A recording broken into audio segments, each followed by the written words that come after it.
So we're getting back into Farming Simulator 22, the Survivor Man Challenge. For those who don't know what the Survivor Man Challenge is, it isn't a challenge that people have really defined the rules down to exactly this, this, and this. The very basic of it is you tend to do something along the lines of a fairly open map that you can build stuff on. You start with $0. You start with a chainsaw. Some versions you will or won't start with like just a base vehicle. We did start with a vehicle. I started with a pickup truck. Let's go ahead and get in here. Mods, the only mod I'm running is the Universal Auto Loader, and that's just for mid to late game. It's not super tedious, just loading one pallet after another as your entire day in game, because that's what happens if you don't have that mod. But basically what happens is you start with a chainsaw, you start with a section of land, and you start with a vehicle sometimes. And $0, no loans allowed, no leasing allowed, if you're on a map, a lot of times they'll say no contracts either. And like I said, it's not a thing where they have like these hard defined rules that you got to follow. It's just a vague thing. The No Man's Land is kind of the go-to map for it. It's been made with this challenge in mind. So when I started, I had a place I could sleep, the bus. That's for practicality of stream reasons. I've got the pickup truck I started with right here. And I just did that so it wasn't super obnoxious for stream. And our chainsaw. Now, that said, this is our 4th stream. We did 1 full stream and I think 2 or 3 half streams. And we managed to massively expand what we've got. So I've got 3 tractors now. I've got kind of this medium-ish tractor here. I've got the little teeny tiny tractor over there. And I have the big tractor right there. I've also got a harvester, and things are going pretty well. We've got 3 fields. Oh, I'm sorry. We had 3 fields. We made 2 of them into 1 field just a moment, like the last end of the stream. But basically, we've got this tile pretty much filled up, and we're ready to buy our next tile, and my plan is to buy tile 46. So I gotta get $85,000, and we're at 22. I, for the life of me, do not remember what the heck we were doing today. I don't believe we have got everything set up with the, there we go. That, and if you're wondering why all the controls aren't showing now, I did change some things off stream for a YouTube video I'm recording where I hid the controls and all that. It does look like you need to do a pickup here of all our mushrooms and all that. That's been my main income. I think it's fine for on stream to use these greenhouses here. They're part of the map. Like you have to build them, but they're part of the modded map. I've actually forbidden myself from using them off stream. What did you swap to after you lumbered the trees? I built a greenhouse, that water tower, and got the water tank back there. Okay, so you should actually spit out 1 more box. Come on, you can do it. It just takes a moment to refresh. There you go. And the reason I did that is these in my opinion are too lucrative for being particularly balanced for this challenge. But it's one of those things we've already got them, they're already here. We've already gotten past that early game, which is the hardest part. I don't judge anyone for using them, but these things are heckin' lucrative. So my my run of this I am doing off stream. I've forbidden myself from using those ones. The other greenhouses are fine, but the greenhouses built in this map. To give you an idea, these greenhouses, the set of them there, I'm pulling in like $40,000 or $50,000 a day if I take the time to keep them up the whole time, which I've been okay-ish at, because I've also been trying to not lean on them way too hard. It's just, I've already invested so much that I'm kind of like, okay, if I can get rid of them.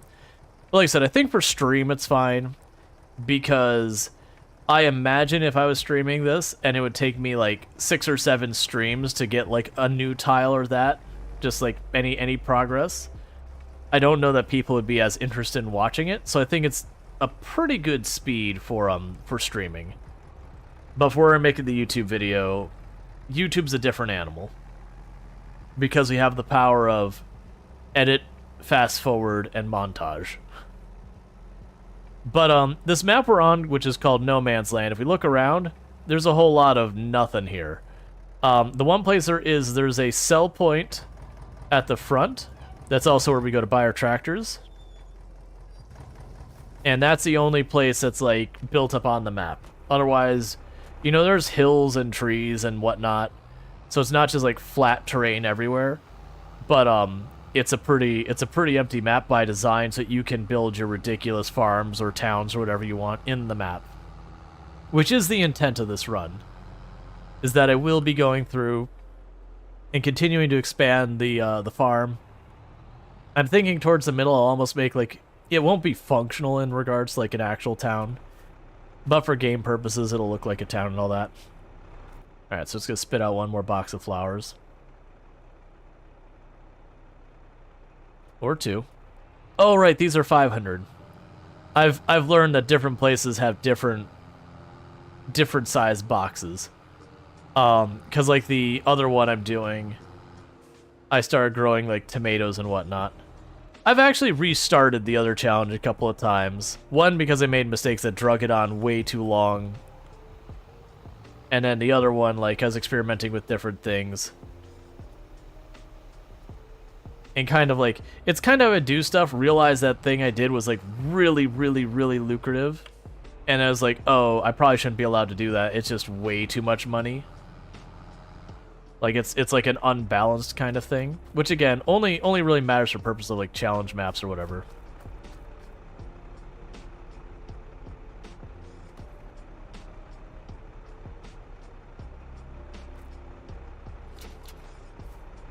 There we go. Alright. But yeah, so, like, that was kind of things. Is like one of the rules I made for myself is I'm not allowed to use these greenhouses on the YouTube video. I could use the regular ones. I was doing a thing where I could only buy used vehicles, but in practice that ended up being me just go to the place, check the discounts, fast forward, open, you know, next day, go to place, check the discounts, fast forward, like, keep doing that. Hoping that goes, because in paper what I thought it was going to do to make it interesting is it means you couldn't plan out what you were going to do for your intro. You couldn't be like, alright, well, I'm going to get a water tank, I'm going to build a greenhouse, I'm going to get just the cheap tractor, I'll save up this much money and buy the bigger tractor and do this. Like, you couldn't do any of that kind of planning because you had to react to whatever options you got. It was just the vast majority of time you'd see all this, like, high-end equipment that costs hundreds of thousands of dollars, even discounted. You're like, well, I can't buy that. And so in practice, it's the same issue I ran into at the first run, where it's just a lot of wake up, check, fast forward, wake up, check, fast forward, wake up, check, fast forward. Oh, I get to do something now. So, and I also debated doing a run like the one I had been doing on stream way back. Not way back, but a while back, which was we went to Silver Run, which is the forest map, and just, you know, doing the forest map itself, like clearing land for farms, which is a very fun map, but it is one of those things that 90% of it is cutting down trees and making room for farmland. I honestly think for a group of people multiplayer, Forest Run would probably be one of the more enjoyable maps out of any of them. But I think watching solo Forest Run is only okay. Sorry, Silver Run. Because you have to be really into watching someone log, which is fine. But you have to be into that specifically, because that's what they're going to be doing. And I still have that multiplayer map up that we can always go back to and check it out. Because I had cleared up like 3 fields worth of space. Which, granted, that's the first map I actually put any time into. I made a lot of mistakes in that one. Like, where I made one entire sweeping entire areas. Like being like, watching someone log horrified face. I understand the meaning there.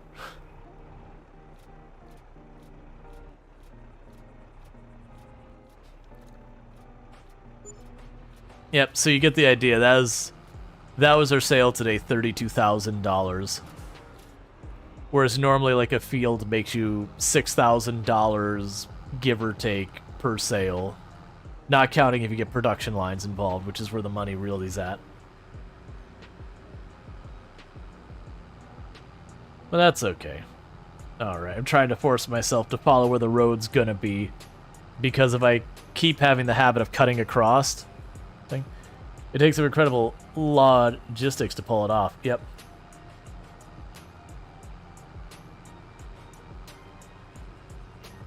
But yeah, so it is just one of those things.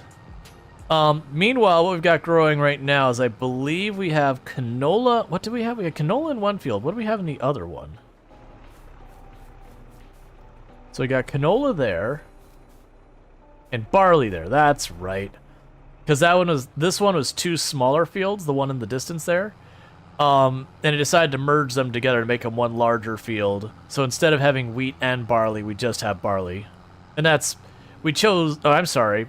Did we choose barley? It doesn't matter. Whatever was planted there, it's planted there. We're going to, we're going to use it. All right.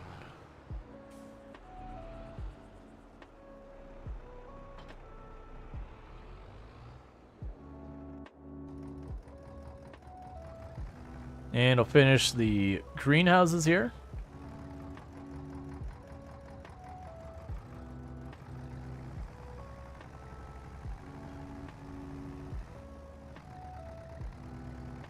Now, if I had opted to not allow myself the autoloader, the way this run would have been different is by now I would not have them drop the pallets out here. I'd just tell them to auto-sell. Though you're able to get the heavy tractor sale, that was really lucky. I've had ridiculous mixed luck with these runs, where when I was doing the one where I could only buy the used vehicles, I would, I'd on like one hand be like, oh man, I really need a forager right about now. And once in a while I get like really lucky, and just the very next one I get a better forager than I actually even planned for on an extreme discount, be able to pull it off. And then there'd be another thing where it's like, I need a tractor right now, and then like 3 years would go by and the only tractors that were for sale were the ones just exceedingly out of my budget. Or the worst one is the harvester was one of the big... I found for the one where it's only allowed to buy stuff used, that the harvester was kind of like the really big break point, because most of them are not cheap enough for you to buy realistically at that phase in the game. Except for the one cheap one. But the cheap one would like never ever show up. Okay, so what do I need to work on now? We've ground down the stumps. And all that. It might literally be time for us to advance the day. Yeah, it might just be time for us to advance the day. Because I can wait for that to finish doing stuff there. But I don't have enough money to buy the next tile or anything, and we've already filled up all the stuff we could really do on the tile. Like, I could put down a bunch of streetlights, which I do intend to do eventually, but right now I'd like to get the other fields started. Then we can worry about decoring a little bit. Well, a little bit more. Okay.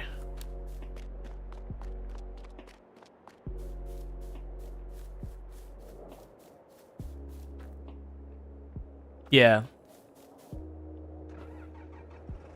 You know what we might do? Once I get this next tile, I might decommission these greenhouses. The next big purchase is the neighboring tile. And then that neighboring tile, we're going to build a granary. And we're going to build the oil building for, like, making, like, canola oil and that kind of stuff. And part of the reason I'm thinking about the decommissioning these ones is, one, like I said, they're pretty unbalanced. But also, they require me to babysit them a lot more. Like, every single day I gotta fill them up with water. And they actually run out of water during one day. Whereas if I get, like, the normal greenhouses, we'll get a decent amount less money. But then there's production lines we can do and yada yada yada. And it's one of those things I don't have to deal with it every day. You can actually go almost... like almost a year before they need to be dealt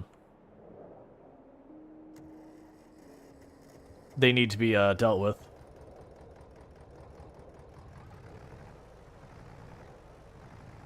So I think that'd be nice. So it'd cut pretty heavily into our... Yeah, high maintenance, fast turnaround, right. So I'm thinking it'd be, you know, once we get this next tile and we start doing stuff with that, I might shut these down and just put one large greenhouse, well, like the regular large greenhouse, but only after I get the next tile online. Because like I said, I am immediately at the moment invested in these things. And while they definitely, you know, they definitely paid for themselves. But yeah, like I don't want to be in the situation where every single day for the entire run, I spend the first in-game hour... the first in-game hour just filling them up. Here, we'll get it clear.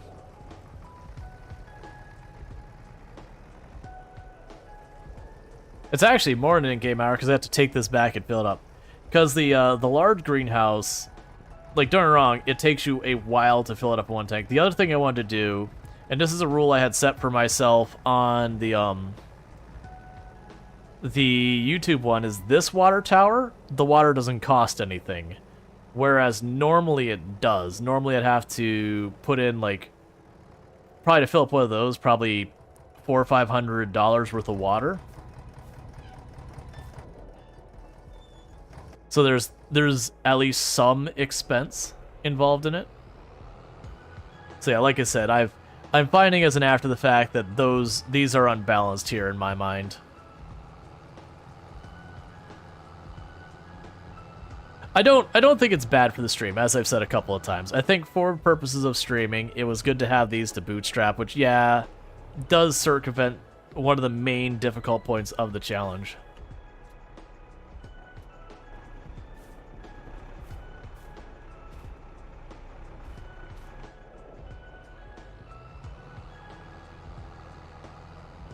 Unless you live on one heck of an aquifer.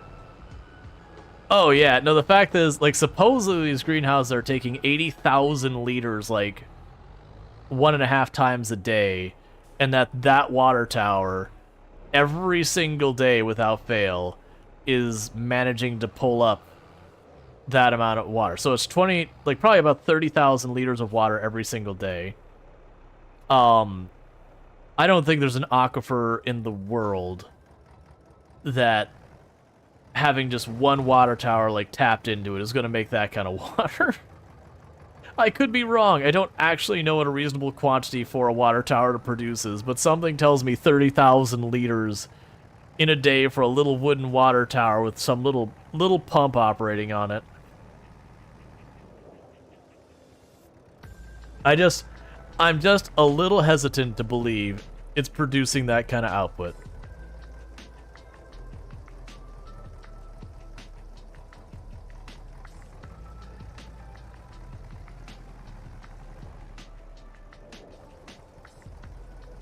Yeah, so that's what we'll do is we'll buy this neighboring tile, and get just enough money that we can swap it out. It's all a pump game? Yeah, it's just one of those things that you're looking at, it's like, this is not reasonable. Versus the other one, it's got like a drum, but, you know, it's sunk in the ground, so you can at least, you know, wink wink, pretend it's like hooked up to like city water or something. And that one you have to pay for it, where I think a tank this size would end up costing me like $400 or $500 to fill. Which, you know, that sounds about right. If we're talking like normal water prices.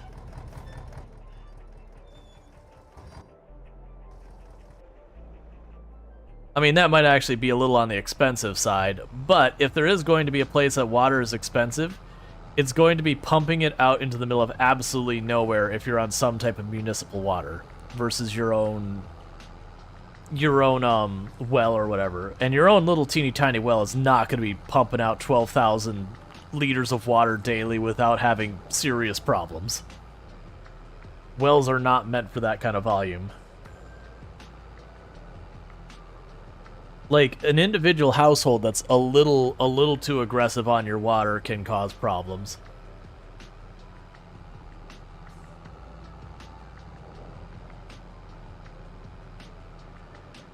Let's see, too bad you can't rig a few hoses up to those to keep them continuously fed. Yeah, well, I mean, there is, it's one of the few DLC I don't have. There's like a hose, whatever. I have no idea what it does as far as game mechanics go. But the reality is those are modded ones that came with the map. Like, they're part of the map. You can install, like, use them. The normal greenhouse, you don't have to babysit them like that. You fill them up, and like I said, you've had to fill them up if you top them off, like, once a year. You know, because you're filling it up with like 20, 30,000 liters or whatever. So it costs you a couple $1,000s to fully fill up, but once you've done it, you know, you're set.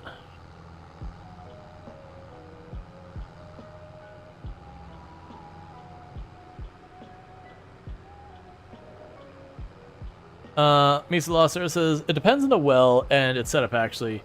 You said you have 2 on this property, and 1 down here, single-family home, relies on a pressure tank, but the one not in use at the moment is variable velocity and can handle 2 shower houses.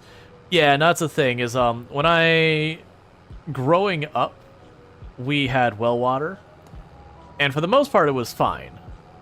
Like, most of the time, it was fine for a family of 5. You know, 3 teenage boys who are probably using entirely too much water and all that. And whatnot, and that well could handle it. Now, there were plenty of times we had to have work done around the house, because, like, it had a, a septic field. And it was once in a while, you know, that house being around that long and all that, the septic field had to have work done. Because, there's an issue with septic fields that over time, wherever it's at, the dirt gets too dense because you're basically pumping stuff in under it, that you need to either aerate it or have it dug up, and you know there's a whole bunch of different ways to tackle the different problems. Or stuff happens that there's the bacteria in your septic field that's supposed to process the weight, you know, stuff gets in there, like lots of cleaning stuff, you know, ends up killing the bacteria, and then your septic field's not properly operating, and that was always a hassle. Yeah. Says, we can compliments on your underwater. Run the side of Mount Olympi, because North Shelton. Good sound. Gotcha. Our water was not great. Like, it was safe to drink, kind of thing, but it was not pleasant. It was the very sulfury water. Like, it's, again, perfectly safe for drinking, just not your favorite. And that was with a water softener and everything hooked up.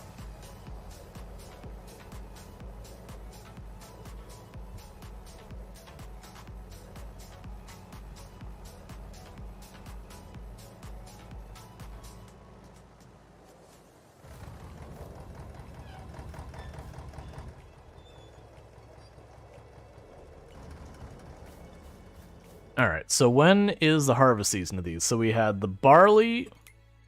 Yeah, so we've got the barley is in June, and the canola is in July. So we got like 4 or 5 in-game months till that happens. They're definitely not getting the money today, so we gotta fast forward another day.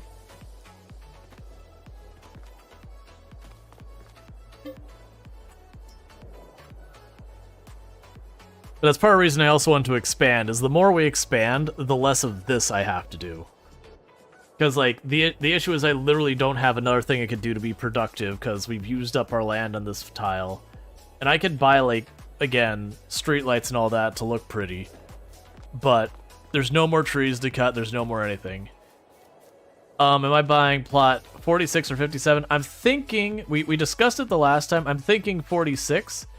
That way I can complete the road here, and we're going to put the granary on one side and the oil factory on the other. So that way we can get, like, our canola oil and all that. So we could start production lines going, because that's where the money's really at. If you just sell your crop as is, you do make a profit, assuming you don't really be inefficient.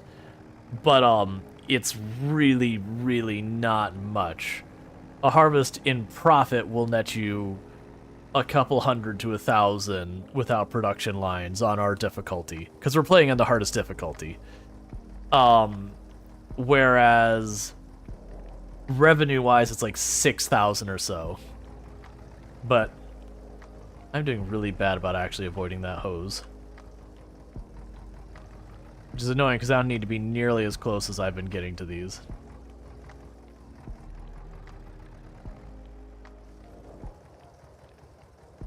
Alright.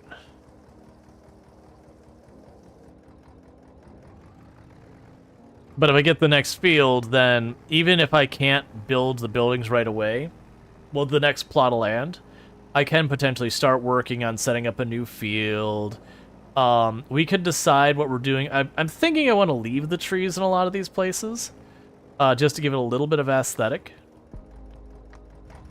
Because if I go and I hack down every tree and I level the terrain, and you know, eventually it becomes just a big, flat, boring map. So I want it to have some character.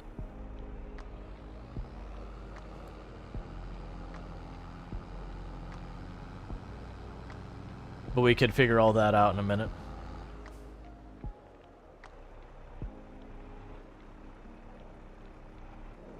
Can you plant trees? Yes, you have to buy equipment for it, but you can plant trees. Oh, I'm sorry. That's not true. You don't need equipment. Were you 5 or 700? You're 700 and... Oh yeah, so I should get one more box out, right? No, it's 1,000.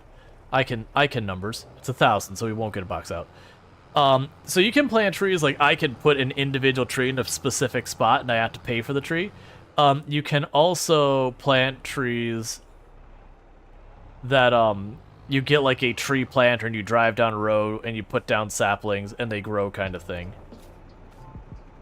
Alright, so we get one more box. No, we don't. I'm mixing up weight and volume. Let's see. Oh, same people that did that Sword Fortress? I'm sorry, what?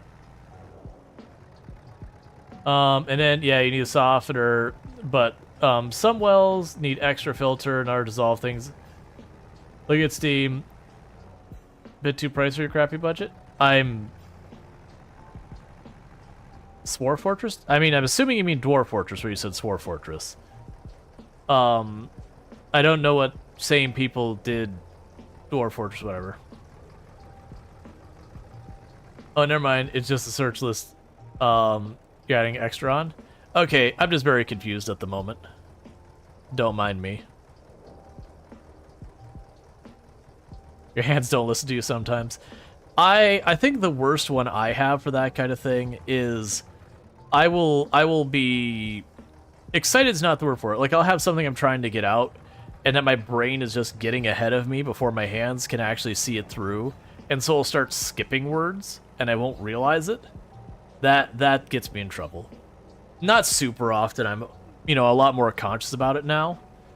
But it would be one of those things that I would send someone a text kind of thing, and the other person would be like, I have no idea what you just tried to tell me.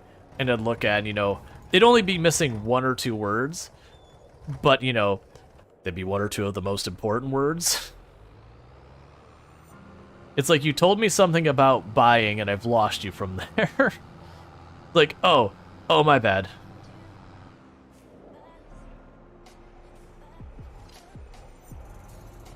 Yeah, they're super critical keywords. The worst one is when you miss a word that's like not. Yeah, so you're not gonna have another one. Because like you'll have a statement and then you'll miss the not in it. And the person's like, why would you do that? That's a terrible idea. It's like, no, I'm sorry. I said I'm not doing that. My mistake. I missed the word.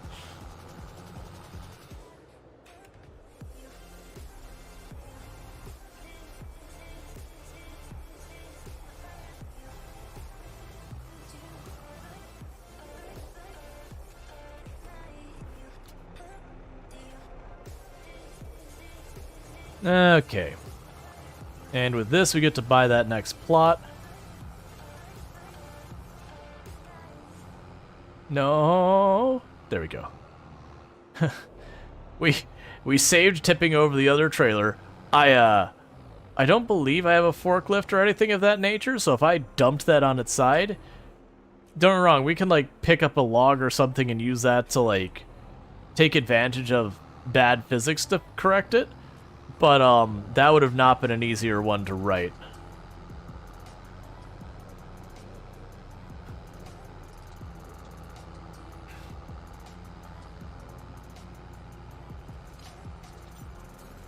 Yeah, so, like, I'm trying to get in the habit of following this path and figuring it out.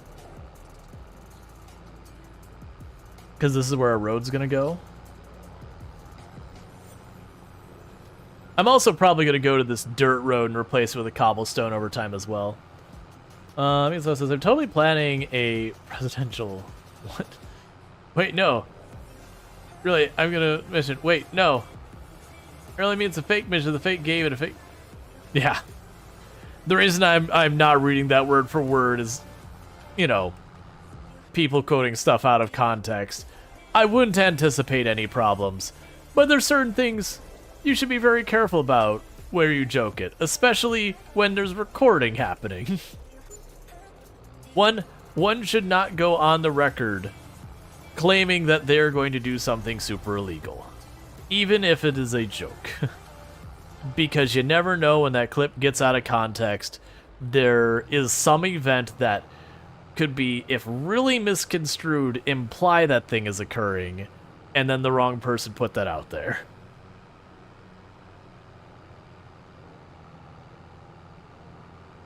Alright, chat, so it is time. Boom. The farm rose. Okay, so what we need to figure out is how much the granary costs and how much the oil place costs. I think the granary is 50,000 if I remember correctly. And how much space it needs.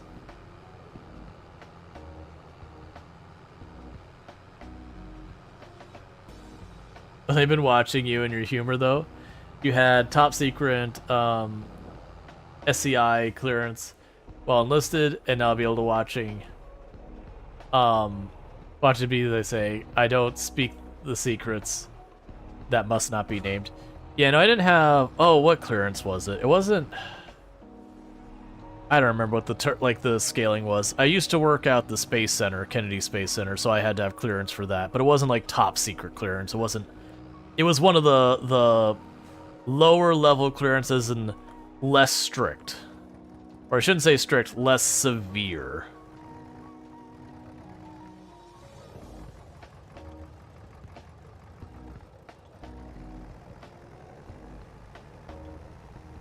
SCI is the highest one, like the need to know clearance. Yeah, mine was just kind of like, hey, don't talk about what's happening back here or else.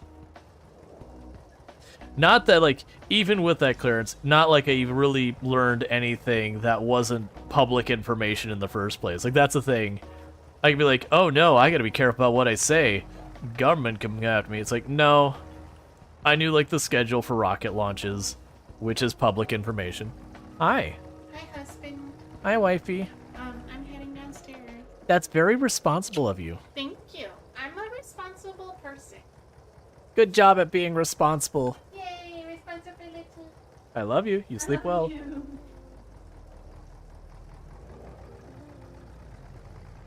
Yeah, now mine was more like they were worried about, you know, you would see someone important at the Space Center and they're like, don't, like, you're not supposed to tell people who's there and all that kind of stuff.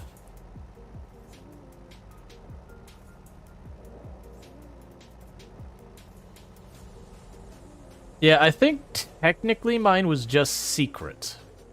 But it was one of those things, it's like, did it really need to be? Probably not. It just, there would be the possibility that some, like, important general was there for, you know, where they'll sit there and be like, there's a, defense satellite going up kind of thing. And so, like, I might see more than I'm supposed to kind of about it, so they just wanted to make sure you didn't talk about it. Alright. So, we now own this tile over here. So let's teleport down to here and get an idea what we're looking at for these things. So we go under construction and we go to production. So we're looking for not the bakery. We have a grain mill which costs 96,000. Okay.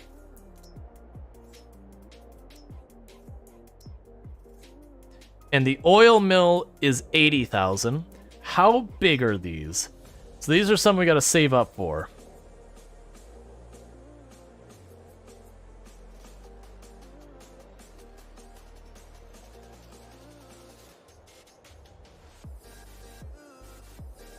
And I figure we'll give them like a little bit of a yard. Because if we give them a little bit of a yard, I got a place to park some of my vehicles in the meanwhile. Yeah, so I figure we put the granary back here.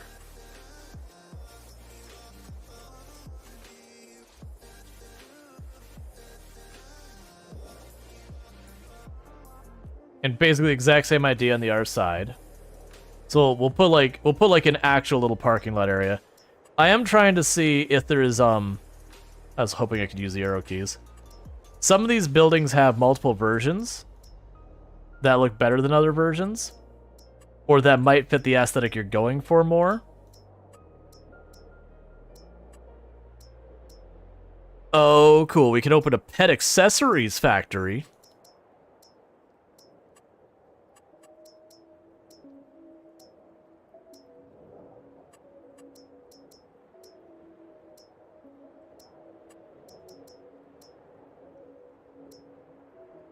Okay, we're not going to use a lot of these modded ones. Okay, so we're looking, it was what, 80,000 and 96,000? That sucks. Yeah, so then the really large greenhouse is 10,000. Okay, so what we're going to do is for less maintenance and more balanced, these are gone. Because like I said, these do not feel balanced. Alright.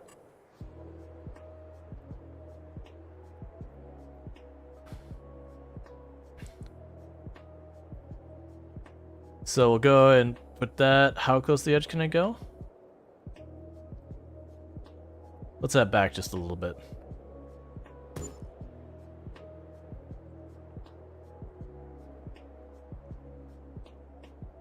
I'm betting the box there probably counts as an object. Oh, right. And again for balance. We're gonna go back over there. We're gonna demolish the free water. Because the free water doesn't feel fair. You know, go to containers and we'll have the not free water. Which I'm gonna move so it's just, you know, kind of an ugly little container. Okay.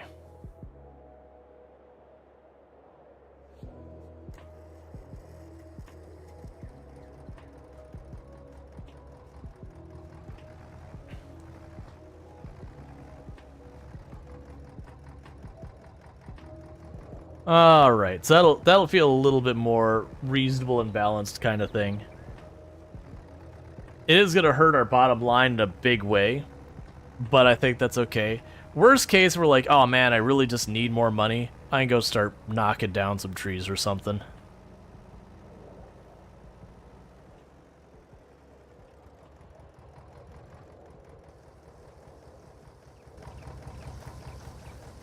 So if you're wondering why my money is going down rapidly, I am both purchasing water and filling it at the same time.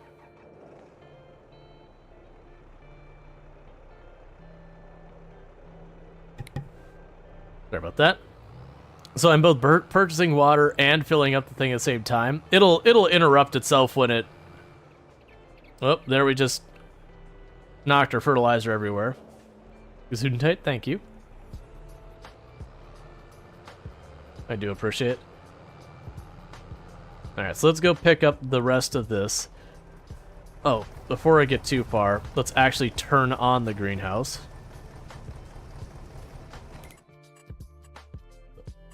Activate, activate, activate. So we're growing lettuce, tomatoes, and strawberries.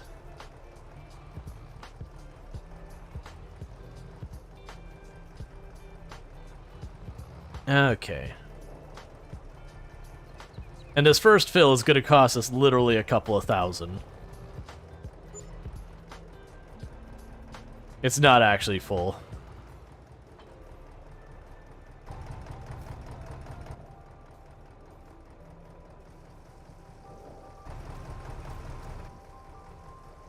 Oh, nope, don't do that.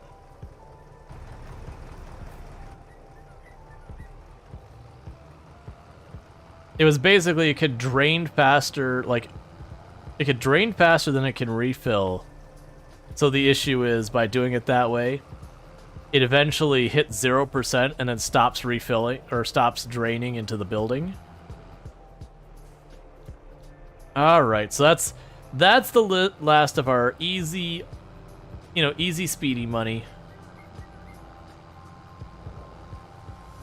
And all that.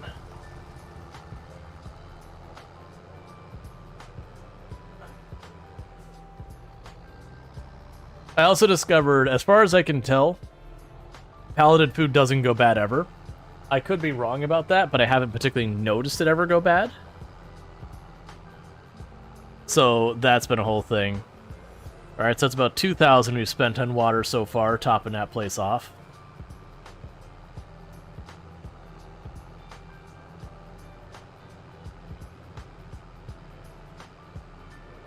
But that place will be a lot lower maintenance. So one of the other things we'll do with that is, now instead of just selling it every day as it comes available, we're going to be more conscious about prices. So if we look at our... Here, let's wait till I drop this off. Like, if we look at the strawberries and all that, I want to say the lettuce and strawberries, the best month to sell is January. So we'll actually kind of hold on to them until we get to the better sell time to get more out of them. Now, what I don't know is, I think for the crops that you just put in your good guess, it was 2,000 on the nose. Yep. Yeah, so we look at the stuff here. We go down to the lettuce and strawberries and all that, and show the price fluctuations. So this one is technically February is the best, this one is January is the best, and this one's January is the best. So I'll probably end up just selling them in January versus like trying to, you know, okay, take this crop on this day, this crop on that day. That said, some of those things we can actually use for production lines. The bakery, for example, will accept strawberries. So once we get our granary online that gives us flour, we could then turn around from that and make a bakery. We can take the strawberries from here to the bakery and the flour that we make. That whole deal.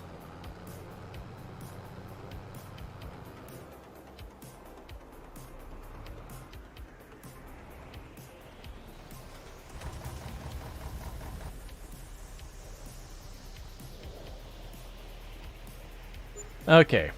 It's now actually full. So if we look at this, so this is storing 20,000 water. That's going to take almost like a whole year. Are you going to get any storage warehouses? Probably. I haven't dealt with a lot of that stuff at any point in time, so that's where we start getting to areas of things I don't know. Okay. So, if we're looking at our map, we have the road that's going to go through here. We'll have the granary up here, the oil place down there. I do intend on putting like some houses and stuff along this area here to make it look like a neighborhood. I could see putting a field along the back here. Like maybe from halfway here up to the edge kind of thing. I could see doing that. So let's get started on that field in the meantime.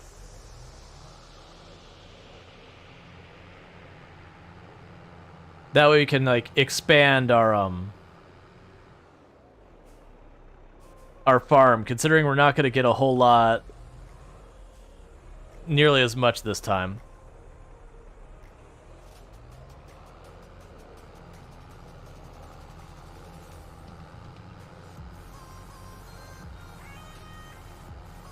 Okay.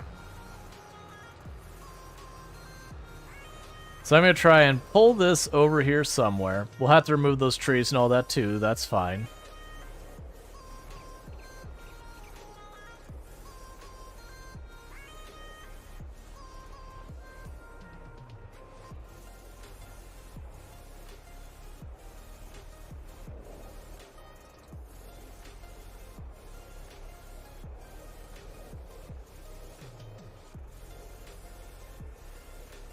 I should have deployed this first.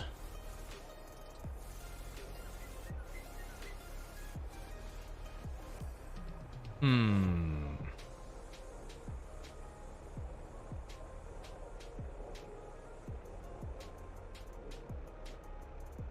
gonna have to do a lot of cleanup on this.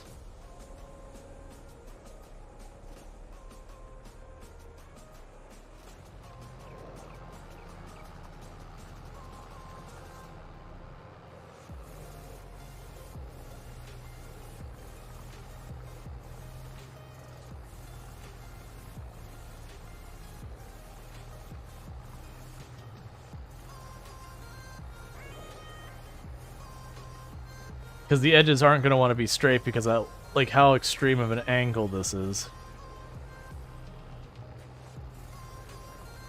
It's fine. It's fixable. It's just gonna take a little bit of an effort.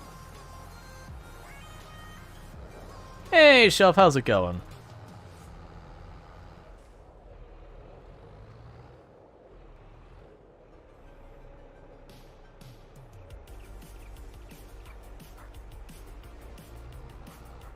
What was the key?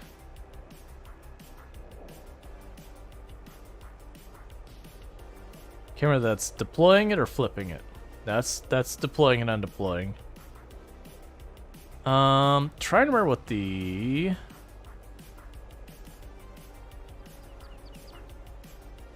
That was not the right button. So that's a disaster. So we're gonna go to this end. Also the rocks. Yep. Well, the rocks are fine. I'm not as worried about the rocks. It's more... Oh, the rocks. Right. The rocks. I thought you were talking about like the little pebbles and all that. Okay, so we're not going to go all the way up there.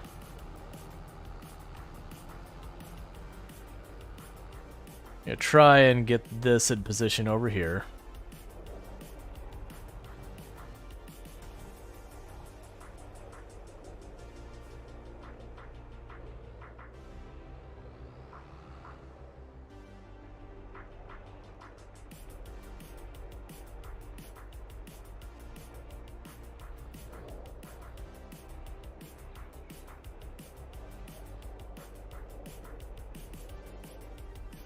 Let's not come from this side. I'm making, like, I'm trying to line this from this side.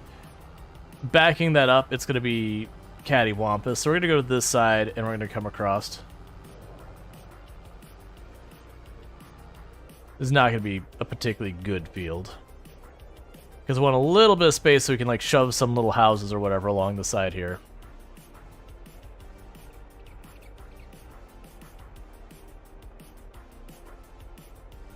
Alright, let's get to 90 degrees.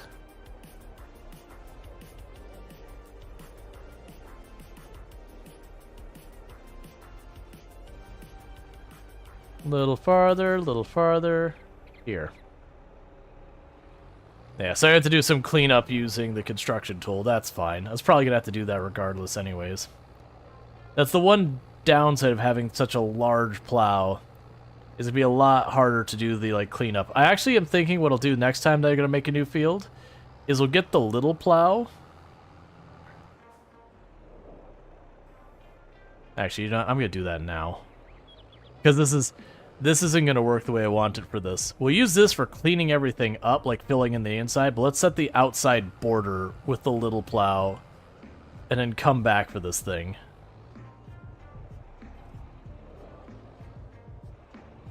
Because I'm making a mess that we have to do more and more to clean up.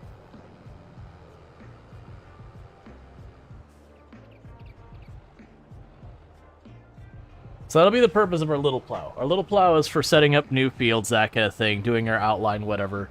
And then the big plow is for actually plowing fields and doing all that work. So I'm kind of glad I didn't sell this thing. Which, granted, I didn't sell it because it's not worth anything, so it wasn't worth me taking the time to sell it.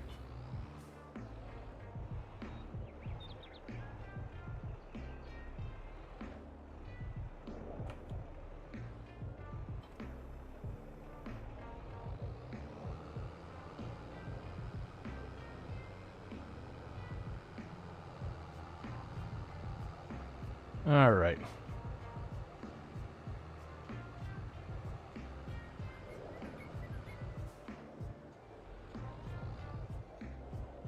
Like, either way, it's too late to prevent needing to do cleanup, but...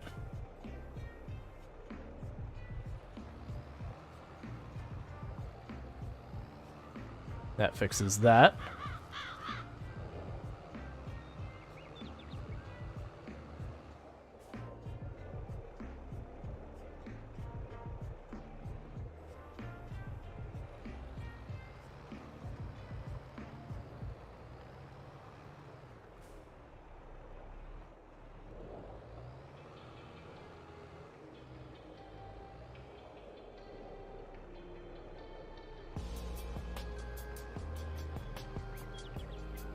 That, oh, one too soon.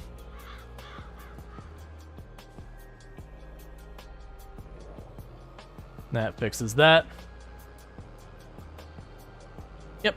Nah, that's exactly what I'm thinking. The small one to, like, border stuff out, get that all figured out, because it's also much easier to get a position since there's no pivot point. It's just directly attached. There's no, like, weird wonky angle it pops off. So I need 180 degrees, so a little more.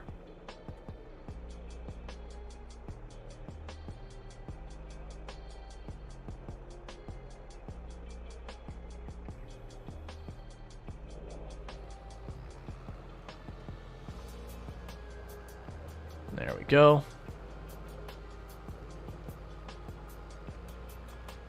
Because, yeah, I also need to cut down those trees. The trees will be no problem, though.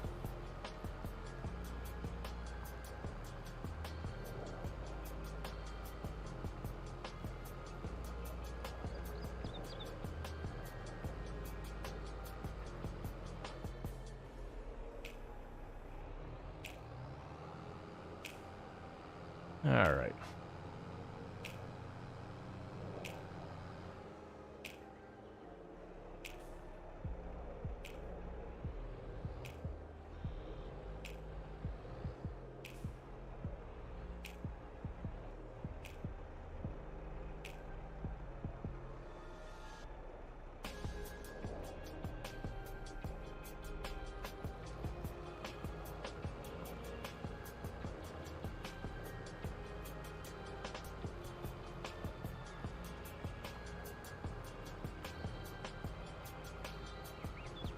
So we'll deal with the trees next before I worry about trying to fill everything in, because they're going to be in the way anyways, so might as well get them all set.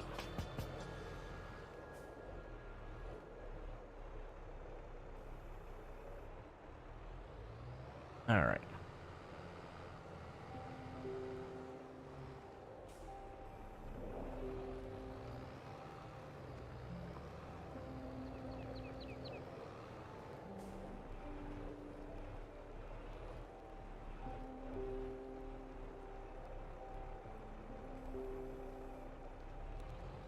Okay, so there's the little one. So you can go drive this over here. We're going to drop off this, grab the stump grinder, switch to our truck, grab the logs, toss them in the back of the truck, sell those, grind up the stumps.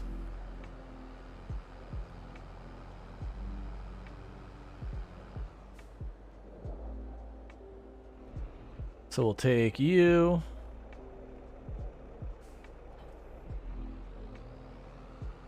And get that going. We will have to probably get we'll have to get more lime for putting on the field once it's fully plowed up. We'll worry about that when it's getting ready to be time they can be able to plant something. I think we have to wait another in-game month or two before I'm able to plant the next crop.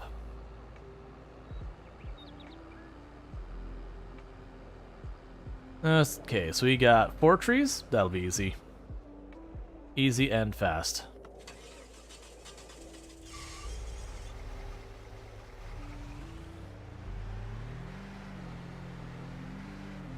All right.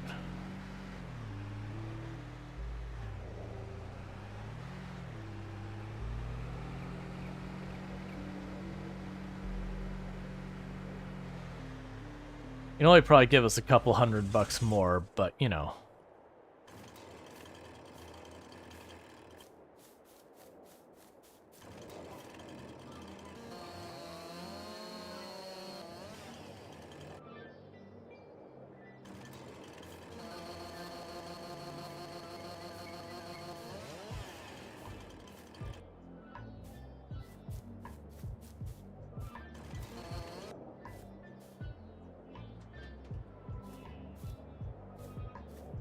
Okay, where did I put you?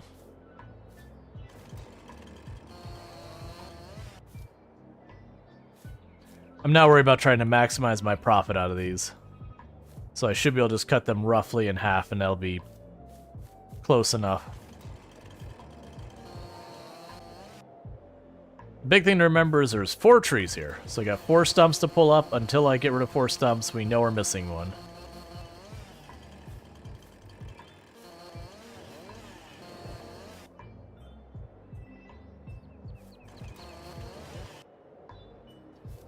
I couldn't saw it from where I was at. All right.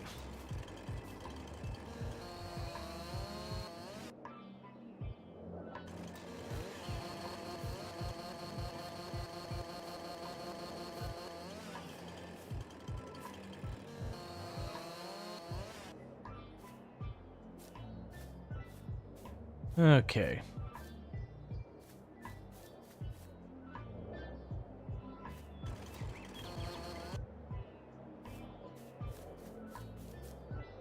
So before we move, let's deal with these ones.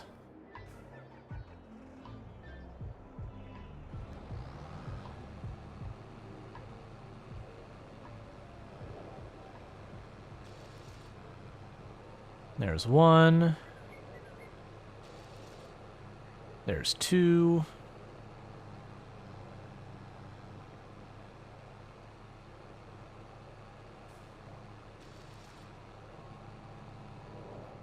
And there's 3.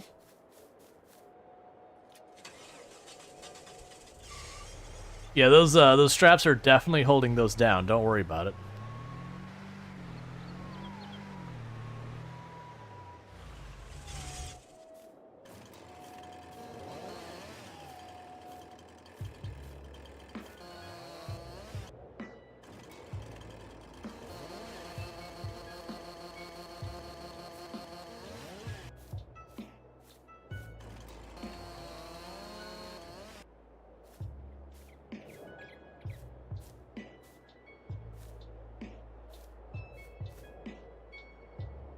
All right. Now I'll go grind the stump. I'll drop this off. Go attach the plow. Get the truck out of here.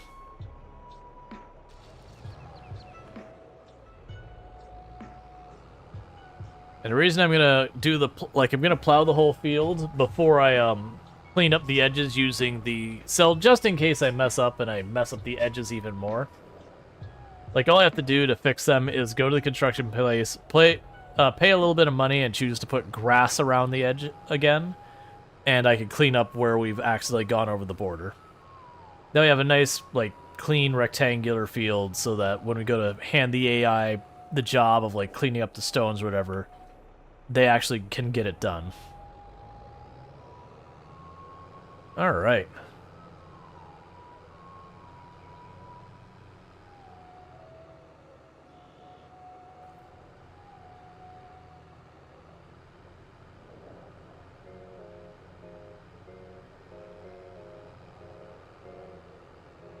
And eventually we'll get a truck you can put a bunch of those headers on and all that. So that we can, you know, well, actually, not even that. We'll probably just make a shed I can store stuff nearby. Alright.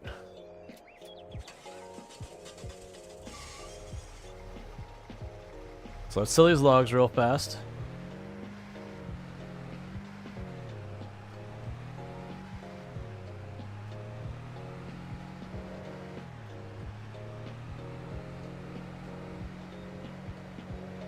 And honestly, I'll leave the truck parked over here by the shop just so I can fast travel to it by tabbing versus pulling up the map and doing all that stuff. And that's just while we're doing this one little cleanup on this field. Then we'll have to see what we can plant and when. Actually, I want to say we'll be able to plant oats again.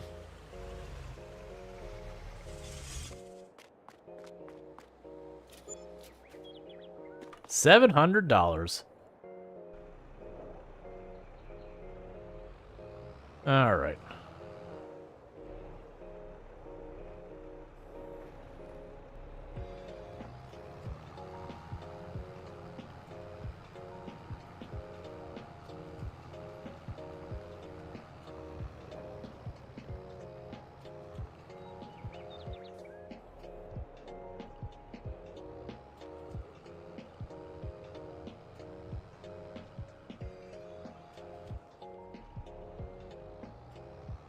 Can set you up in this corner.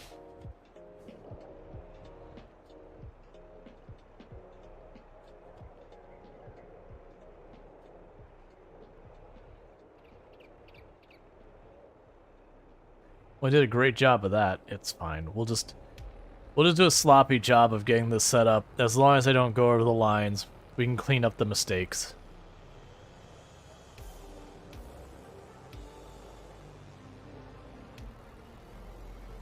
The one downside of really big plows, because they have that like big angle shape to them. You gotta turn one way and they don't work very well. You have to like really flip them back and forth.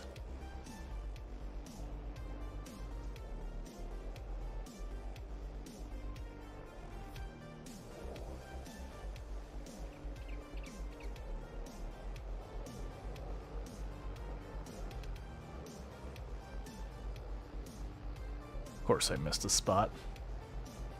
Scoot over, come on. I'm doing terribly on this.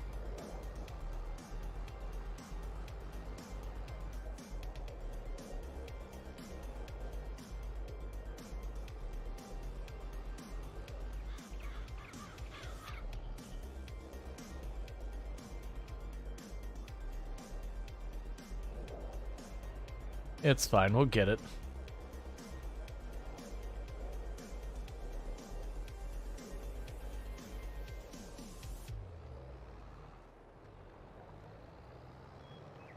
All right.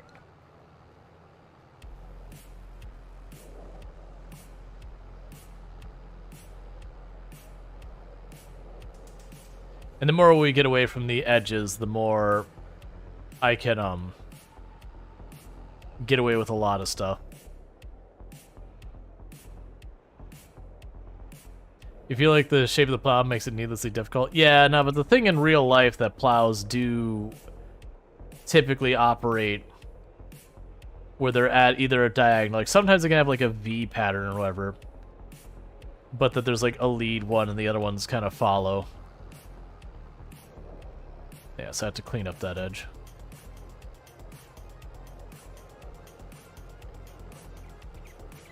It's just how plows be.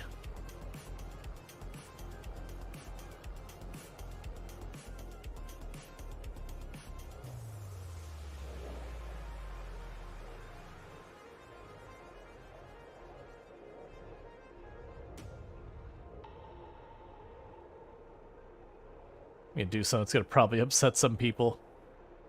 I'm not a good angle for it.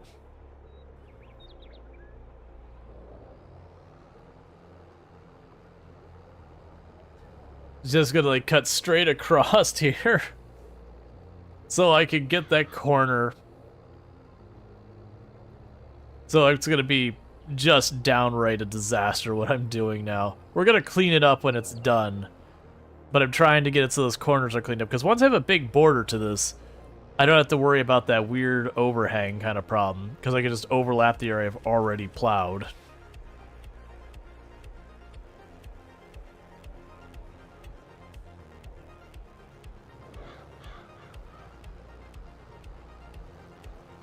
Let's get this spot I missed.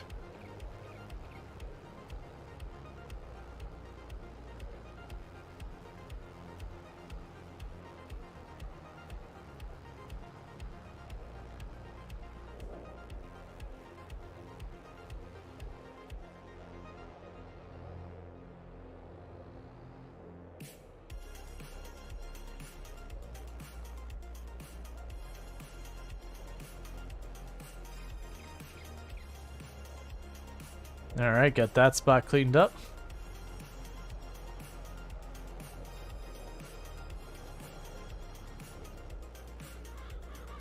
Here's this. This has always been chill background content while I write more of your D&D campaign. Thanks as always, Rual. You're welcome. I'm glad.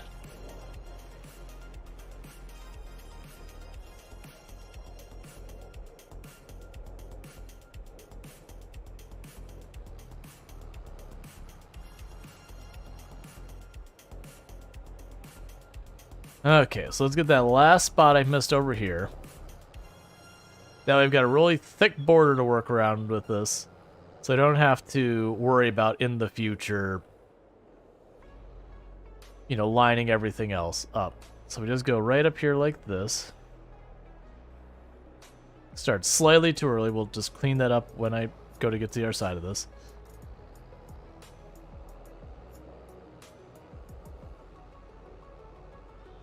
Alright, almost got this tidied up.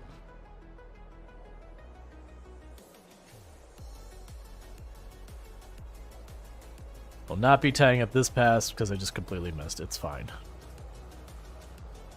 I can probably tidy these up by turning while we're going around this corner. Yeah, that's the reasons I like this game. Is it feels like a great game for just hanging out, having a chat, making some progress. One of the things I really, really, really like about Farm Sim as a person playing the game is there's a lot of games that, like, it's really hard to see progress. Like, you know, American Truck Simulator, money get bigger. But unless you know a lot about the trucks to be like, oh, this model truck is a much better model, like, than the other model truck. I see the truck and be like, it's a truck. I know it's bigger than my other one, but it's pretty easy to hit kind of a cap in that game. Not saying it's a bad game. I absolutely love American Truck Simulator. But I'm just saying that that's what things that's really nice about this is you get to watch your farm grow and take over more and more of the map, and you get more and more fancy equipment. Oh, right, that tree doesn't matter. Not yet, at least. So you get to, like, really, really kind of see your progress happen.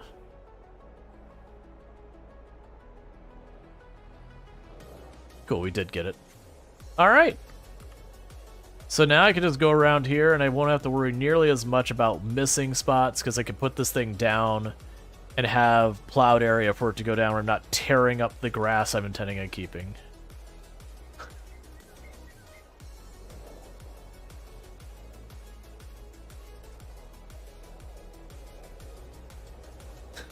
Just, oh my god, I love steak with the whole bouncing meat.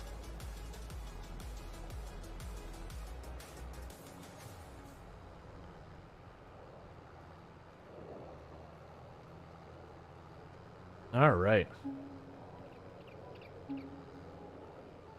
And that whole area I've got to fix over there.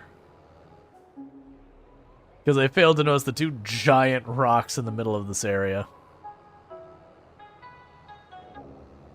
So this will be a fairly small field.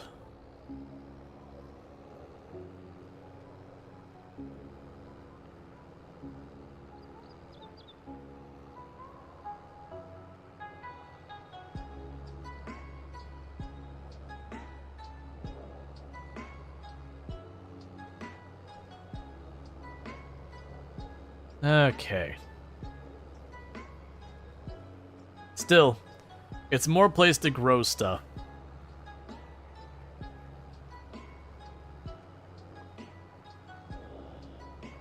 It'll probably be one that we just want to make it the same as one of our other fields at some point, as far as what we're producing. Or it could be it's just a field for right now, and eventually it goes away and becomes part of the rest of the town's production or whatever. For the moment, I've got a big area of land, and it's not going to be able to do anything until I manage to put together like $80,000. So in the meantime, let's figure out something.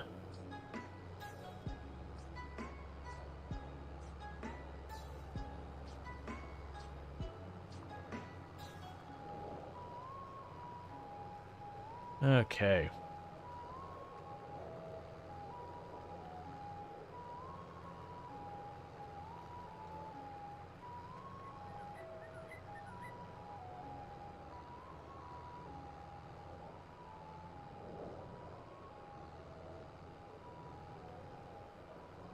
I know someone's out there seeing those patterns for me plowing, just where it's like these weird rotating edges, and is just really direly upset.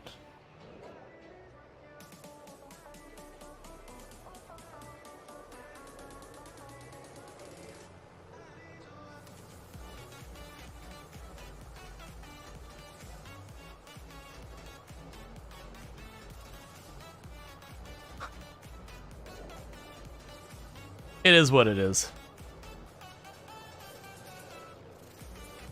Hey, Soul Adams, how's it going?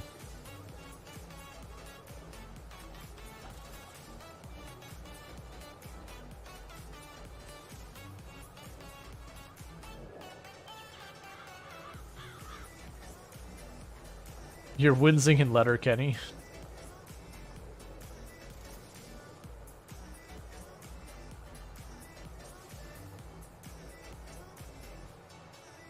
Trying to wake up. Glad you have something good to watch.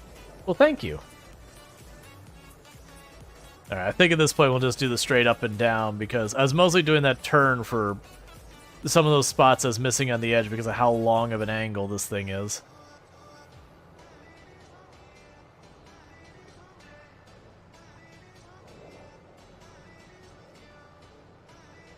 So I wanted to make sure it was wide enough of a border I could pick this up.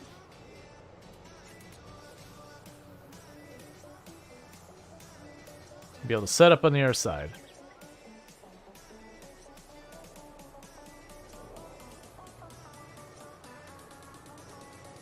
All right.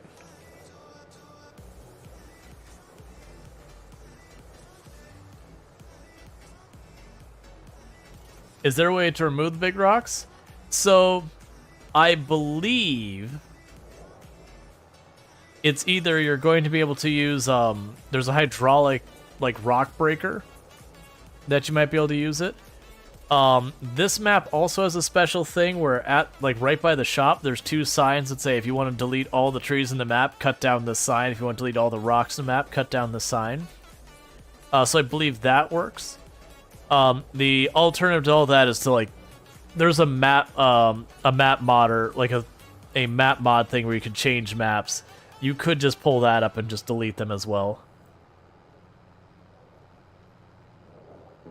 I'm more than likely going to keep them unless it is a rock I can break up with the hydraulic rock breaker, which I'm not going to buy until I've got a lot of other stuff sorted out. Because while they're in the way, to me that's the kind of stuff that's going to add a bunch of character to your farm, where you don't have like a perfect grid of farmland because you have to deal with terrain issues. So you have like places where it's all hilly with elevation. Yeah, no, there's a tool. Like I said, I don't know if those ones count, because some do and some don't.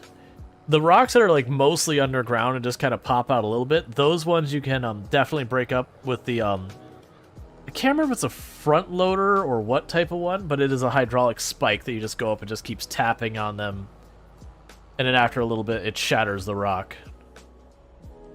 You're basically chiseling it again and again until it breaks. And that becomes rock debris you can pick up with all sorts of different tools.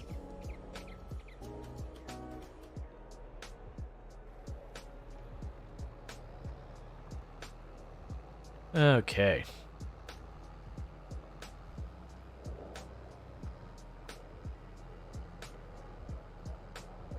I also feel like in the super long run, I'll probably get rid of the stones that show up in the fields.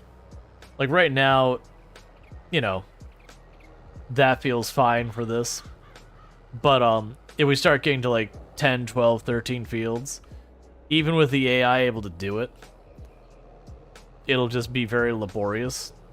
So that'll probably be the point where like, okay, we'll just scooch these out of here. Because it's also the thing, like I said, to me, and I could be wrong about this because I'm not a farmer, I would assume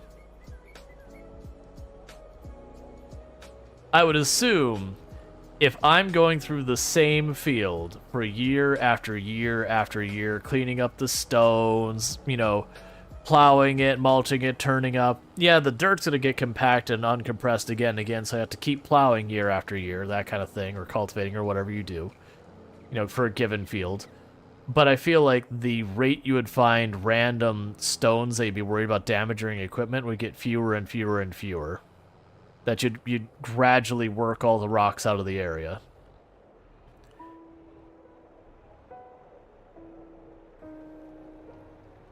Because, I mean, if you're removing the stones, there has to be a source of brand new stones. Otherwise, eventually it would run out.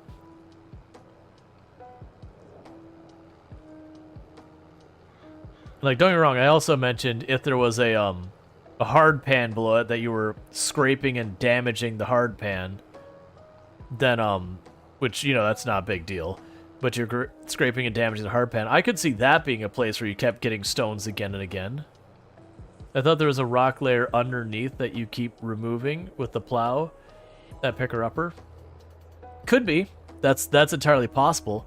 I would still assume, unless you gradually make the, like, unless this field over time becomes a pit, you would be, like, if you keep scraping that layer up, you would be digging it out little by little. And maybe it's true that you would eventually get rid of the rock, but it takes hundreds of years of plowing or something, which maybe that would make sense. But, I would assume if you were taking that much dirt away that you kept scraping it up again and again and again and again, you at some point would have to build up the land again, like import dirt or something like that, or move dirt from a different part of your... Like, go to one of those hills that maybe the dirt layer is a bit higher, drag that dirt over to fill in where you've been slowly eroding the area. Because erosion does happen in a lot of these things. If you have, like, any amount of dirt on your crops, which they're going to, and your boots and your tools and all that, as you wash it off, you know, it's not going back to where it came from. So new dirt has to come from somewhere.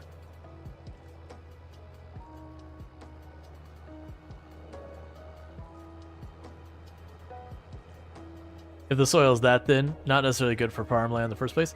You'd be surprised. In the Central Valley, California, they have a hard pan that's pretty shallow. It's only a couple feet down. I want to say like 4-ish feet down. Probably depends on where you're at. And it is like the agricultural capital of the U.S. It is like super duper fertile soil, but they have this like really thick hard layer. I don't think it's like properly stone so much as just like really compact, dense, like almost like a sandstone kind of thing.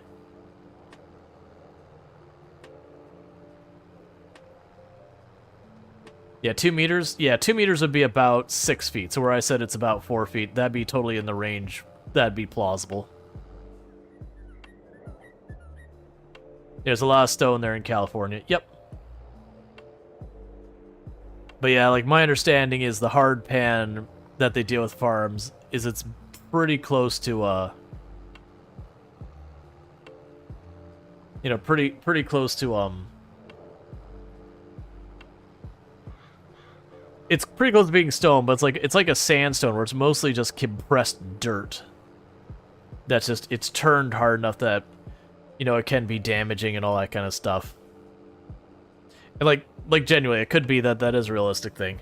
I don't know. I'm just in the mindset that I'm like, okay, yeah, me doing this field once every one. Well, I mean, it could also be that you only do it like once a year, so yeah, eventually you get rid of it, but with once a year, you'd get rid of all the stone in like 300 or 400 years working the same field.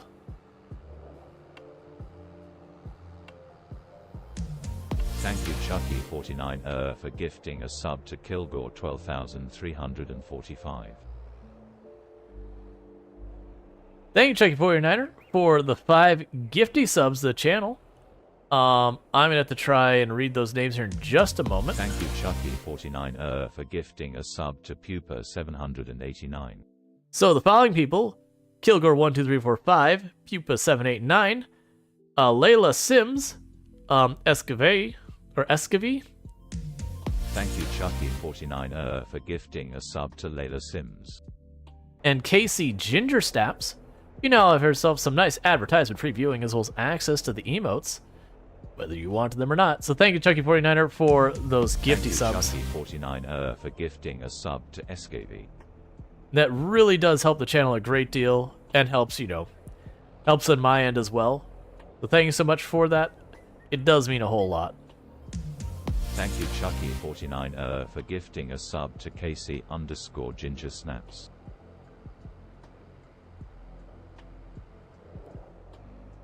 Let's see. So Ab says, I know you meant plants. Thank you for the follow. Welcome to the stream. But planets with roots amuse me. Now you can spend some minutes amusing myself thinking about Earth-chan as a dryad. Excellent. So what I'm trying to do is scooch in here real fast because they left the other tractor pretty much directly in the way.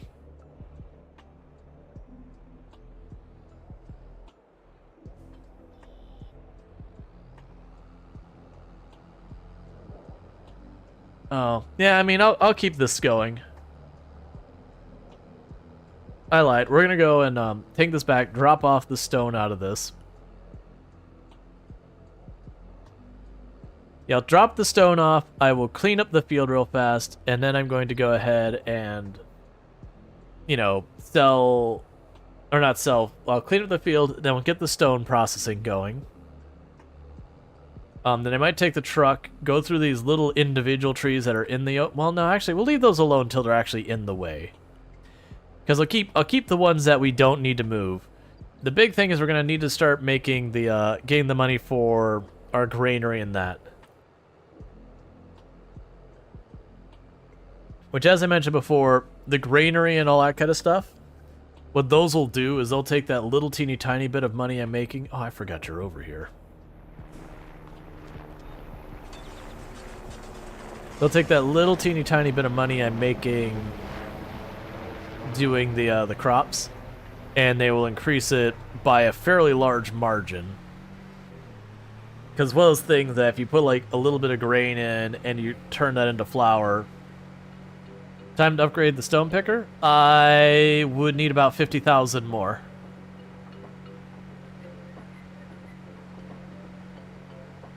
I also do think that getting the granary online is the higher priority, because now they've gotten rid of the really cheesy, the really overpowered greenhouses for a regular one. We're not going to be producing $40,000 every day. Because that, like having 2 little buildings that I put $0 in and $40,000 comes out every day, was a little unbalanced.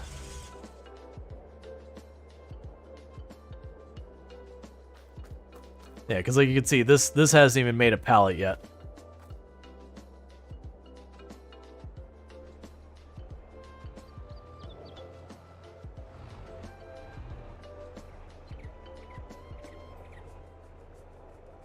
Let's see, wouldn't the mill need a bigger flatbed and tractor unit for it?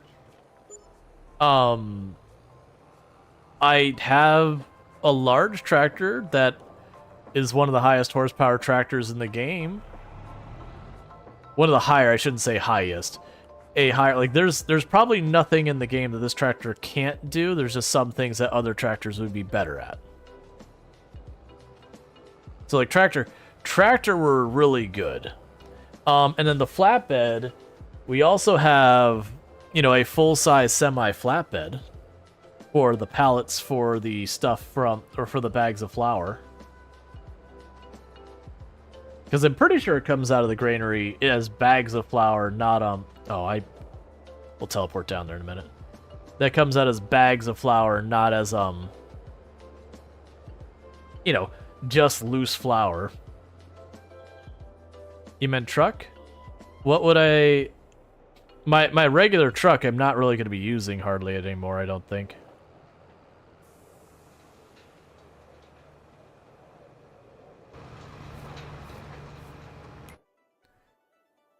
Alright, so let's pop down here.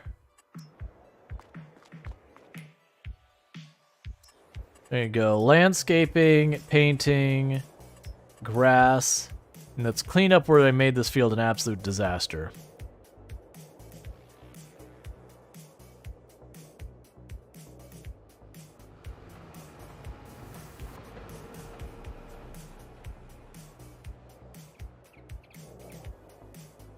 I thought I had one spike out on the edge.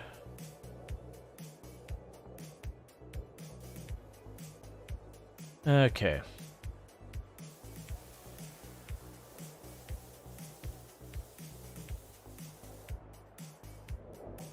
ATS cat truck? I mean, I could get one. I don't have need for it, I don't believe.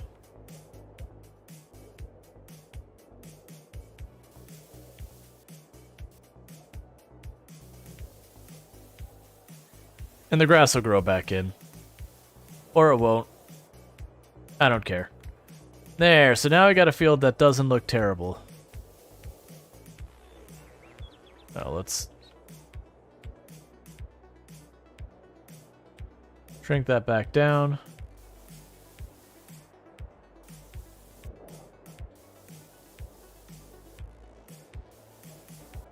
There we go. Nice rectangular field. Gotcha. I'm not going to worry about connecting the road. Do I want to connect the road right now? I probably shouldn't spend the money.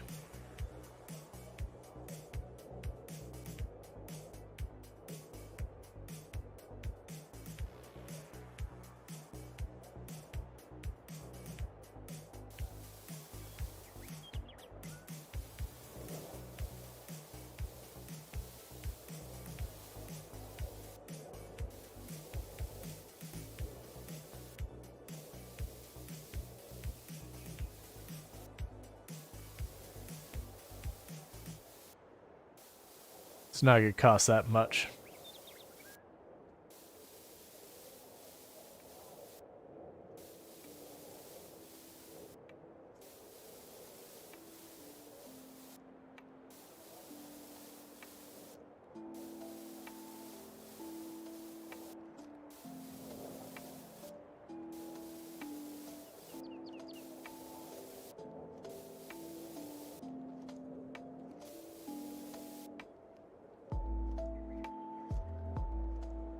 All right. I mean, you could fix them relatively easy.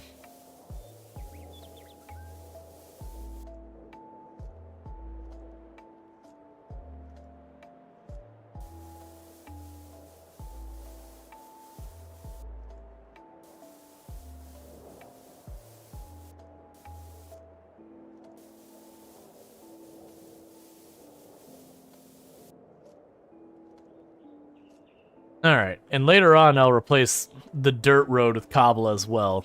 Because it's weird that like the main road isn't, but then you get back here and it is. How much would it cost me to add the lights? If they're really cheap, they're not really cheap at all. I would like to do that, to just have like street lights running probably just this one side. But I'm not gonna worry about that right now. We don't have the budget for that kind of shenanigans. All right.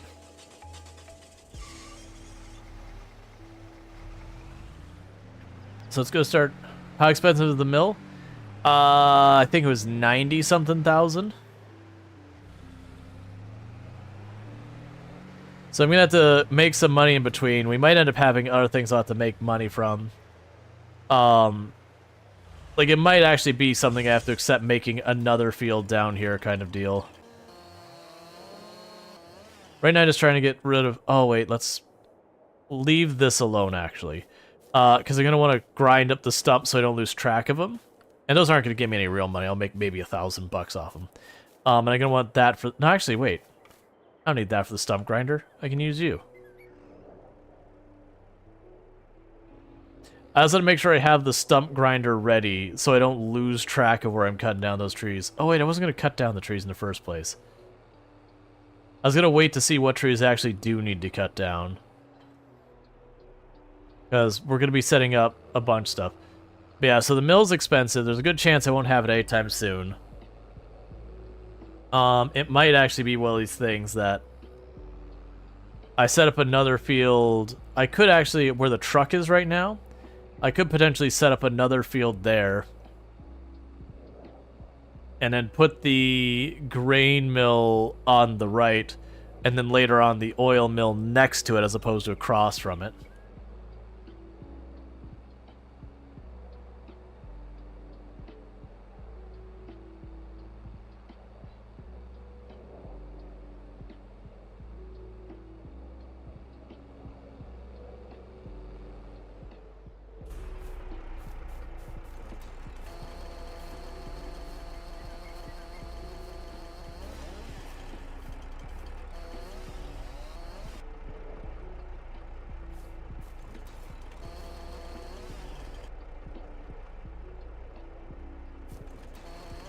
There we go.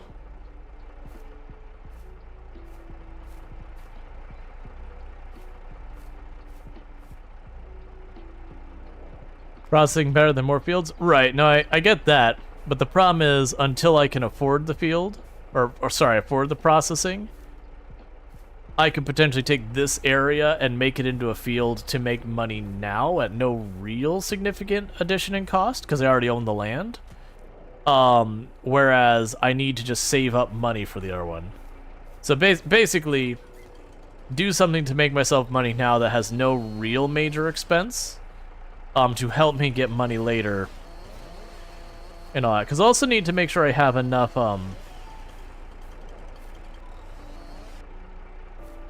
enough materials to feed into it.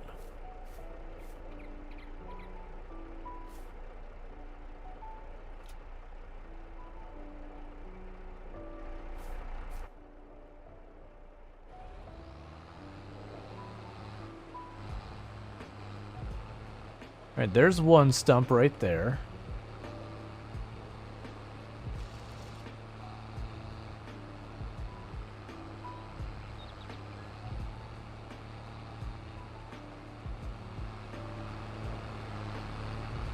There's the air stump right in front of me.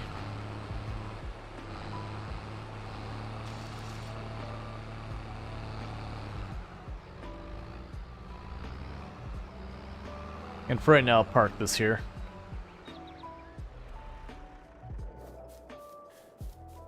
Okay. How expensive is the wood mill? I think it was either 30 or 50,000. But if I'm gonna do the sawmill, then I'm gonna need to actually commit to having a lot of trees to put into it. Like, don't get me wrong, it's good money, but I'm actually gonna have to commit to that. And what Rual said, processing that's sitting idle because there's not enough raw materials feed will constantly be wasted resources. There he is. You think it's something like 20k and can be found the rest of the processing? Yeah, no, it's something like 20k. The only thing with the sawmill is like I'm not really getting enough trees to keep it supplied. So you get the 20k investment. If I clear out all of these little packets of forest and all that, I'm sure it would pay for itself. But I'm trying to not clear all of it. Oh, I shouldn't have moved.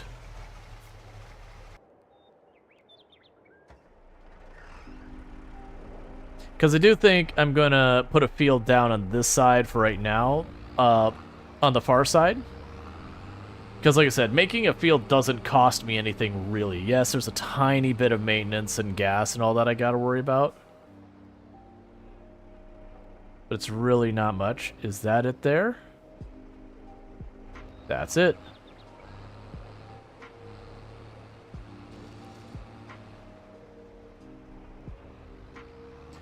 You're probably not wrong, Soul Adams. But I think for right now, I'd probably like to focus on making another field. Use that to get some more crop going and all that. And I know the crop is not particularly lucrative without the processing and all that. Is that another player? No. It's just me. Oh, where the tractor's driving around its own? No, you have AI in the game that you can hire as workers. So you'll notice my money is very slowly trickling down. That's because I'm paying the AI to work on a field for me. The AI is okay. It tends to really struggle at times for no apparent reason.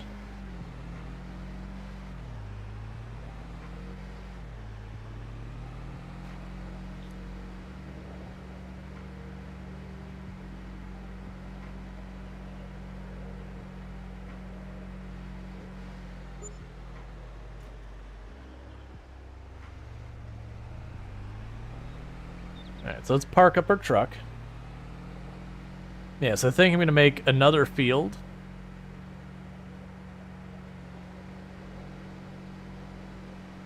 Like, whether or not the field stays there long term, who knows? But at least for right now, I'm going to put it there.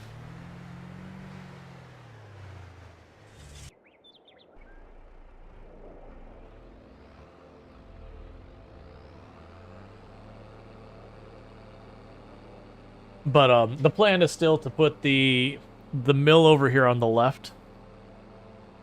You're making pretty good time, actually, if you're already a third of the way through the field. I mean, it's a small field.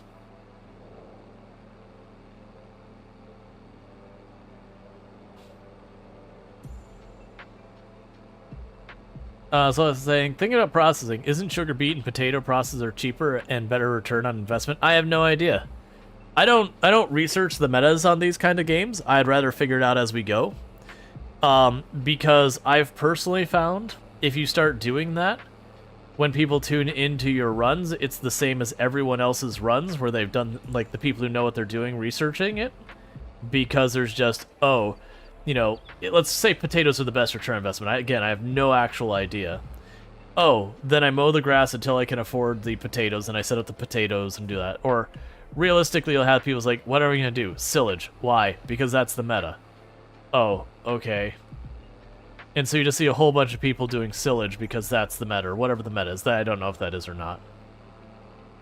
So as long as it's making profit, I'm going to work on it.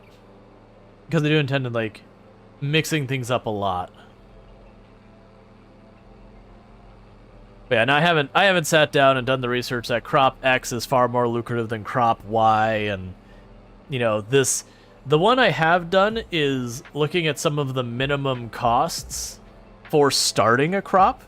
Because of the challenge run I've been doing off stream, I actually do need to know if because I was doing a whole thing where I could only get the use tools.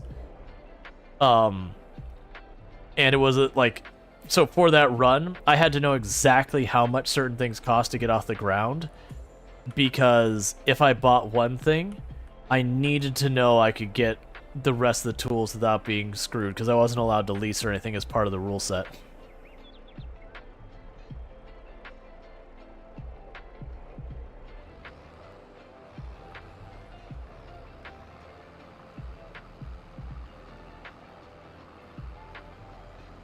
All right.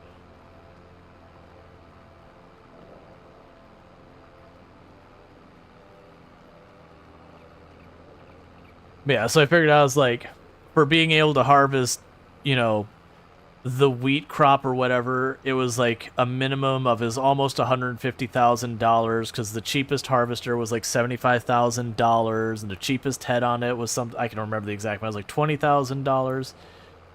You know, stuff like that. Like, it did all that math just for the purposes of that challenge. And that, like, the root plants you could actually get going way cheaper. So, like, the carrots and parsnip and all that, I want to say those are closer to, like, $70,000 or $80,000 to be able to do it at all. Not do it well, not do it efficiently, not do it in a way that you didn't want to just beat your head against the wall.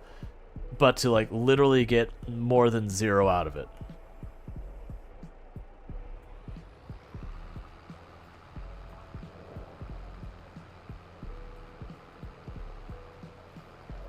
Okay, so that section of trees appears to be mostly off this tile.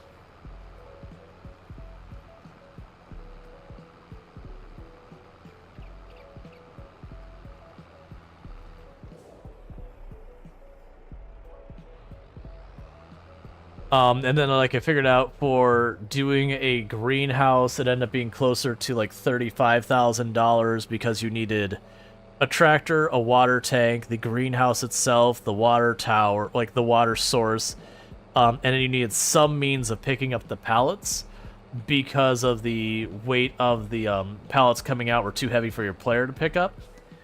And I believe the cheapest I found was to get there was a an attachment for your tractor. They use the same type of port that the plow does.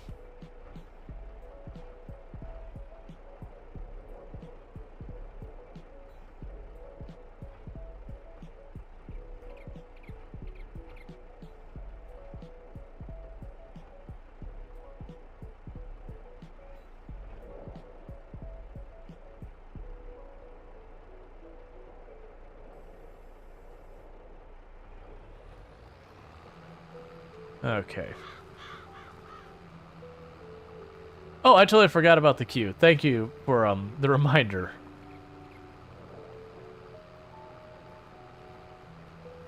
I should be able to add a command, or not command, I should be able to add an event that when I change game category, it automatically closes the queue. That's a very doable thing with the bot. I just have to actually set it up.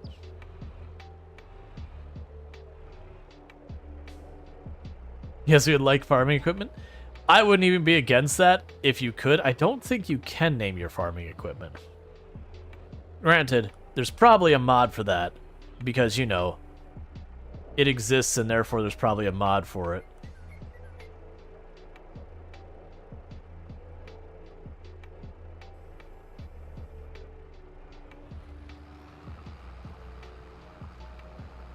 Okay, so this will be the other field.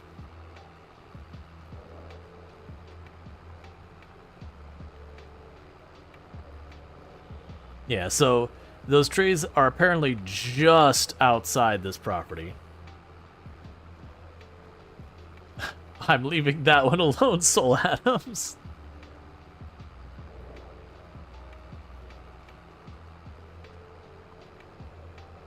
I am leaving that one entirely alone.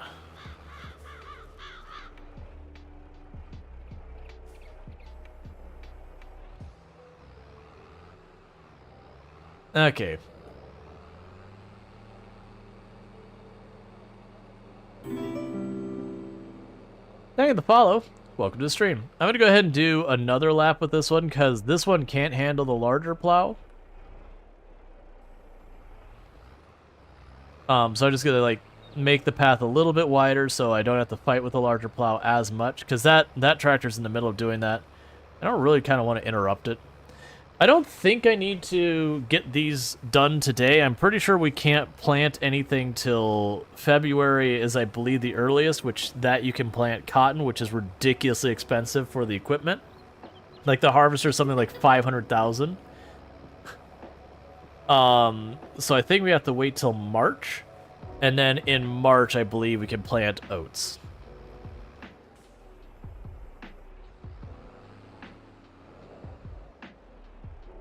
Field crop this, field crop is year-round planting, you think? Yeah. Yeah, I'm pretty sure when you do, canola and wheat and barley, you basically, it harvests and you're almost ready to plant it right over again. Like, you just wait like 1 month or something like that. Versus oats is definitely a much shorter growing season.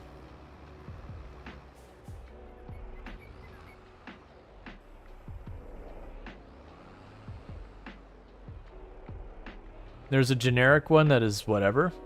I think... I mean, there's, like, grass and all that. I can look. Like, grass is year-round. There's also the trees are year-round. The poplars year-round, just about. Here, we can just pull it up right now. If I remember correctly, though, there isn't... Yeah, there's oil seed radish. is almost year-round, but even that's outside its planting season. Like February, you've got cotton, and then you've got oats and sunflowers and all that. Actually, I could just plant the sunflowers. No, we'll stick with the oats, I think.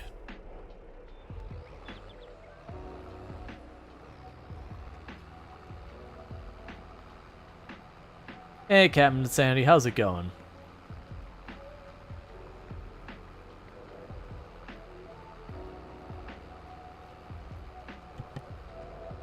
Which there is a setting in the game if you want to ignore seasons for planting.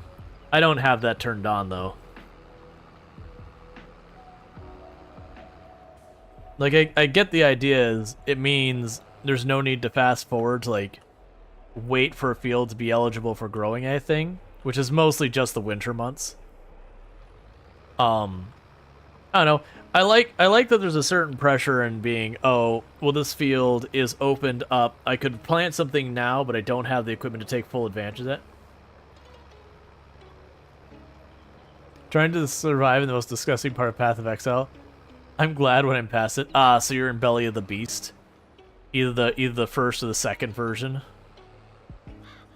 To me, the second version is way grosser. And for those who don't know it, it's a map in Path of Exile that you are inside of a giant beast thing. So, it's very squelchy. So it is one of those maps that a lot of people gives very, very not cozy feels.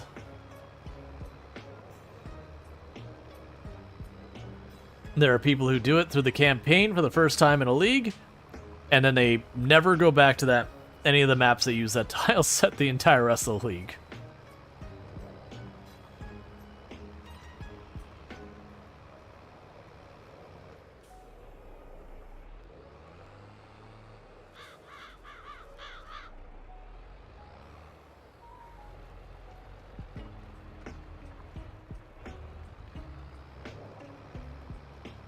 Yeah, and plowing the fields is the one task I can never really hand over to the AI. You're surprised it's not full yet? It does take quite a while to fill up. I would guess it's probably like 70-80%. We'll check when I do this next pass. I would guess it's at like 70-80%. That's not a very big field. Like this field is honestly probably twice its size. Yeah, because it's not quite twice its size horizontally, but I believe it is, it makes up for it in being that both dimensions are probably bigger. Yeah, I can create fields, if you want the field as big as the connected tiles. Yeah, so you just cut it loose, it just grids it out. Can't say, like, first time I was in this area, like, yep, never playing this game again. I know quite a few people who, the Belly of the Beast maps, they are very not a fan. That, like, it really does just make them uncomfortable.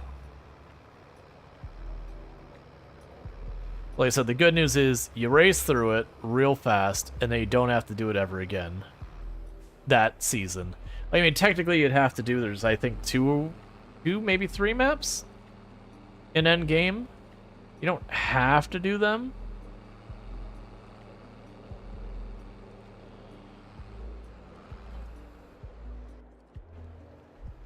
It's only 12%. Alright.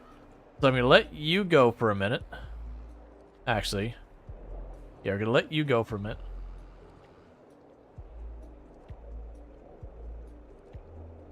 You can skip time.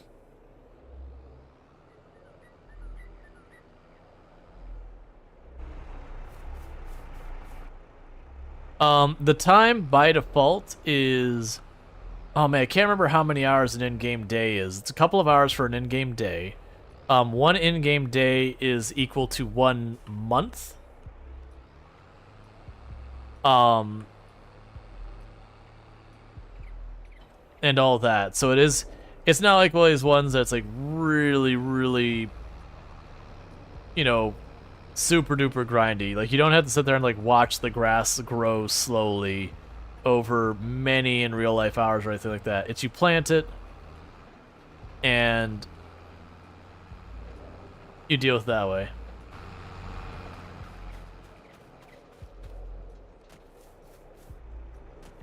Oh, that happens all the time, Prof. Answer. You can even have clocks on your computer disagree with each other because they're pulling from different sources. Well, they're set to internet time, though? Yeah, but are they pulling from the exact same source for internet time? Because there's not, like, one authority that handles all of it.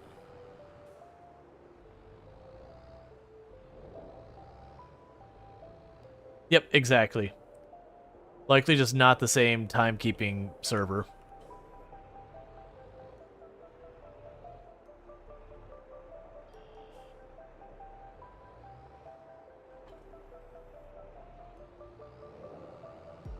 Okay.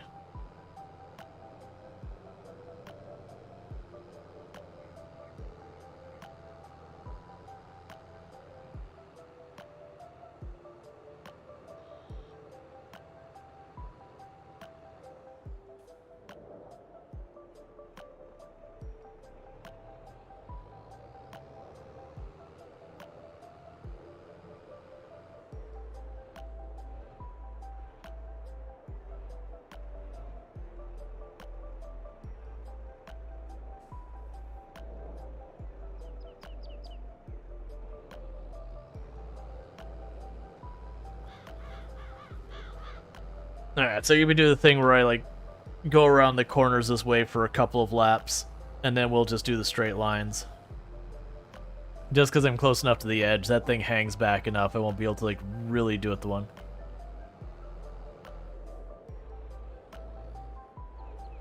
You see the Bezos built an underground clock? I had not.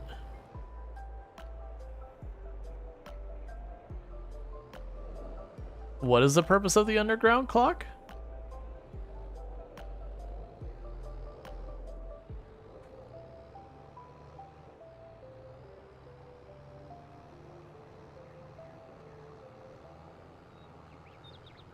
Being underground? Okay, I understand. It's for after the bombs fall. Wait, what? It's groundbreaking? Yeah. Not sure. It's supposed to last 10,000 years.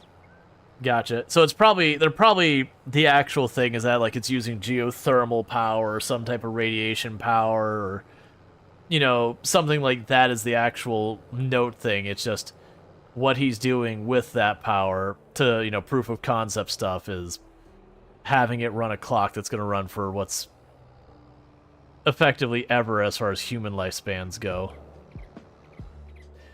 With a little money, you can do whatever you want. This is true, but usually when people burn money for, like, on, you know, either wasteful projects or whatever, there's still a reason for it. Like, you know, they buy a Ferrari because they want to drive fast, or they want to, you know, be seen in a Ferrari, or whatever the reasoning is. And that's what I was trying to figure out. I was like, okay, so you made this underground clock. Like, you clearly did it for some reason or intent. Not quite sure what that reason or intent is. There's some people who think the future think it's 8. Got down like the Maya calendar. Just basically, like, I think the world's going to last this many years, and I'm going to put a countdown clock underground, so when the world ends, everyone can see I was right. Of course, they wouldn't be, because that's not how anything in the universe works. I think the one just, like, random project that, you know, random tech company doing that impressed me the most was the experiments between underwater data centers has been kind of a fascinating thing. There's a lot of different legitimate concerns that we don't have any numbers to really, like, we have good guesses, but we don't have any, like, actual, you know, proof of concept testing data yet. But it's kind of, you know, interesting about using just dunking this thing in the ocean as your cooling method. Which, that's oversimplifying it. It does pump the water through the data center and yada yada yada.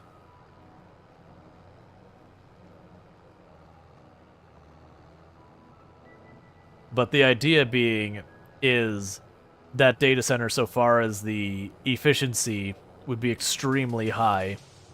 So while it is directly to putting heat into the water, the massive amount of reduced power consumption, everything for all the air conditioners and all that kind of stuff, makes up for it by not requiring a bunch of power plants to be spewing out whatever negative side effects that any plant has, giving, you know, coal being awful, natural gas being not very good, gasoline being pretty terrible. You know, solar, hydro, and wind, you know, they do have their drawbacks as well. You know, the manufacturing costs, making all sorts of stuff. You know, everything has a pro and a con. But you'd be mitigating some of that con by not needing as much power to run a data center. Because the systems for keeping the data center cooled and keeping the what's the word I'm looking for?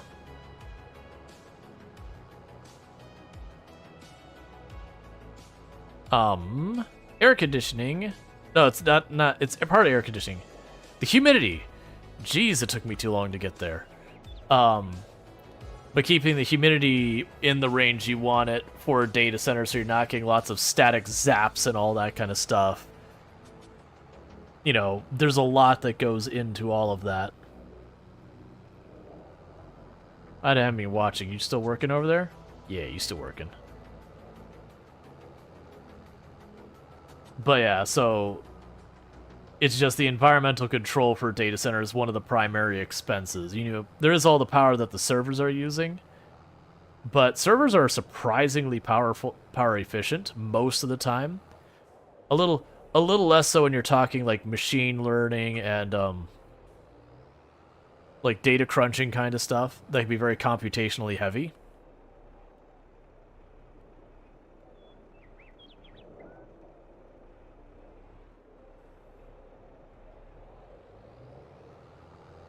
Also better protection from cosmic ray bit flips.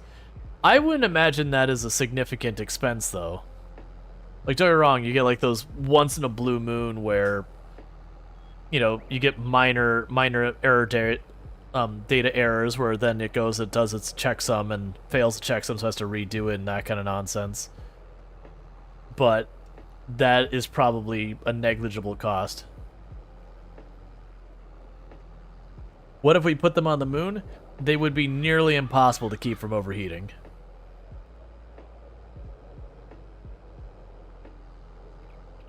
The Super Wario world record cannot be broken because of a bit flip. I mean, that's fine, but there's a difference between a world record being set because of a fluke and then turning around and having like trying to quantify how much more power consumption happens because one thing had to rerun some code because the data that came out wasn't correct. And so it failed whatever checks they have and goes, wait a second. Like, the power loss there would be negligible. Your digital watch would probably pull roughly the same amount of power. Like, I remember having that, when I was much younger, I'd run my computer 24/7 and just be left on all the time because I was hosting websites and everything from my local computer. And, you know, that was still while I was living with my parents. I was a young teenager and whatever. And, well, not young, but like 16 or so. But, and I remember having a conversation that, you know, my mom was like, you're running up the power bill, like, you need to turn that off. And I'm like, I don't think I am. And I had gotten one of those like little plugs that you plug like something in and you plug that in your wall and it reads how much power you've used as in like kilowatt hours or whatever the whole time. And I wanted to say, I remember, this is like my computer I'm playing games and everything on. It's for like the entire month. I think it barely broke like $10. Like running 24/7 and hosting a server. I don't think it was that much. It was really not much. But it was as well as things, like I had a part-time job. I think I was working at Winn-Dixie or whatever, bagging groceries. And so, you know, it was like it's like $20, it's covered. she wasn't particularly impressed by that. But computers are very efficient was the whole point. Yes, you look at a power supply and you go, "Oh man, it's a 1200 watt power supply." Right. And 90% of stuff on your computer is using like 5 volt. Like some of the more powerful rails, I think it gets up to 12 if I remember. There's other stuff that does get to higher voltage, but generally computers do not consume much power in themselves.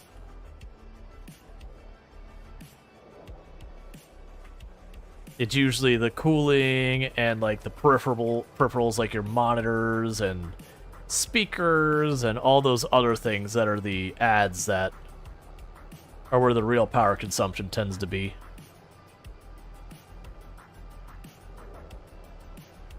Yep, 1200 watt power supply, so 1k watt-ish draw max power, right. But the point is your computer is almost never running at max power. Normally, like obviously with some games, because you're going to have, assuming you've done your setup right, you're going to have a power supply that produces a higher amount of wattage than your computer needs at max. Because otherwise your computer, the moment it needs max wattage, your computer usually reboots or blue screens or whatever because some device doesn't get the power it needs. So already on paper, you shouldn't be able to hit 100% power supply utilization to begin with. And then usually, because of the way power supplies are rated, you want a good amount of padding between you and what the predictable max power is. Because usually a lot of those, they'll take those readings in ideal conditions, which you're almost never in. So, you know, you want to pad it out at least like 20%, if not more, to make sure you're all good. And you also want to have a little bit of expandability in the future as well. So you're probably talking way, way, way, way, way below that max for at your peak. And that's, again, only at peak that you're going to be up there. But realistically, that's not going to even happen that much. Like, even if you sit at your computer playing a game that it is absolutely chugging, that your CPU is working really hard, if you actually look at the different cores running, you'll have like 1 or 2 cores that are really working hard, and then there'll be like 6 cores that are just barely sleeping at all, because so many games just do not multi-thread well. Or multi-core well, I guess is a more accurate thing to say, because you have more threads per core. You get the idea. So you'll end up having a bunch of your processor just not even doing anything. And it's pretty rare you'll have your GPU completely maxed out either. It happens, but you get the idea. Even when your computer is chugging, it's probably not actually being fully utilized.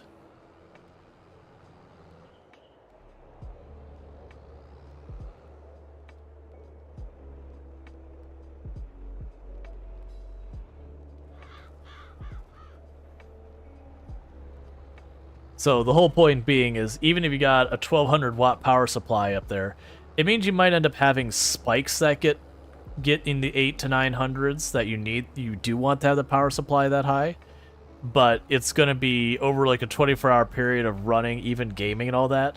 Most likely you probably didn't cross like the 80% usage of your power supply at any point during the day, and if you did, it's probably like just for a fraction of a second.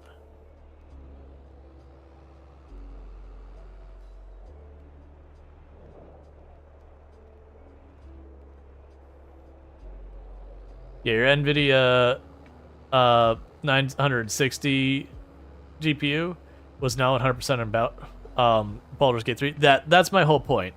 Is you will have situations that, like, especially when you're starting a game for the first time, that it's like kicking in, like calculating the shaders, and it's doing a bunch of like file system work in the back end to set itself up for the first time and all that. That's usually about the hardest I've seen a computer get kicked, is just like right on that initial setup kind of thing. You just suddenly hear your CPU fans kicking on a black screen. You're like, what? And it's doing all that stuff, like calculating all your shaders and doing all that garbage. But, you know, it does it for that minute or two or whatever it needs to do that. And that's probably not even 100% utilizing you. And then it tends to really taper off. Now you'll have whatever the bottleneck component is, that'll get slammed. So if you're playing a game that's CPU heavy, yeah, you'll have one or two of your cores getting above like 90% or whatever. But then the rest of your computer's kind of waiting for your CPU to play catch up. So they're not being overutilized. So the whole point being, computers actually don't use that much power. And you can go, and there's, like, you can go to your local hardware store, you can go, any electrician will probably have them, that they'll have these little devices you can plug in between your device and the wall, that it will accurately read how many kilowatt hours go through there. Now, when I did that thing where I said it was, like, less than $10, we're talking, that was when a, ooh, what would that be? Pentium 4 was probably the big CPU at the time. We're going back quite a ways. So totally different animal than nowadays. The power use will be higher now, but compared to a lot of things, not that bad. Now that said, I actually don't run. You think the picker went up wrong way? Oh no. Oh no. Actually, wait. How did it get over here?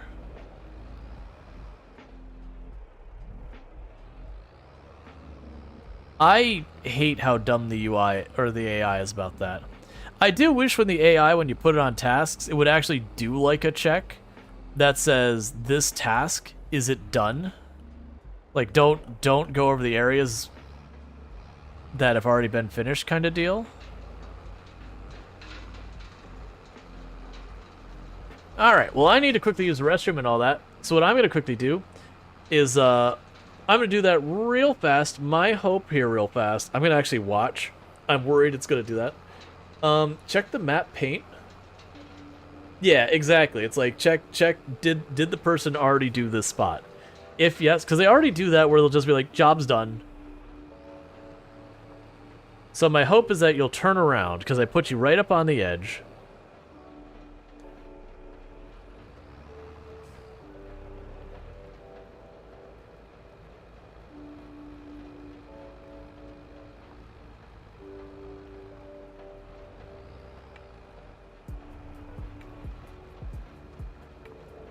They're so inefficient in how they do all these turns.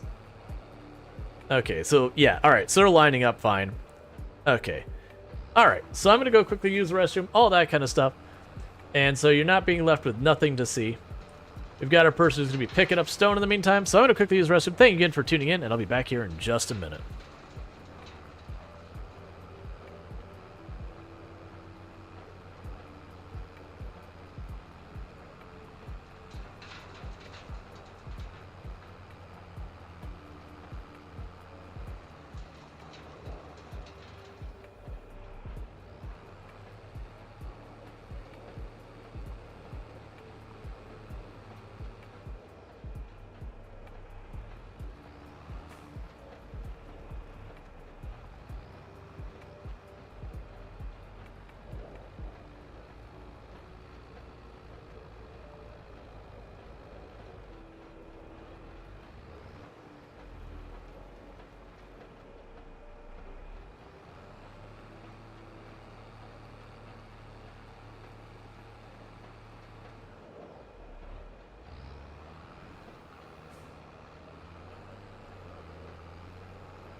Alright. But yeah. That's, like, if I were to go right now and check my own... Like, I can't check the wattage I'm using at a given moment. But if we were to look at my actual performance going on... where I can see all my CPUs?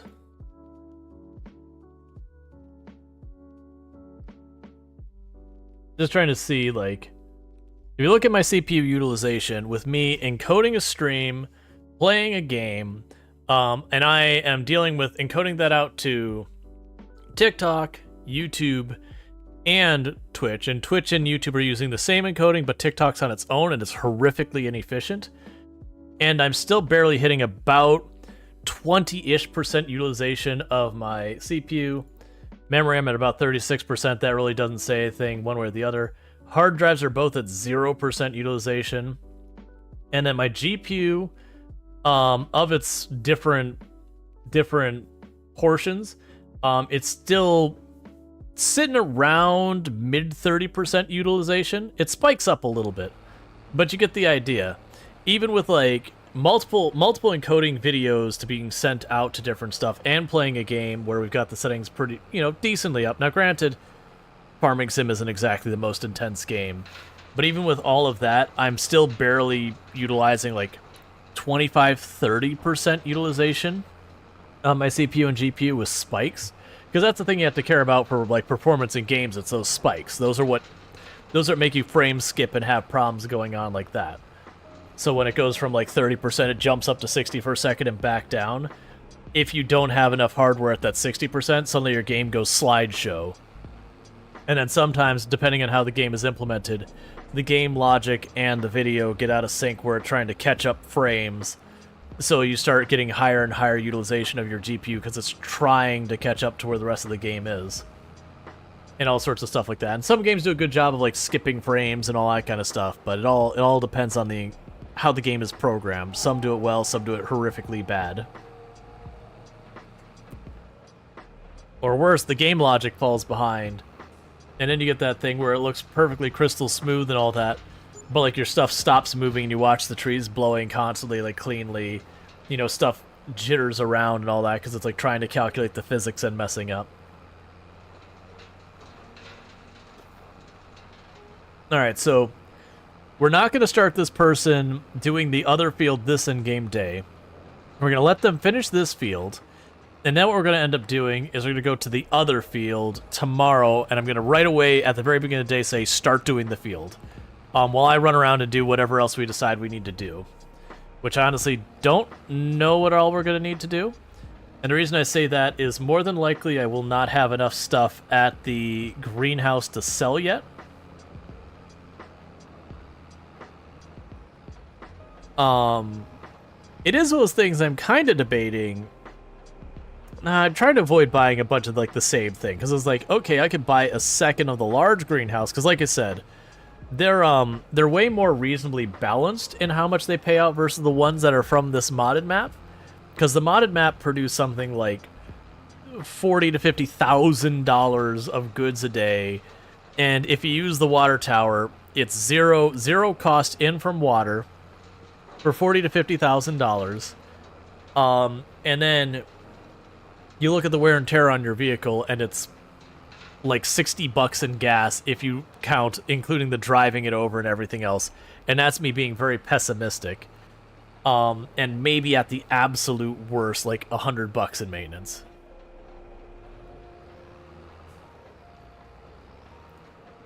I don't know why I didn't play the audio, but thank you for the follow. Welcome to the stream.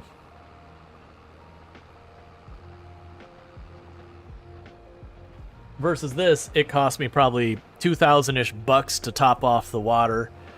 And I'll still make in the tens of thousands over the course of an in-game year, but you get the idea.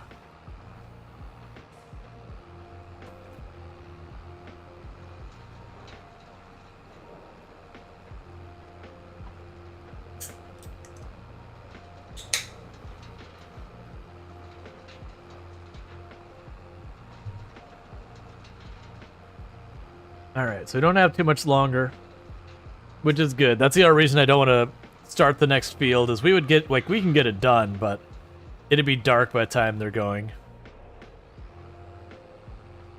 But yeah, so the AI is just doing the AI thing. It honestly, in this game, can be fun. Like, if I'm trying to figure stuff out, I like games that I can, I refer to them as ant farm games. They're the kinds of games where you set something up, you hit a button and just let it go, and you kind of watch it play out, and then it can have like stuff that interrupts, so you have to like stop and like adjust it or whatever. That's the reason I like a lot of the city games, the tycoon style games, where you can get things set up to be profitable.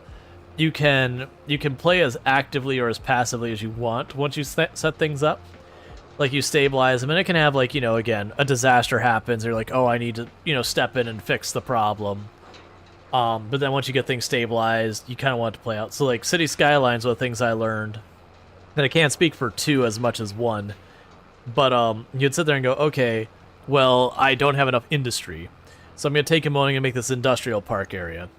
Now, you could just go on and build the next thing and build the next thing and build the next thing, but you end up getting death waves and all sorts of problems that are really problematic in City Skylines 1. So what you do is you kind of set that up, and you want to let it run for like 5-10 minutes or whatever, and then do the next thing. And so it's almost like a less strict Pomodoro method of you play a little while and then you work on something else while like you let it run, and let it just do its thing, and then you like go in and do the next thing and just let it run. I like those when I'm trying to have get something else done that's not super duper involved. Like if I'm doing research on like what games I'm going to be playing on the channel, that kind of thing. That'd be a perfect game for that, where you play it for a little while, you let it get set up, you bring up, you go, this source, let me grab all the games, go through a couple of them, make your 2 or 3 adjustments in your city, go to the next couple of them, make a couple adjustments in the city, go to the next one. I always found those helpful for being more productive. Because with ADHD, if I just try and hammer away at something, like researching games that I might play, that's a fun task. But if it's a task that's not fun, being able to take advantage of the whole psychology thing of doing something fun so that my brain gets engaged, and then applying it to something else until I start to withdraw, and then, you bounce back over, do the fun thing, you do that cycle back and forth. It's a really good way of kind of working with your brain when your brain doesn't want to do something.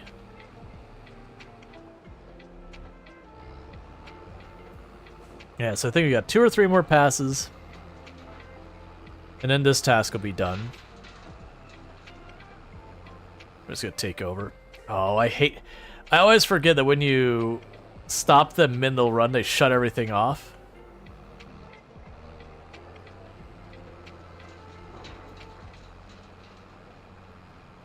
Because I can't see super well, but I'm paying them to just ride along.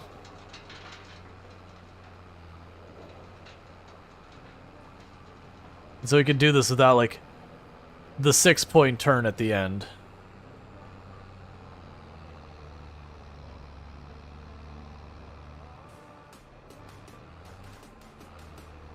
Almost perfect.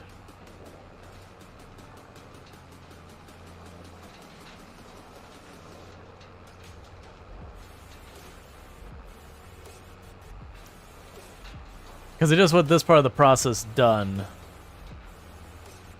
And I'll park this mower on the other field to get that all going. And thank you for everyone who is over there on TikTok, sharing and encouraging other people to check it out. I do appreciate that. It does help. How much, I can't quantify because they don't tell me. But it does help. And for those who didn't catch on, I am streaming to Twitch, TikTok, and YouTube. Twitch is my main platform, but I do stream to all of them. Watch where you like. I don't really mind where you choose to watch. Like, I do have the most stuff you can do over on the Twitch side, and that just is a matter of the capabilities of bots and what systems that Twitch has versus like YouTube has. TikTok's probably the one I can do the least with, honestly. There's just not good ways of like wiring the bots into chat to monitor stuff, to accept commands and do all that sort of stuff. And to be honest, like, the TikTok community in general doesn't engage that same way either.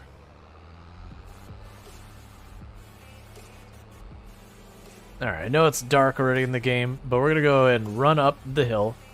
I'm going to repair the tools here, gas it up, get in position. I'll also drop off the extra stone while we're up there.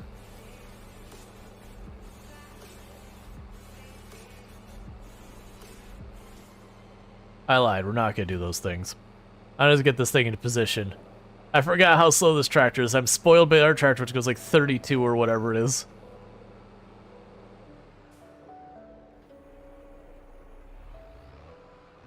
So we're not starting this, I'm just trying to get it in position for tomorrow.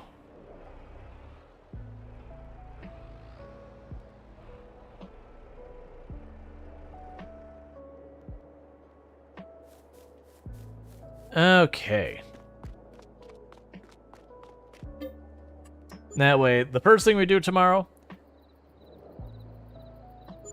if you skip time with a work honor, so it doesn't actually, like, the worker will sit there, they'll charge you for a whole bunch of time that worker would have been there, but it doesn't actually advance what it was doing. At least that's been my experience.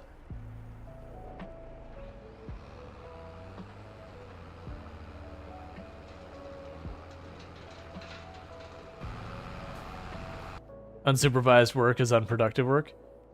I mean, in the game, yes.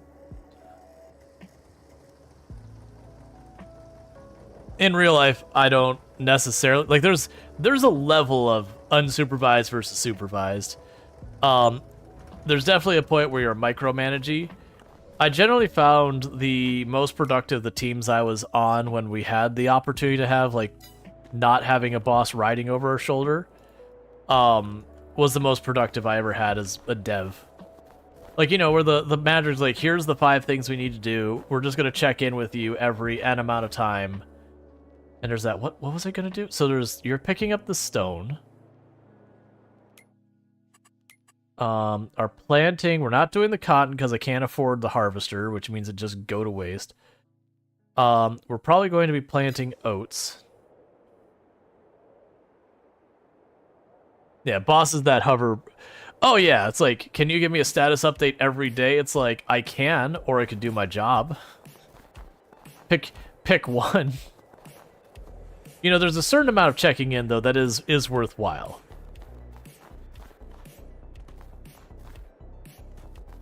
Yeah, update, things were done. So, it's kind of good that I've got the AI doing this, because you know what I can't tell? At all what's happening here. Good job. Or at least I'm going to assume it's a good job. It is a job.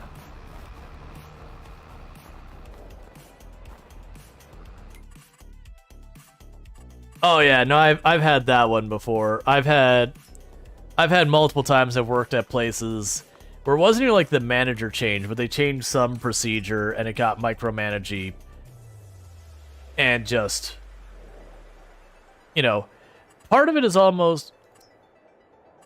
Okay, that's an easy shed. So the question is,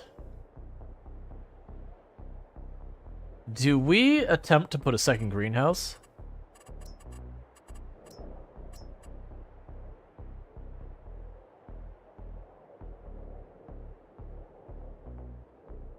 Because, I mean, we could. I don't know how long it takes a greenhouse. I'm going to leave that alone. We have a greenhouse. We're already producing those things. The orchards is something else. You could build generators as well. So I could build a giant wind turbine that makes me almost $1 million. So almost 100,000. That's almost $70,000 a month, but it costs almost $1 million.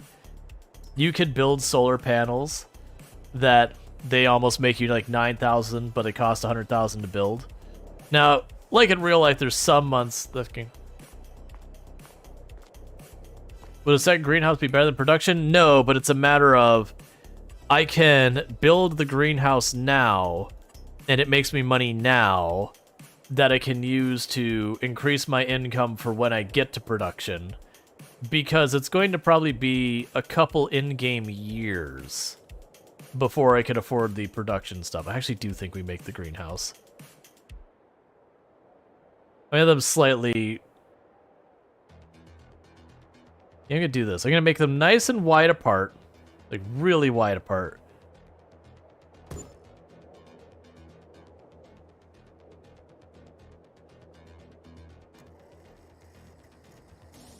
All right, so this is gonna take us a hot minute to fill this thing up. What factories are available on the map? None. It's no man's land. None.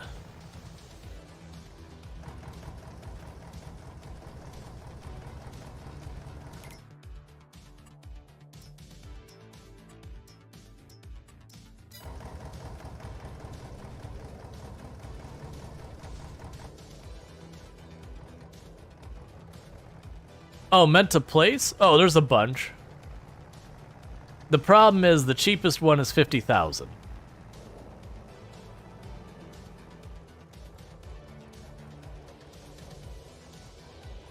Oh, and this is gonna financially hurt.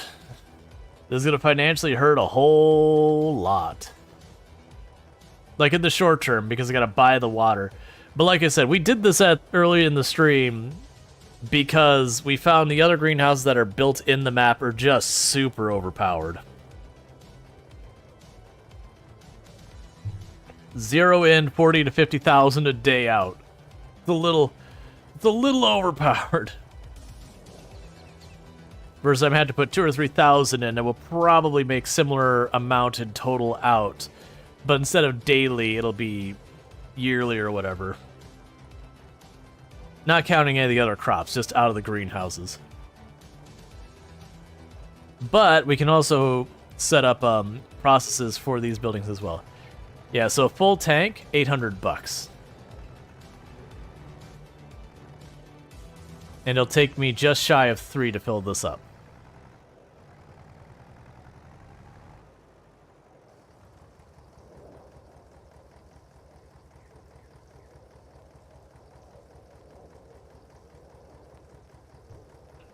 And we'll ultimately, isn't there a lake you could steal some water from? Unless something changed, I don't believe you can just pull a trailer in and hit a button and it fills up. Because, like, in real life, would you submerge the trailer entirely? You'd need a pump or something.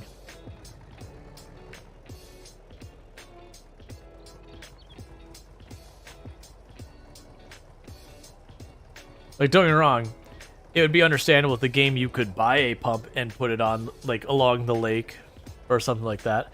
That might even be what they're, like I said, there's a DLC I don't have that's something like pipes and pumps or something like that. I don't remember the name of it. It's like hoses and pumps or something like that. That maybe that's literally all it does, is it's just a means of handling fluids.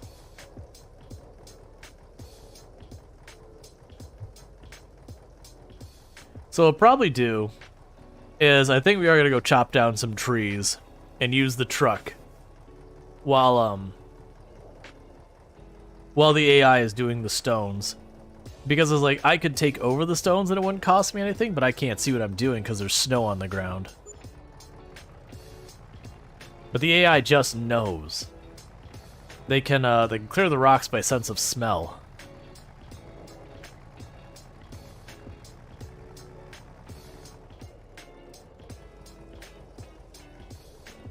We can trust the AI. Honestly, when you have the AI on a fresh rectangular field and you start them in one corner, as long as you don't interrupt them, they usually do perfectly fine. It's either if you have to interrupt them, or there's a tree, or anything that even slightly deviates from a perfect rectangle, that suddenly the AI is like, all bets are off. You know, throws her hands in the air, all that stuff. Okay. I wonder if we get a better... No, I mean, really don't have any money. I was going to say, I wonder if I can get a better thing for hauling the logs. I have the big flatbed there, but it's got no sides to it. Yeah, no, it's, the reason I'm sitting there, like... Yeah, so the good of the flatbed is with all those straps, I can cut it down. I'm still gonna have to cut down the logs relatively small because I don't have super strength mod turned on, which means if I cut a log and it's 800 kilograms, it's not getting lifted. And I don't have, at least I can't think of any of the machines I have here that I could just scoop up a log. How much would it cost at the store for the bits? Too much. I have basically no money. That's actually the big reason I'm going to even log at all, is because I am straight up broke.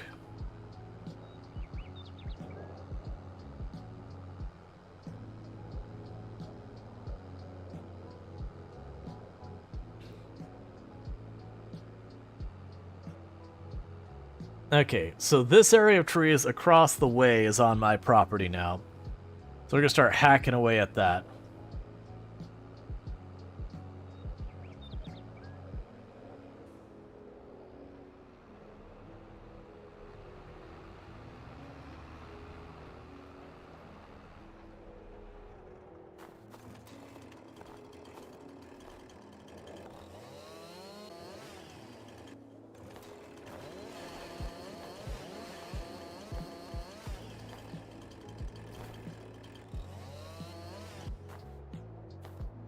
And remember correctly, it's around 6 meters is kind of like the premium price.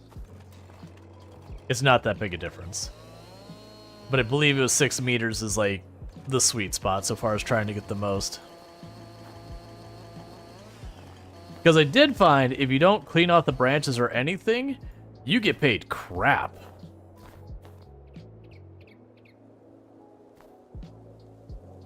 Would it be worth buying a tile just for tree planting? Eventually, probably. Like, don't get me wrong, trees, like, cutting the trees can be extremely lucrative, but extremely labor intense. Like, that's one of the big negatives about logging in this game, is while it pays extremely well, especially if you get a sawmill in the process, it is always labor intense. There is no getting the AI to do it for you.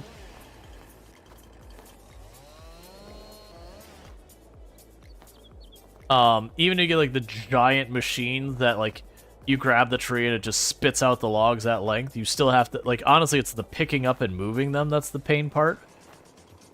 Unless you use mods to do it.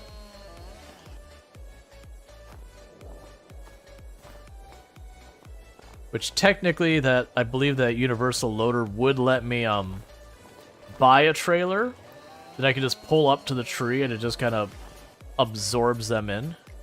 I can't pick that up, it's too heavy.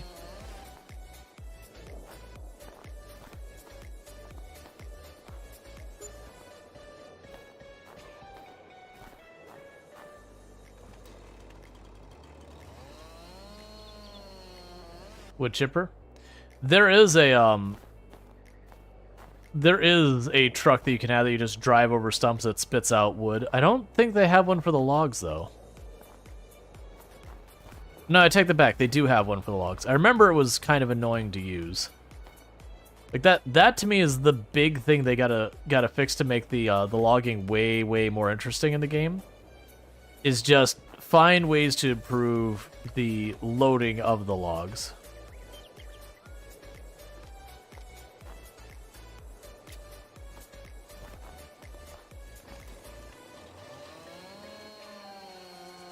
Because like I said, we have a mod that you could like literally not.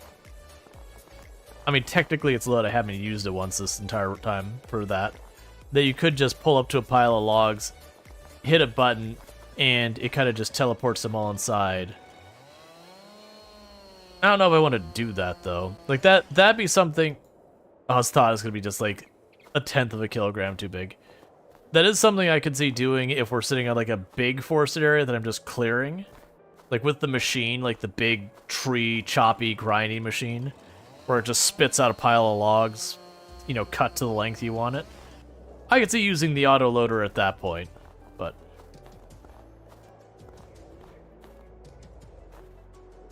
that's what I was worried about. There's no sides to it.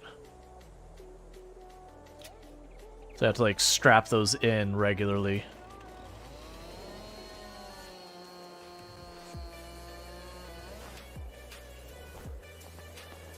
Because the only reason I wouldn't use it right now is I don't have any devices that could technically put these on a truck or whatever. There's also a chipper to sell wood chips, so they don't really have to load logs. Yeah. It's just more equipment I have to buy that I don't have the money to buy. But that's the whole Survivor Man challenge is you don't have the money for the things you want. The run.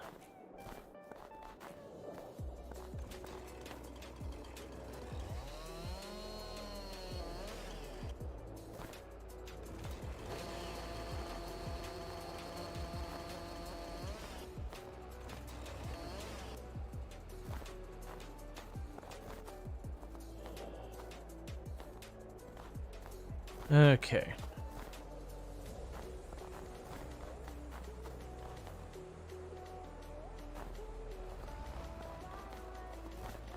Some of these trucks have multiple configurations. We'll see if there's a different configuration that'd be better.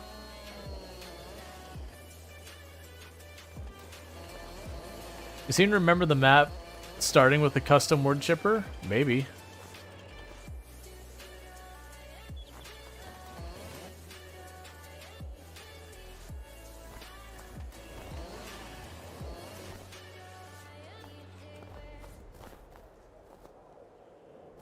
And before everyone's like, well, how much does the logging machine cost? It's like 300,000. It's way, way, way outside our budget. Yeah, so I'll end up unstrapping and restrapping those and piling this up quite a bit. That cheap.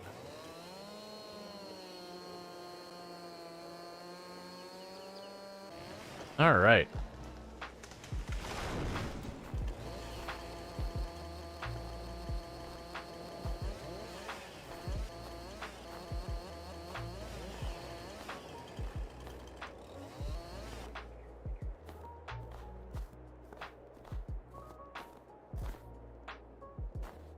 Okay.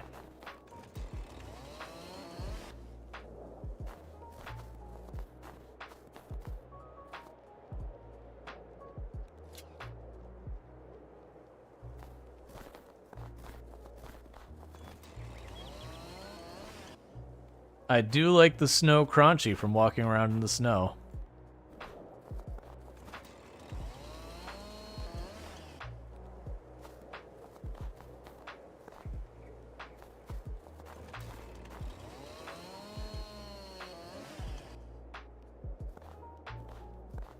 In real life, they would run out of stock at a blink of an eye at that price. Well, I think that's for like the cheap, crappiest one. There are some of the tree felling ones that are like 500,000, 600,000 for like the base model or whatever.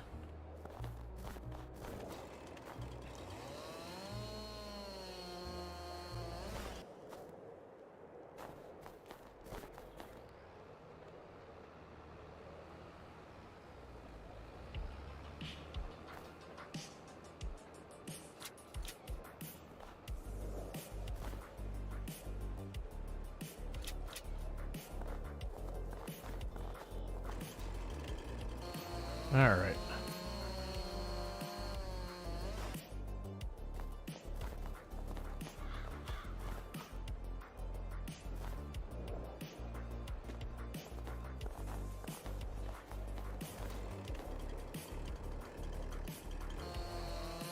I don't think that's gonna be close enough.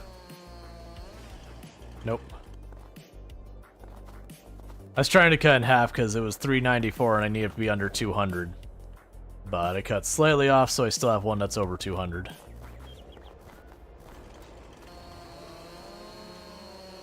Alright. I remember looking them up. The uncle, as he inherited quite a bit of forest, absolute cheapest you could find is 850,000. Yup.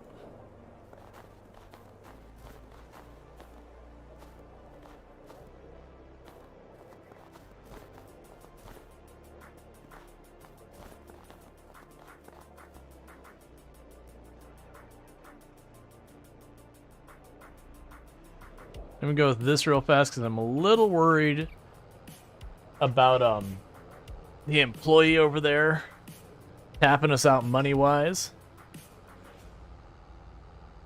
And I also want to see if we can take money, because you can reconfigure a bunch of the trailers. I want to see if I can put any type of sides on it. I don't think I can. Or rather, I take that back. I think I can put sides on it on the ends, but not the sides.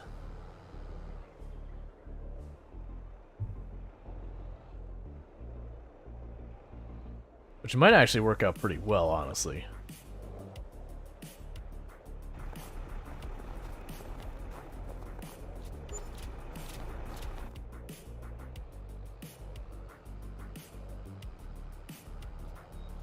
Yeah, service this thing. Gas it up.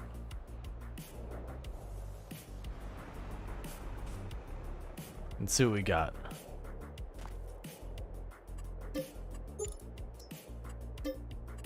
Ooh, nice $2,000 repair job. Customize. Okay. Yeah, so I can add the extension rails on here. Oh, those are so you can lower it and make it longer. Okay, that might make sense.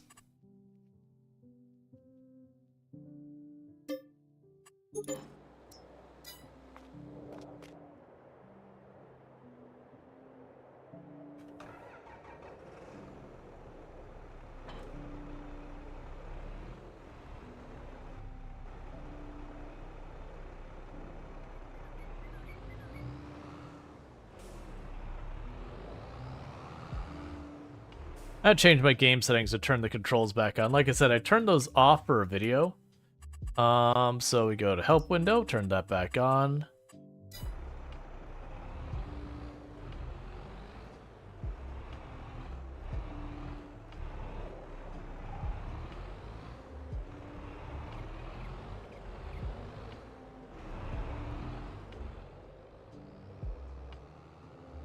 Because what I'm thinking I'll be able to do is instead of putting the logs in long way, we put them in sideways, and we should be able to stack them pretty high before I have to worry about them getting away.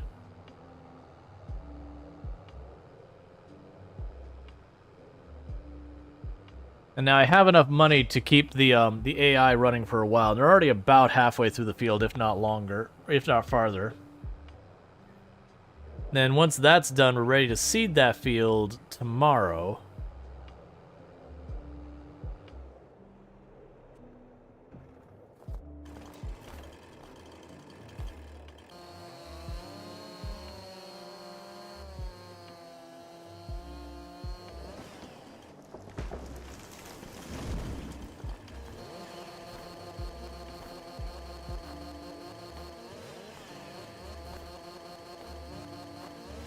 Now that, I'm not going to cut these... Well, actually, 6 foot shouldn't be too much wider than that. Is that... Oh, it's a bush underneath.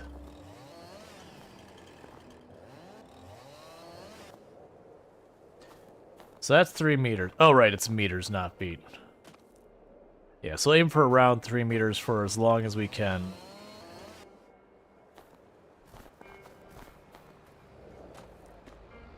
Manage that.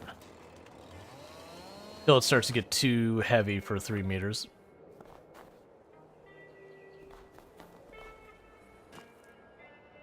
Yeah, I'll definitely be able to pile this heavier than I can drive with it.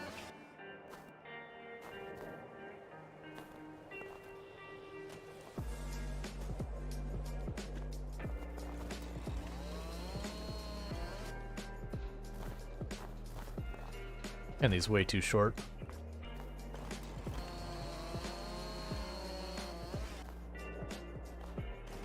And the very next one, I cut it too long. Is there advantage from clearing from the side rather than... Is there an advantage from clearing it from the side rather than hopping on and running along it?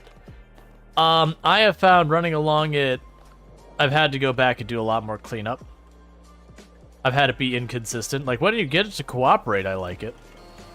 But running along it, a lot of times it'll miss a lot of the branches. I have to circle back and fix it.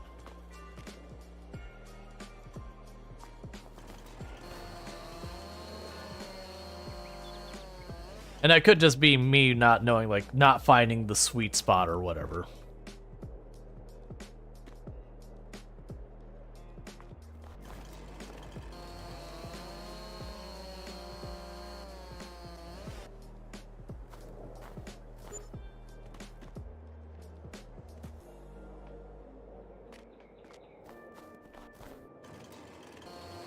I didn't cut quite enough off to be able to do that, and just 2 more pieces.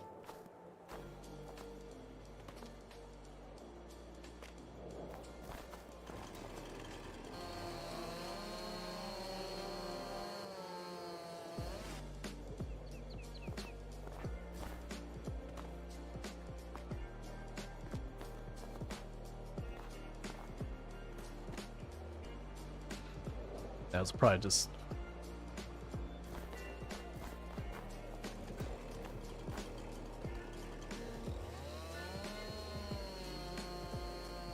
Yeah, we can try running along this one and see if I can get to work better.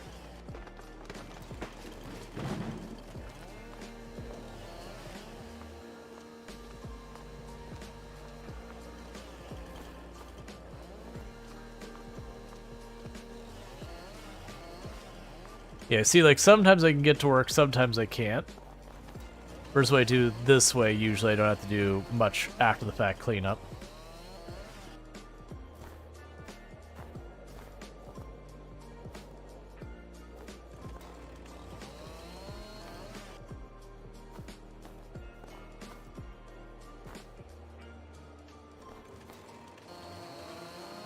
And that, like I said, that could be entirely on me as the player, just not really having it down to, like, the sweet spot or having a feel for, you know, where I should be aiming the cursor and yada yada yada. Like, it could entirely be on myself as the player, but I haven't had the best of luck trying it for a while, so I just stopped doing it.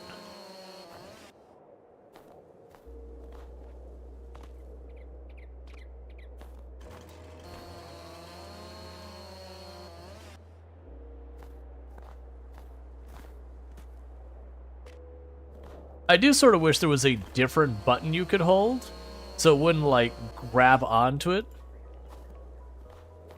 that you could use for clearing, so I could, like, run along the side like this and just, like, hold right mouse button instead or something. I mean, not right mouse button, because that does this. And just be like, I'm trying to take the branches off. I'm not looking right now to, you know, have the chainsaw, you know, dig in and start cutting through.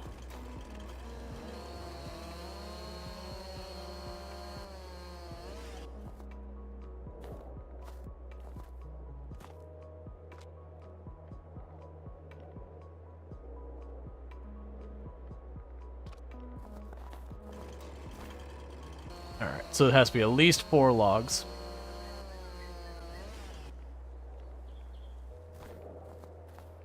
Because of weight.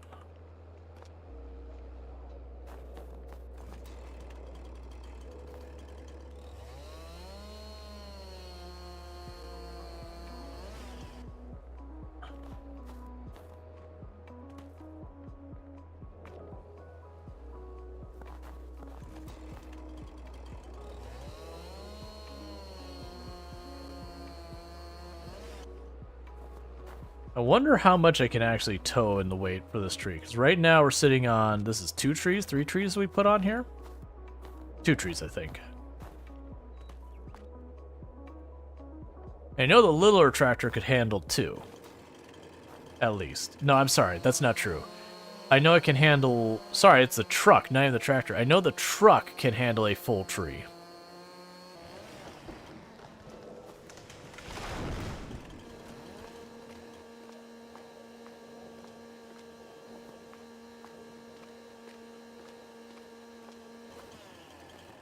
That came out good. I got lucky it didn't grab it at any point trying to saw it.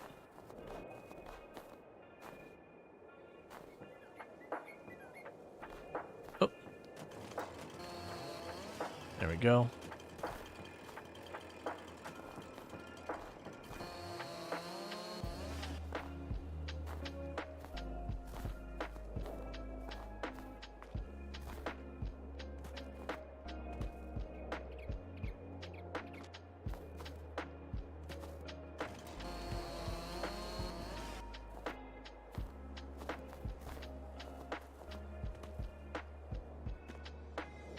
Almost cut that one too long.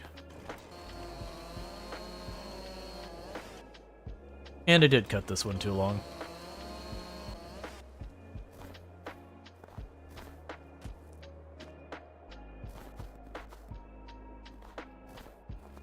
Okay.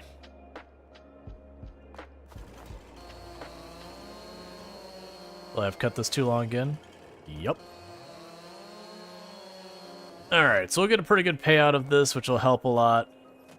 And the reason I'm doing this versus just advancing the day is because I have the AI doing the stone pickup thing. Like, I just need them to get that done, because we're going to be planting the next in-game month. And I can't really do it myself because of the snow, because I can't see what I'm doing. So the AI is able to handle that for me. But rather than just standing around or just watching him do it, I figure we'll do something productive.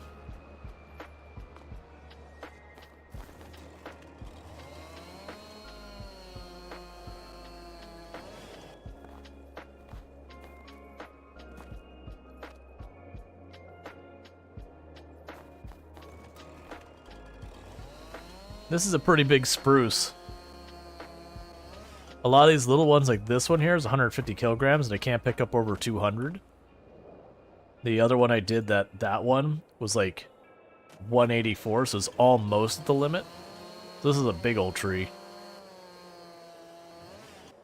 Yeah, so that little thing's 173.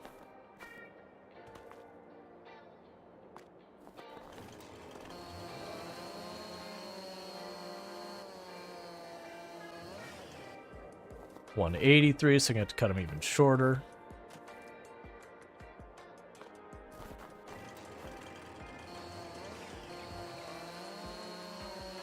Now, if I had something I could pick these up really easily, we'd be in really good shape.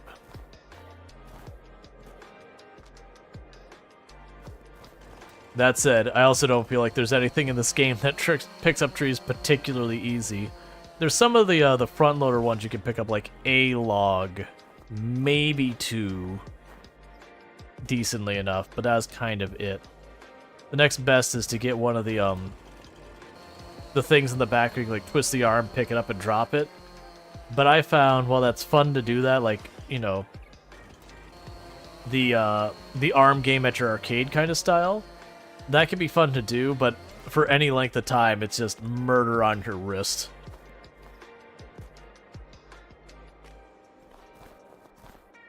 Like, it's probably really fun to do that kind of stuff if you had, like, a whole setup with a bunch of different, like, sticks and all that you can pull and knobs you can turn and whatnot.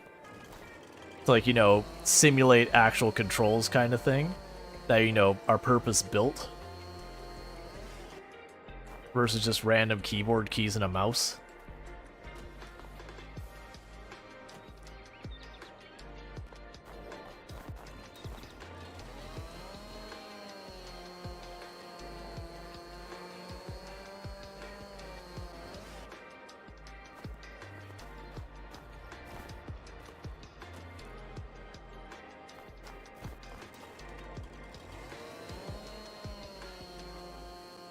Yeah, we still have just shy of a ton left and only 4 meters. So yeah, like each slice now is, even these little teeny tiny slices are 130 plus.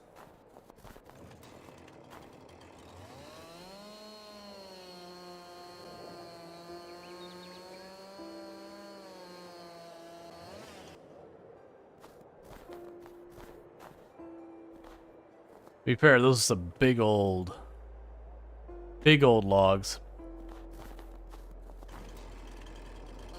I think about the only thing I could see using a log that short but fat would be some pretty major wood turning. Get a bandsaw, clean it up a little bit, you know, clean up the edges a little bit. Set your points. You need a really big lathe though. Like a really big lathe. But then you can do something like a wood base or, you know, like a really big, I mean, probably a set of bowls, not a bowl.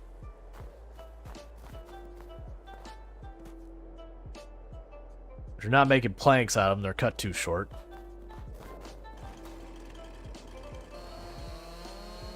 Alright, last 2.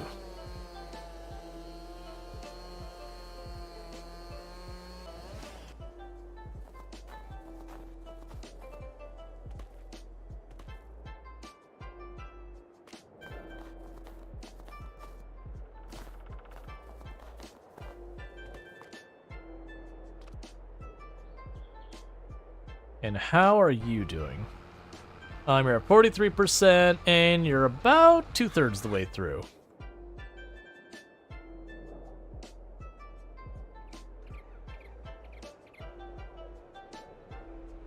Alright, let's see how it works with this.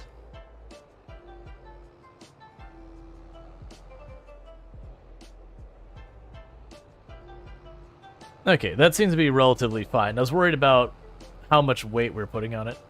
Your uncle does bowls out of the biggest logs you've ever seen.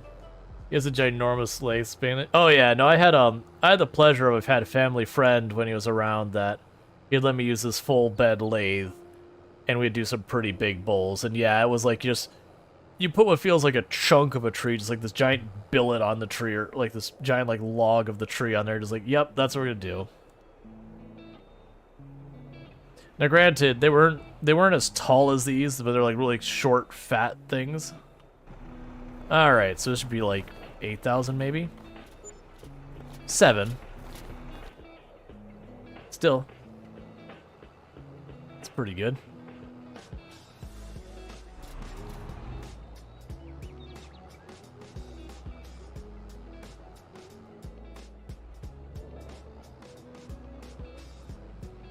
All right.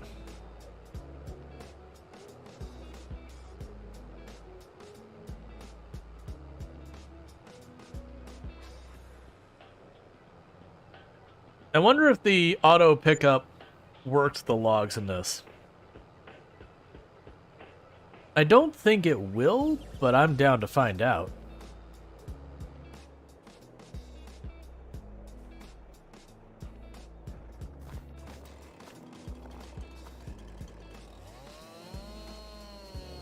Crazy is really confused for a moment. You unmute the stream. Rual is talking about huge bowls. Yeah. It doesn't. Rual doesn't seem like the type to smoke. Yeah, no, I'm not. So let's try first what happens if I do this.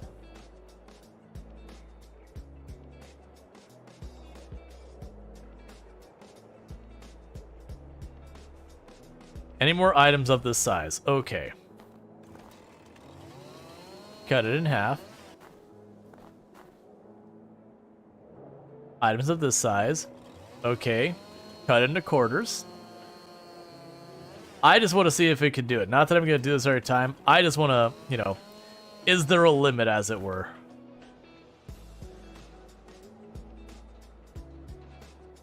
Fair enough. Oh, you missed. Okay. I see. It's not technically in range. But how long are these?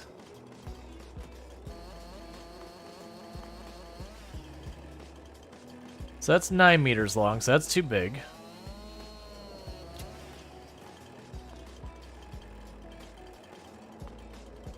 .6, 8 meters.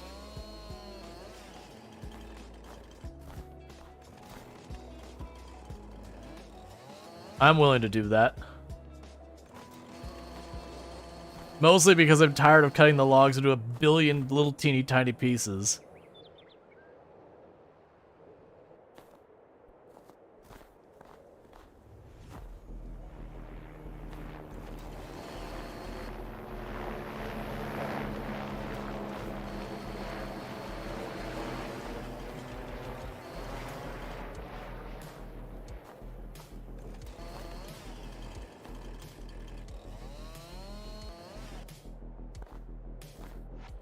Let's see if we can do this real fast. There's shenanigans you can do with the physics in this game using one object to push another. It's like this is a log I can't even remotely pick up, this big one. But the moment you involve a second piece of wood, it is totally doable. Don't ask questions. It's physics question mark?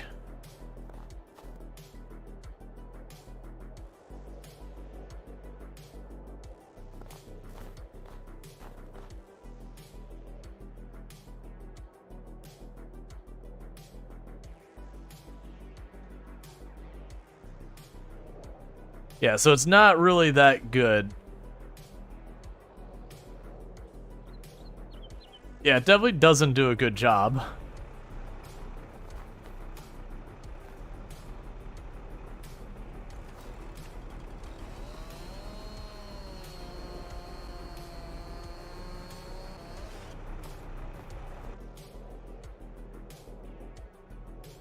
Yeah, so it technically will auto-load the trees. This is true, but it's really bad at it.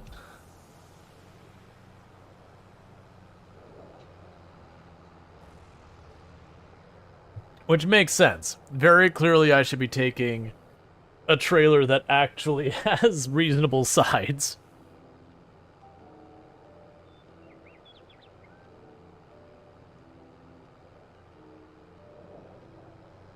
I'm trying to remember how much the tree trailer costs.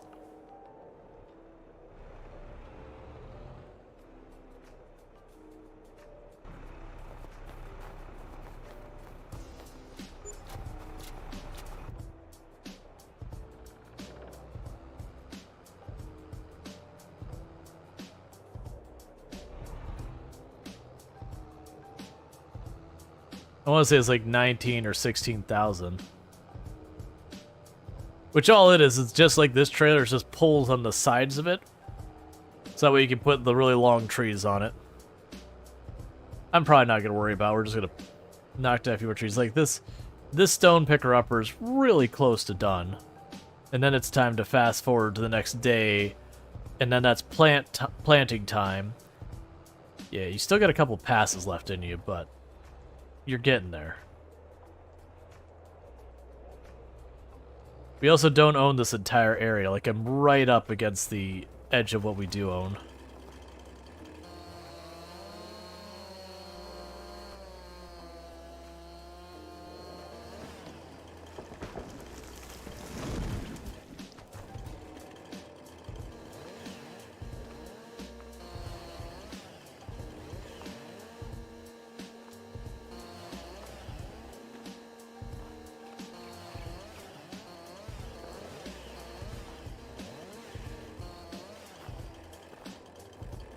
Okay.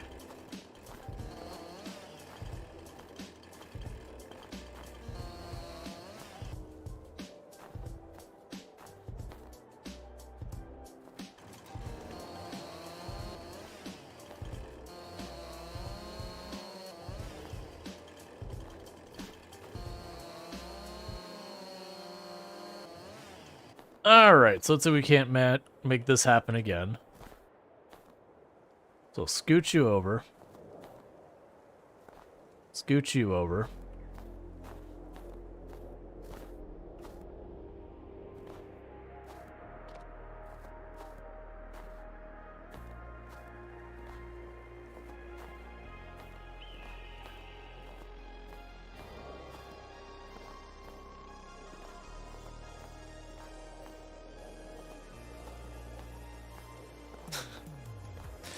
Yeah, like, this is definitely shenanigans we're doing here. Mostly to see what we can and can't do.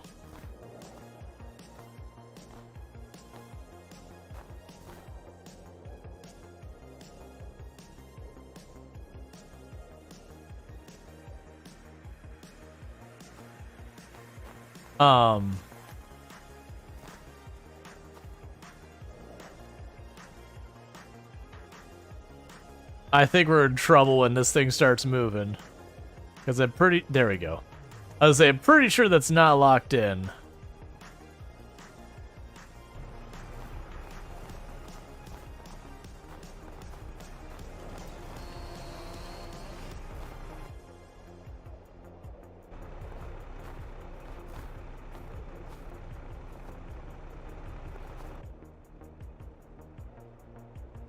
Yeah, that thing is, You have a good time, Ionek. Thank you for hanging out. Yeah, the auto stack is pretty worthless on this one. It's like the mod is good. It's just for logs on this cart.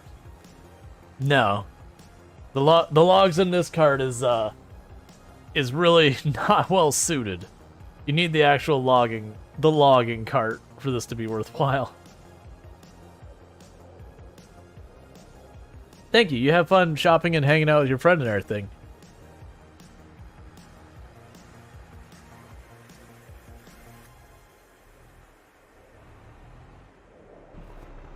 Alright, come on, Stone Collector.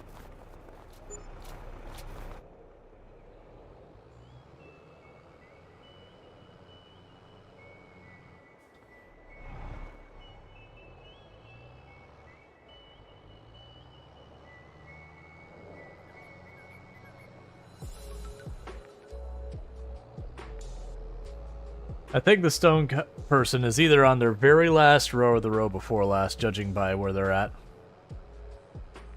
I think they're literally turning around to do, like, the last row right now.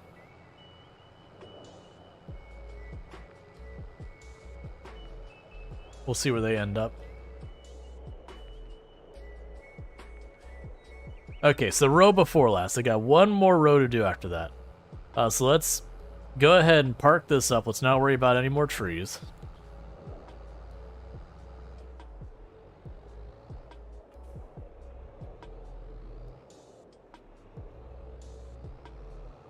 And I'm going to keep the extensions on for when we stack the pallets and all that. Because, like, if we ever use this, for example, for bales, you can run into problems that the bales will end up falling off when they start getting picked up by the thing where you sell it. Because it takes the ones off the bottoms first. So they all become, like, disheveled or whatever.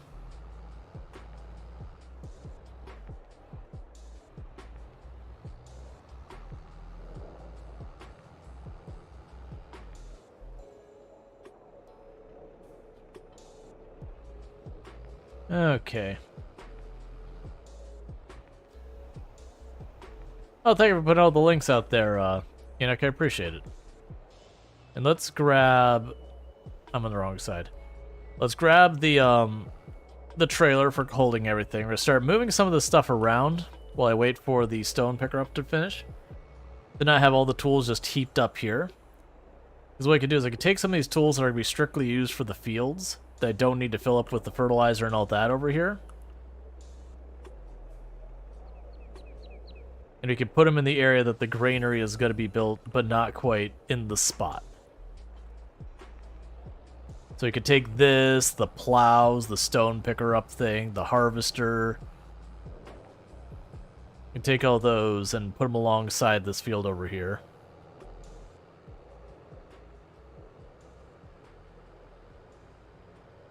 Okay, starting your final pass.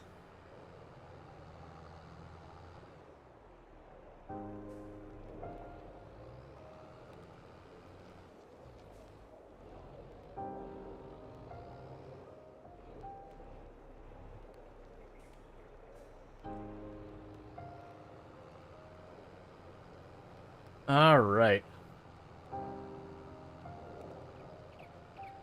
So then what we'll probably do is get those R2 fields set up as well.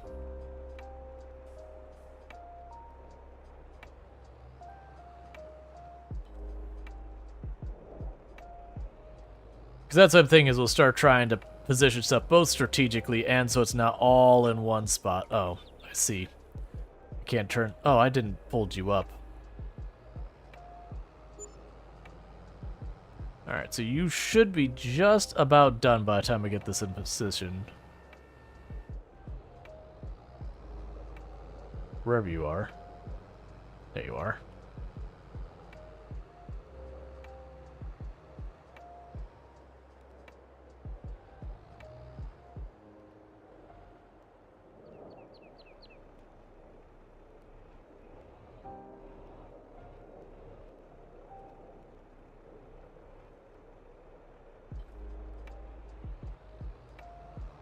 Alright, we can take this back because that's done there.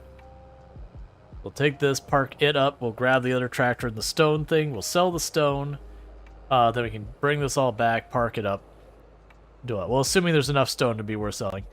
I'm not sure if you're noticing, I am drifting in the snow a little.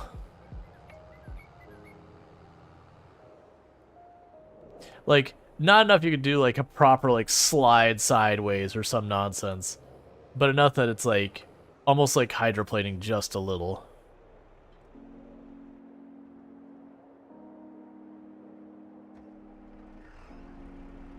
Alright, 50% full? Yeah, we'll stop that off.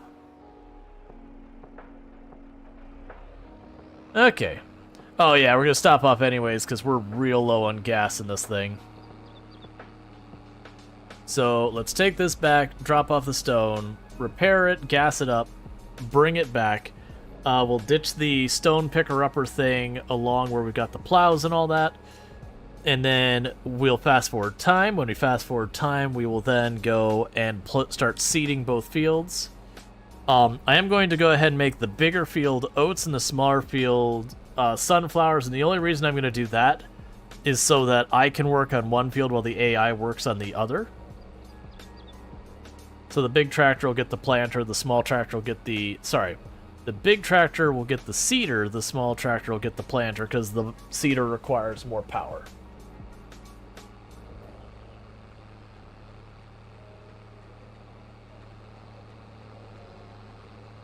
Alright.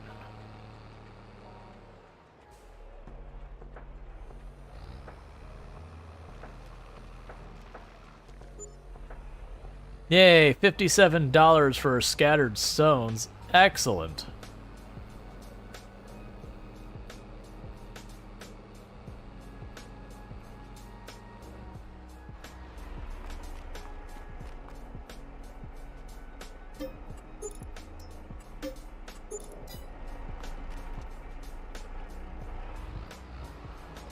Alright. And you're all fixed.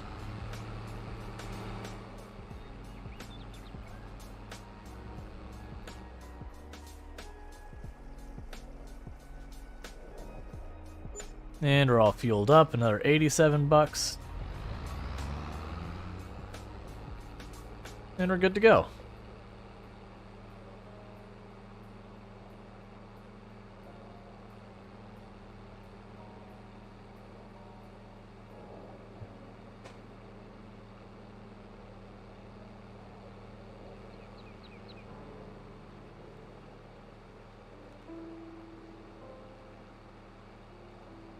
Yeah, it'll be nice when I end up with more large tractors. That's not going to be a priority anytime soon, though. I've got enough in the tractorway to be able to both multitask, and I have a tractor big enough to make stuff get done.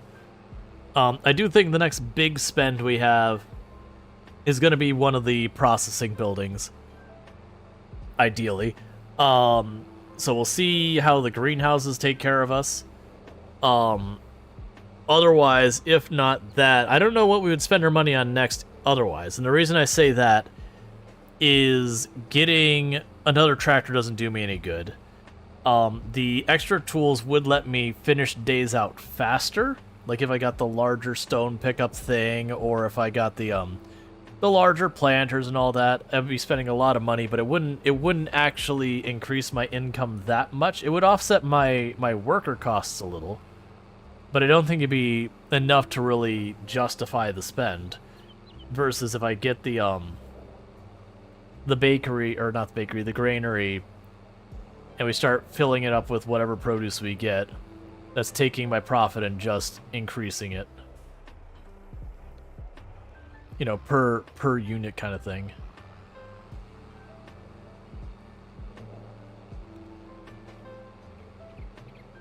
And let's get both tractors in position with their respective tools. That way, again, I can immediately pop in here and be like, AI, start doing that one, AI, start doing that one, do the handful of things, like top off the water and all that for the greenhouses, and then I'll take over one of the two of them.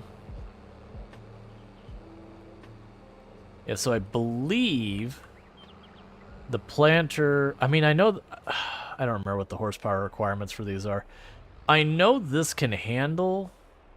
Let's... I think this could do the planter.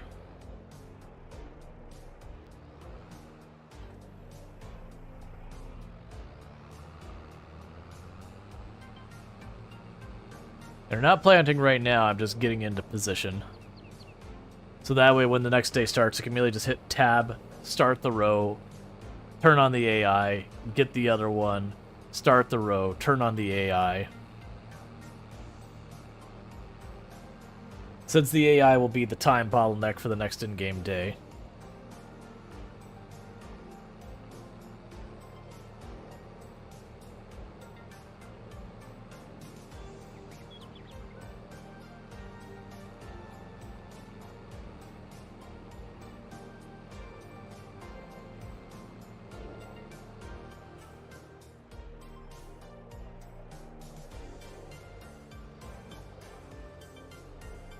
All right, you're in position.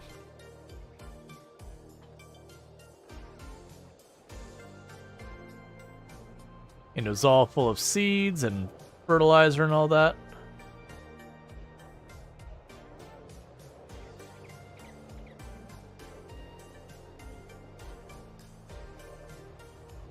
And you're going to be on oats.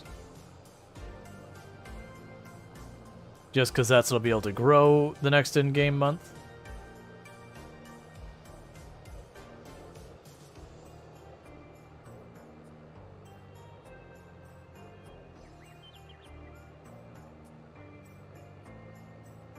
Alright.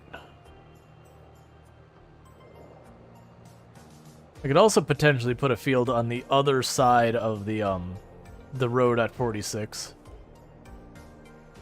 Another narrow, taller field.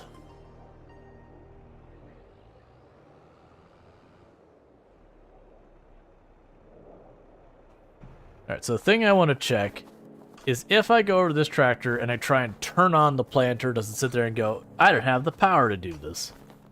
Because it should be the easy, quick way to be like, this is not going to work.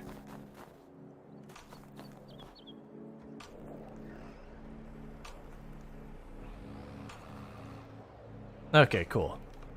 We're good. And with that, it is time for us to fast forward to the next day. Because not a whole lot else to work on right now.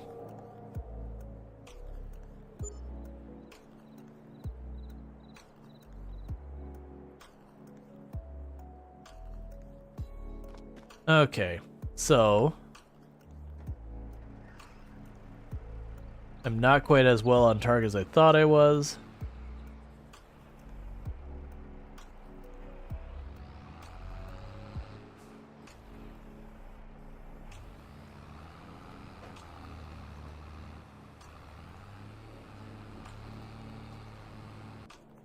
And that's you.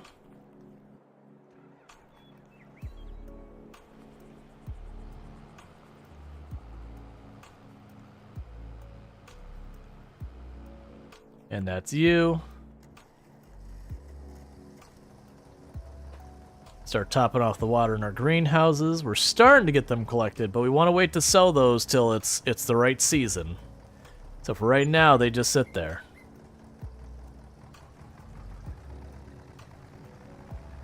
But as you can see, I'm actually filling these up way, way less. Like, I'm getting the one container. And it is more than enough to handle this.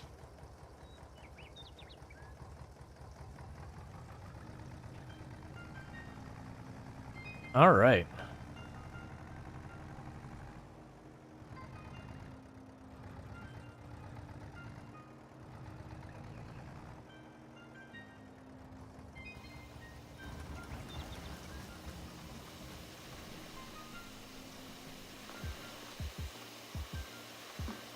And we get our crops growing.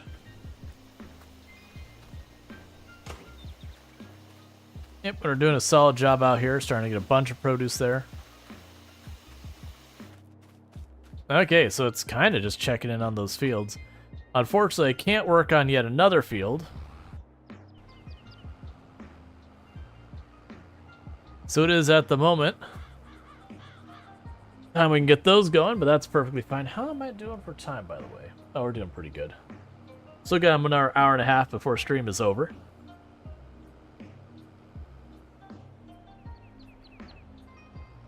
Snuggles in with some coffee and blankets? Absolutely.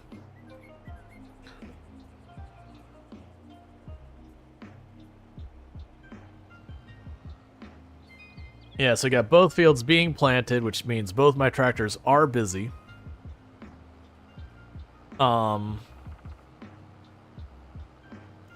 So, trying to think of the things productive I could do. Oh, you know what I could do? Let's move the harvester. Let's take the harvester and move it over where I have the other stuff too. That's something I can do in a little while. Because I like the idea of starting to move a bunch of this junk over there. And trying to move my stuff around a little bit to have a bit more space. Oh, you know what? I wonder if the little tractor can handle that plow. It probably can't. If the little tractor can handle the little plow, I could sit there and do that. Does it look like a lot more processing than the other Eve? Yeah, I need to. I'm trying to save up for the mill, the grain mill. Because that's the reason you see like I have this open spot here is I'm leaving room for the grain mill and the oil mill.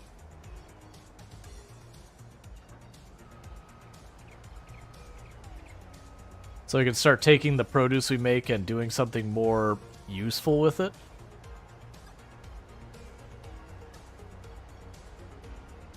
We did get rid of the other greenhouses because they were ridiculously overpowered and laborious. Like I was talking about the water tower on this map, the one that comes with the mod, costs $0 to get water. So using that with those greenhouses was making me $40,000 to $50,000 with no real expense at all. Nothing meaningful at all. Versus the regular greenhouse, to fully fill it up costs you somewhere in the area of like $2,000-ish worth of water. And then gives you, it gives you a couple tens of thousands if I remember correctly, but it takes like a year to produce that money.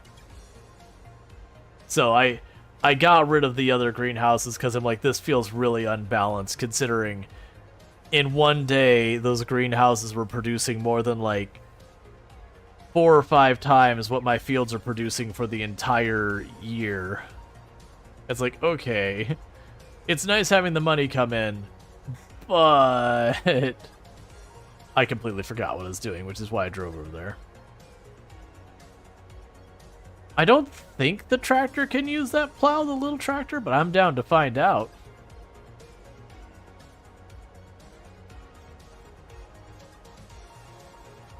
You know what the easier way to find out is I could just teleport to the shop, look at the plow real fast, and see what its horsepower requirement. Because as long as it's enough that it can go okay, I'm willing to put up with it for making it our field while those two are running. But if it's one of these things that's like, well, it'll technically run, but it'll kick out and, into like 1 or 0 miles per hour, like it'll just lurch forward little by little, I'm not going to be willing to put up with that. On the upside, if each of these fields produce somewhere in the ballpark of $6,000, that's a decent amount of money sitting here, and then plus I got those two over there producing as well. Yeah, those don't take super long. You're already a fourth of the way through. Same with that one.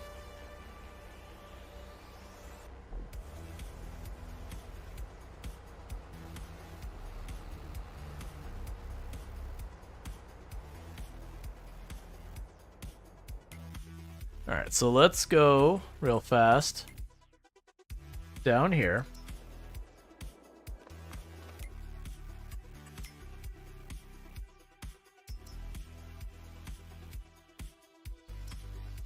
$85 horsepower. And the problem is, if we look at our small tractor here, that is 25 horsepower. So I'm going to go out on a limb here and say that probably is not going to cut it. You always treat yourself to a bigger header than the small ones kill you. I haven't had to worry about that. Oh, man. Well, there's your lumber, like, the tree cutting thing on half off is like 400,000. And then this is one of the trucks that actually hauls the logs, and it's 110,000 half off. Yep. Yeah, I gotta remember for our harvester, we have that one, so it's 175 horsepower.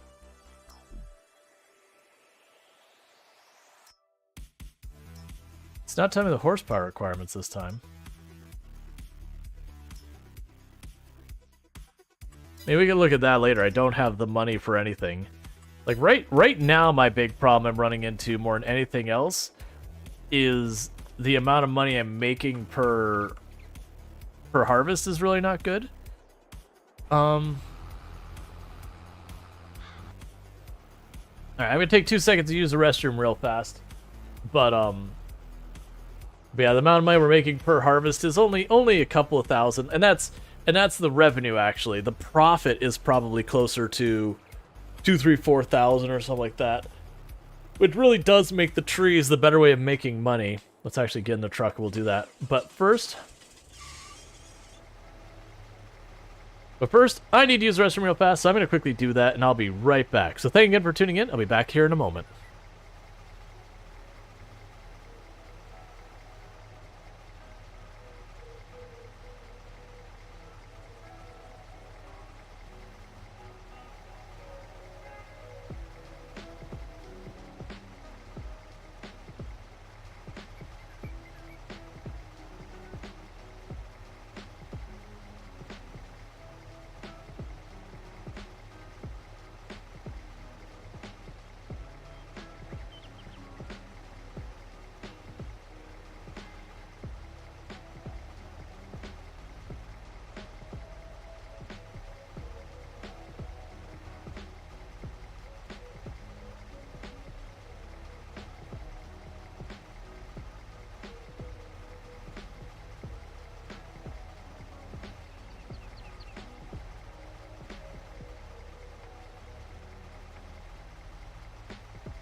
I just came to the realization I'm pretty sure I needed to plow needed to lime those fields.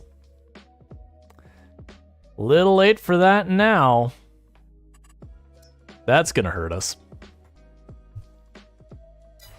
We'll have to see what the yield is on them. I totally forgot to lime those fields. That's gonna hurt our productivity real bad. That might actually make those fields operate at a loss.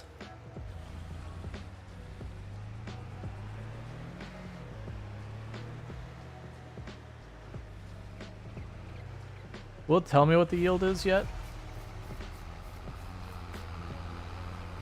I mean, it's actually saying yield bonus 80%.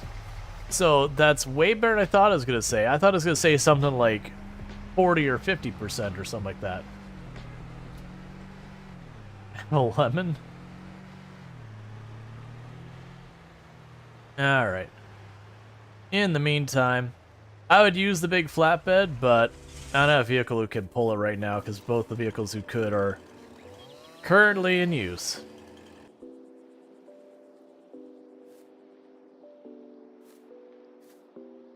Hey, J-Pops. J-Popus. How's it going? Jopus? I don't know how to pronounce your name, I'm sorry. Alright. There we go.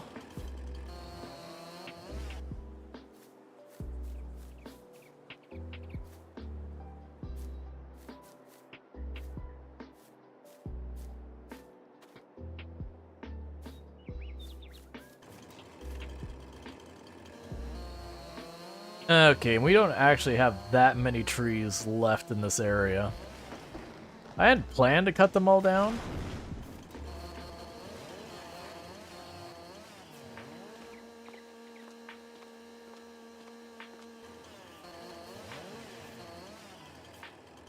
But, you know.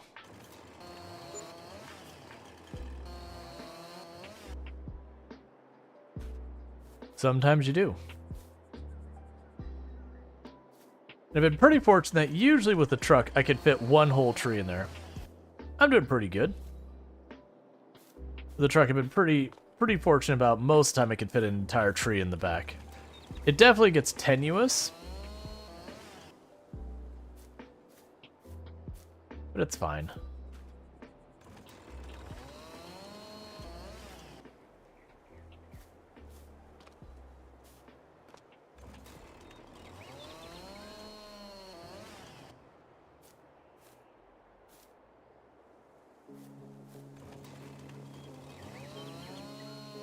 Making progress? Yep. I've got 4 fields going now.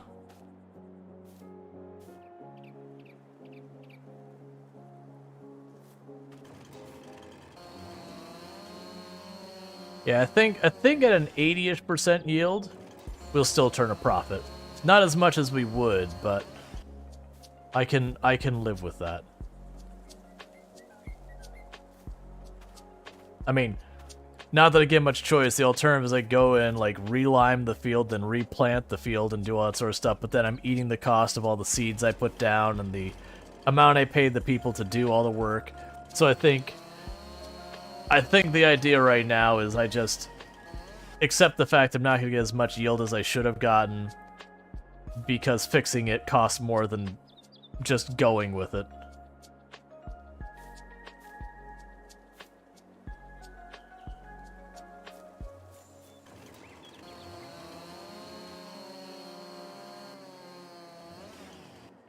All right.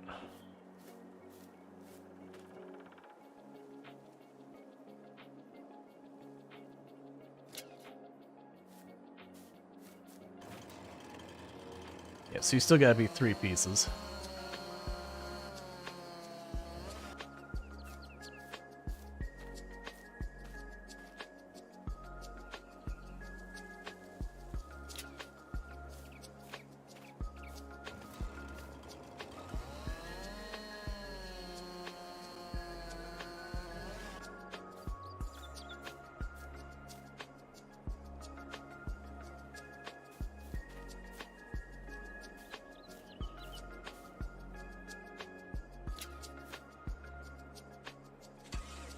Alright, this won't be absolutely cursed. It's only a little top heavy.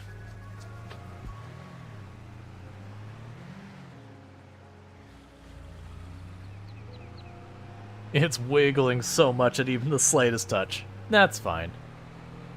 I'm basically just looking for something to be productive myself while the workers are working on the fields. I probably should just take over one of those mowers, honestly. Because each phase seems to cost me somewhere in the area of, like, if we average them out, about $1,000 per field for them to work it. Which does mean if we consider the plowing, removing the stones, seeding, then harvesting, that's 4,000 out of, like, the 6,500 I'm making kind of on average per field. That's just getting eaten up by labor. Which shouldn't surprise anyone. Labor is usually the most expensive part of everything. Yeah, I'll just park this up here. So you're about halfway there. Yeah, I'm gonna take you over.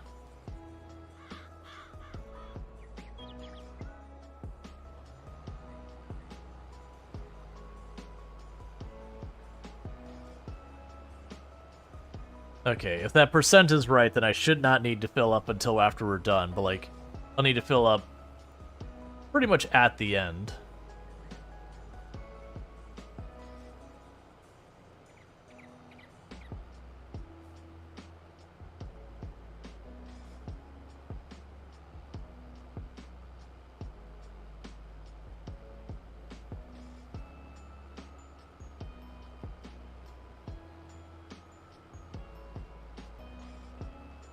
Alright.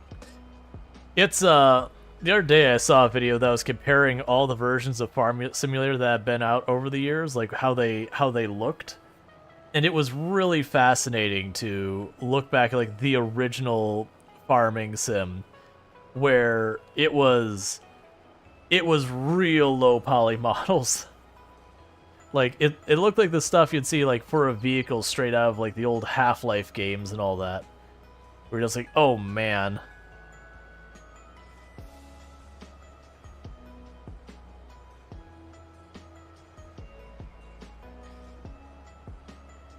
Oh, I see when I had the person pick up the stone, they missed the last row. It's fine. But it's like, you would see each iteration of the game, and, like, it go from, like, a low poly model to a not quite as low poly model. But, like, there wasn't different textures, really, for whether it was planted or plowed or whatever. It was kind of just brown versus green. And then they added, like, some basic textures, but it was, like, flat texture on the ground to represent each stage. It was really neat to see it.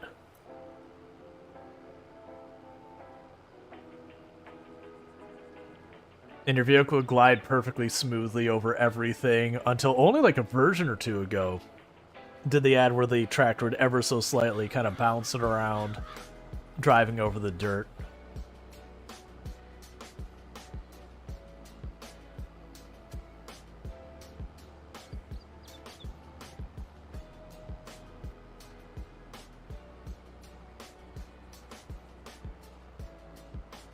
When I'm talking versions, I'm talking primary versions like Farm Sim 19 versus Farm Sim 22 versus Farm Sim just without a number.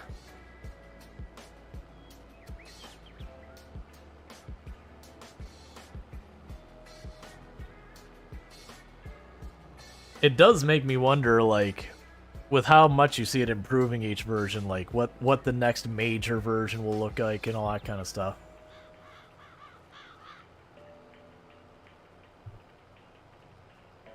Like when you get, you know, Farm Sim 25 or whatever's next.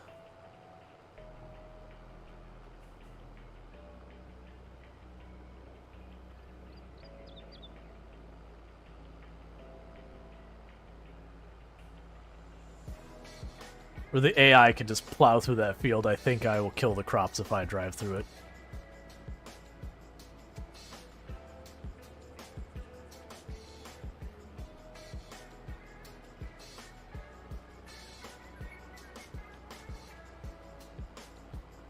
Alright, you're still doing fine.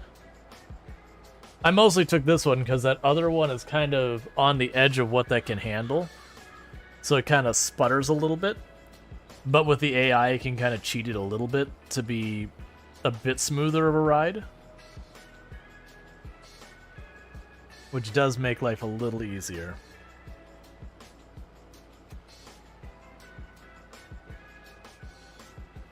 Oh, you know what I should be doing? I need to do it this way. So I can pick it up and go all the way over here.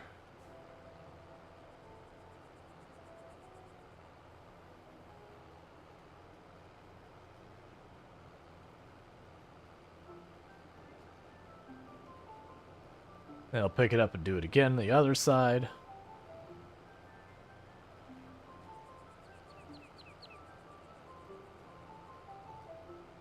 Because either way, the last stripe is going to be a partial one, so it doesn't matter which side I do it on.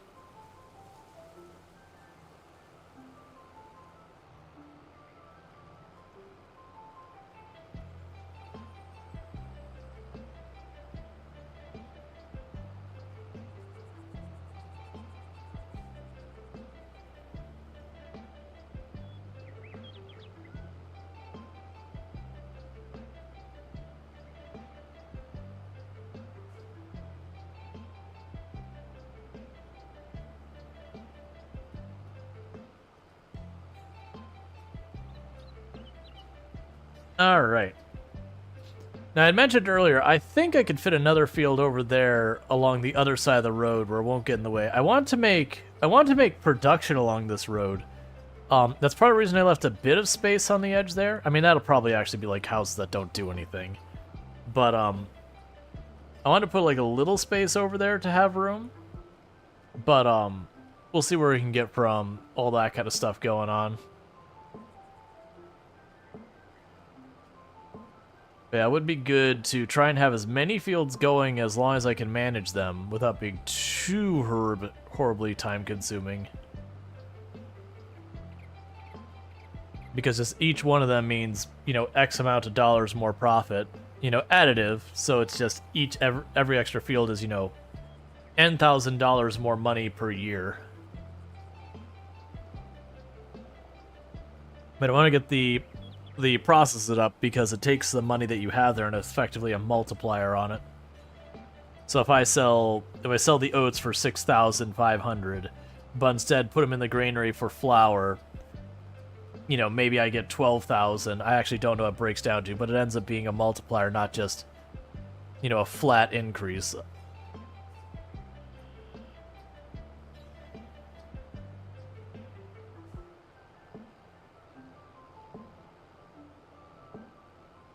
And the good news is all I do once the granary is built is you kind of treat the exact same way you would selling your stuff to the main base there, or the main sell point.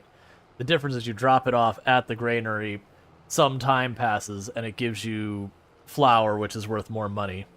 And you can have it automatically sell for a partial, like with a minor penalty to the profit, or you can just let it, you know, collect all the pallets, and you can come by, pick up all the pallets, run them over yourself. The other advantage is if you pick them up yourself, you can deliberately wait till the price is up. That's what we're actually doing with those greenhouses, is I have a bunch of boxes showing up on the outside, but I am deliberately waiting for January is when their price is the best. And so the hope is when January spins around, I'll get a really good payout, and I'll be able to take that good payout and get some type of process set up. Because I do think the granary is the next move. After the granary, it'll either be the oil mill will be next, or potentially another plot of land. Because if I do another plot of land, so far as the big purchases, I could set up more fields, because I want to make sure the granary is operating basically year-round. That does mean I believe I need a silo that, you know, when I harvest all the wheat, I can go and take it to the silo, fill up the silo with wheat, and then, you know, as the granary needs to be restocked, I pull the wheat from the silo, take it to the granary, that whole bit.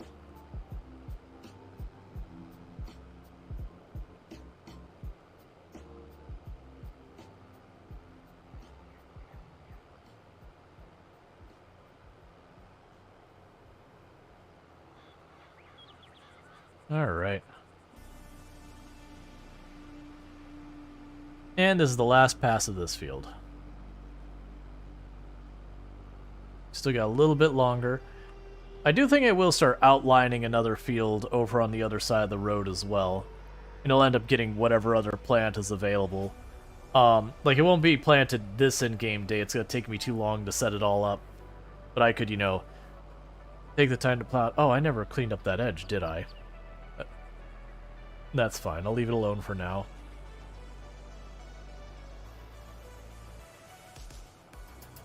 Okay.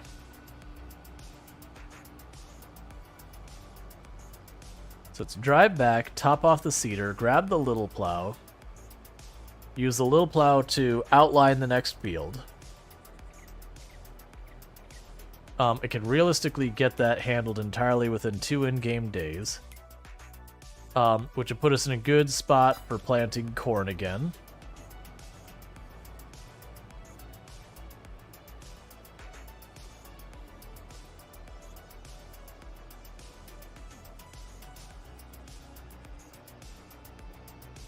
You can put this over here in the other location.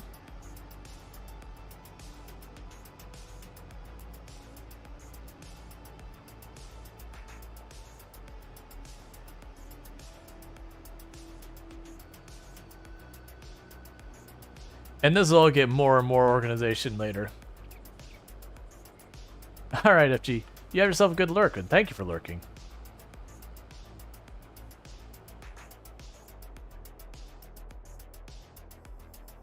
Okay, so I guess I'll do this instead.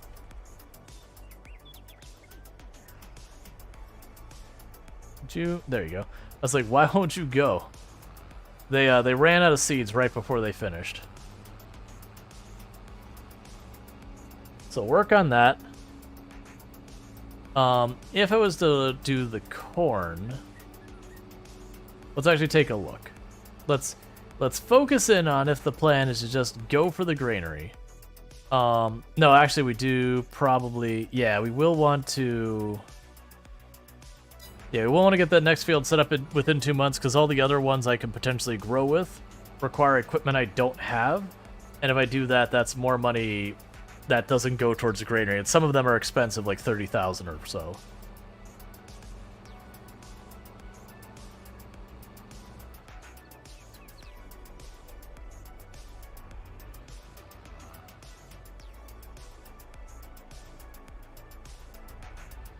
All right. So we're all topped off.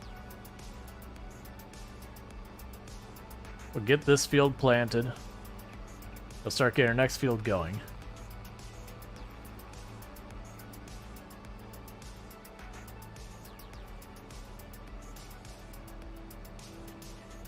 I do really like the look we're getting about this. So you have like the fields in the bottom. Like they're not exactly the same size, but they sort of fit a grid. These ones again, they kind of fit a grid, but it's very different spacing and everything. So I do like that it is a very asymmetrical map, even though it is rectangles right now, because we're gonna fill in the areas that don't quite line up with a rectangle with other stuff. Don't start it yet.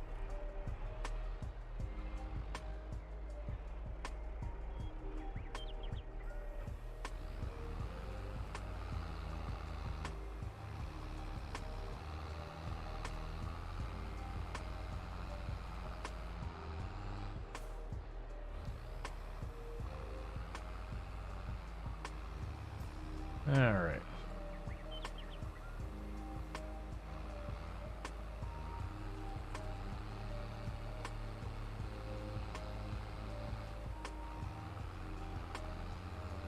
Yeah, so you can see it's struggling a little bit with this. I do really need a slightly stronger tractor for this stuff. That's what the blue tractor was here for, is to help replace this one on these kinds of things. But now that I'm expanding my operations, it just means I'm still using this tractor for stuff it's not really suited for. You know, actually, you should be able to handle this. Yeah, you should be able to handle that. Because I started on the edge of the map there.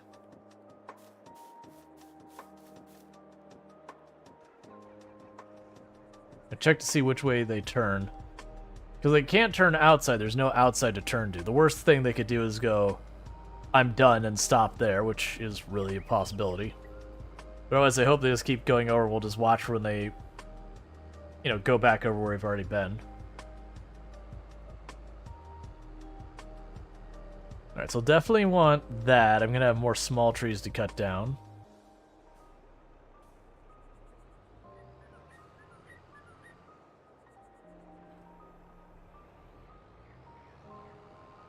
Okay.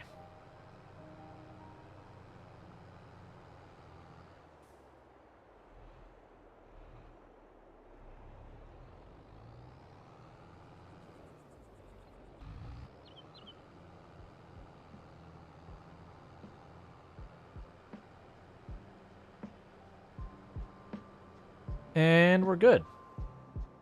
It won't take that tractor very long to finish this. Okay. So I think the same thing as last time. I want to give... Oh, it's not going to be a very big field at all. That's fine. Because I want to save a little bit of space for buildings on the main drag.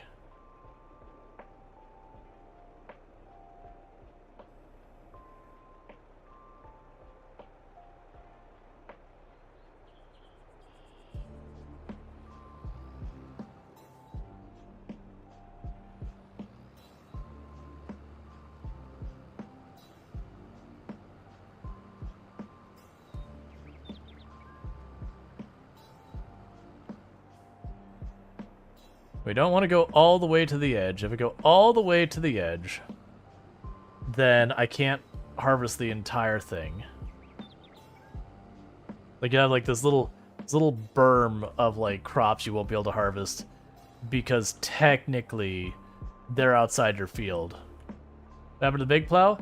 I'm using that to fill, and I found it too hard to like start a new field with the big plow. So what I do is I use the little plow to like line it out, and then we bring the big plow in to actually do the whole thing. And I got the big plow. It's like right over there. You can see it by the trailer.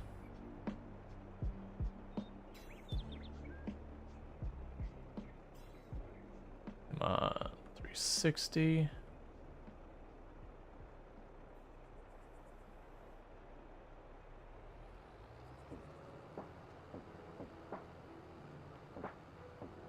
Yeah, there's a good chance some of these fields will end up deleting later. Need a new brain? No, you're all good. Oh, did you just forget about it? That we ran into that? It's totally fine if you did. It's really easy to you know, forget stuff like that.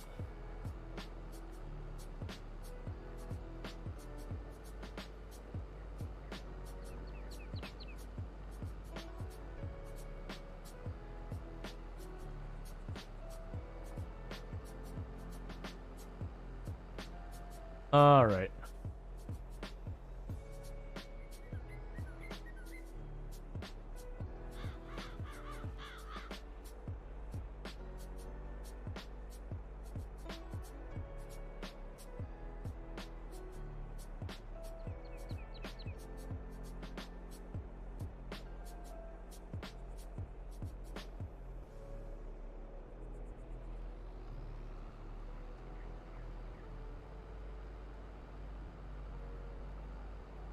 Okay, so try to do our best to make these two meet.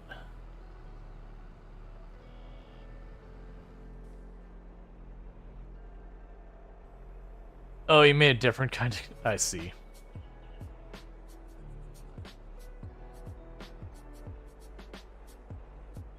Alright, we want this at 180.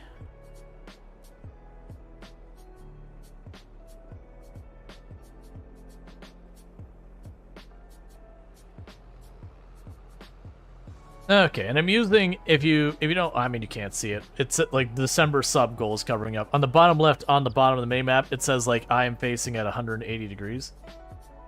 Well, that's deeply upsetting. I mean, we're already here, so we'll just keep going, and I'll just clean it up using the construction stuff.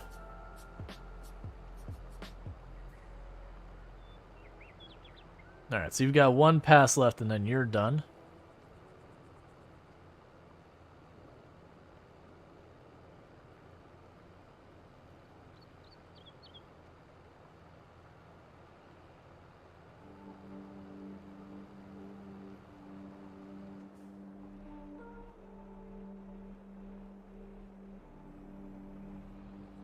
Okay.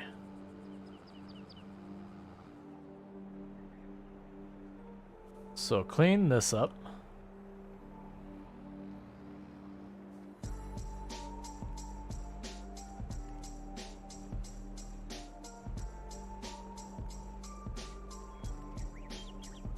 Cool.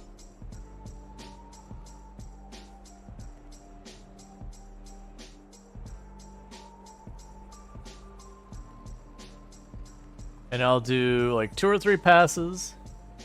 And we can get the really big plow after that point to have it do all the work. And the only reason I'm doing the 2 or 3 passes is because of how giant the other plow is. It does end up being an issue that I end up having to do lots of cleanup because just can't quite handle the angles. I'm looking to see what you do. Okay, cool. They just stopped. I wanted to make sure they didn't keep trying to seed the rest of the field and just wasting both money for paying them and then like money for the seeds and all that they, you know, weren't actually planting.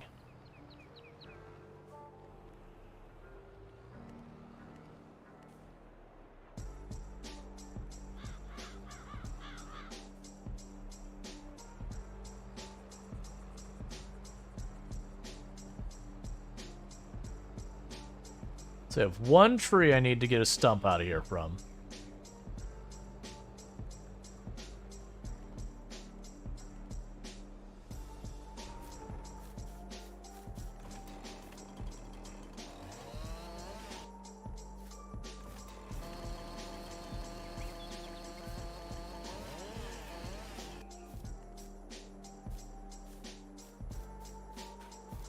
Okay.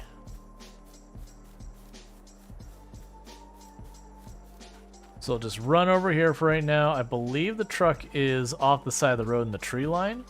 Yeah, so I'm just going to chuck this with that truck.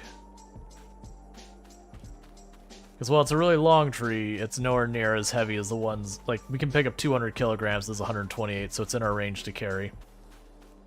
I don't want to deal with it right now. I just want it out of the way.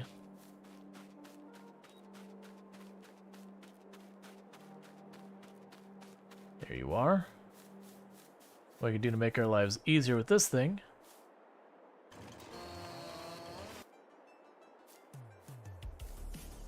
That way I don't have to, like, discover it on accident later when I can't put down a building. Cool. It's in there. Alright. So you're done. Let's top off your seeds, top off the fertilizer. Drop the seeder or planter over where I've got the rest of the stuff stockpiled. And then we can grab the stump grinder, grind the stump that's over there. And then get this tractor the heck out of the way because it'll have done its job.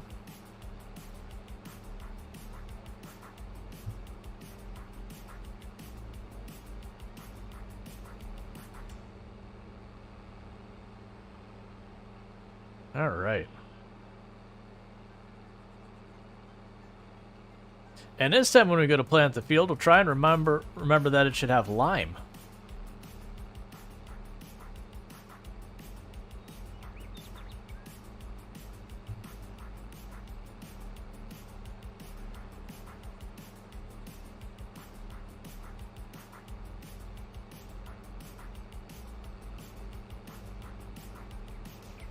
Okay. Yeah, so there's our stump grinder, but we're going to grab this stuff first. And in the future, we won't just discard this all here. It'll be somewhere else. Probably slightly more organized, but I won't promise anything. I mean, it was organized once upon a time. And then I plowed into it with a tractor, and then it was a lot less organized after that point.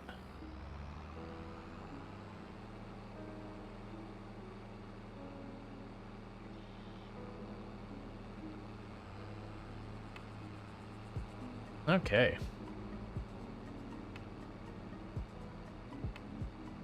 Little by little, this is like looking like proper farmland.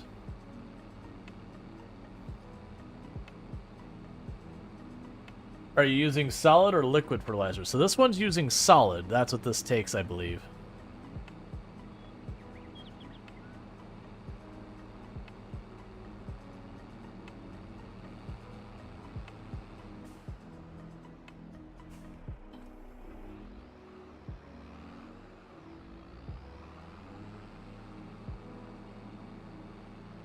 It'd be more proper if you kept all your rows straight. There's no evidence that the rows aren't straight.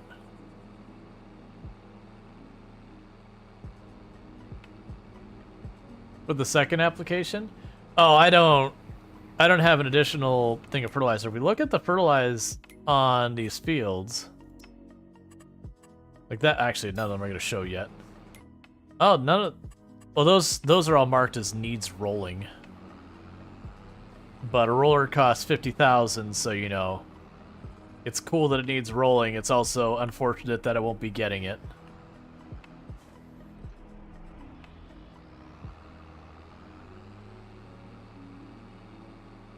That is the way of survival and not having the money to do any of the things. Yeah, so they're all marked needs rolling. I was gonna say, these fields, because I didn't cut the grass first, they were all showing up as the, a bit of the higher level with the fertilized. And by the time I went through with a thing that had the solid fertilizer showing the deep blue, so it should be fully fertilized at that point.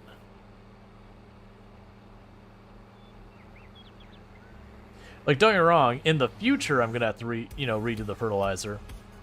Like, honestly, the two fields that are already growing right now probably could have used more. I didn't bother checking.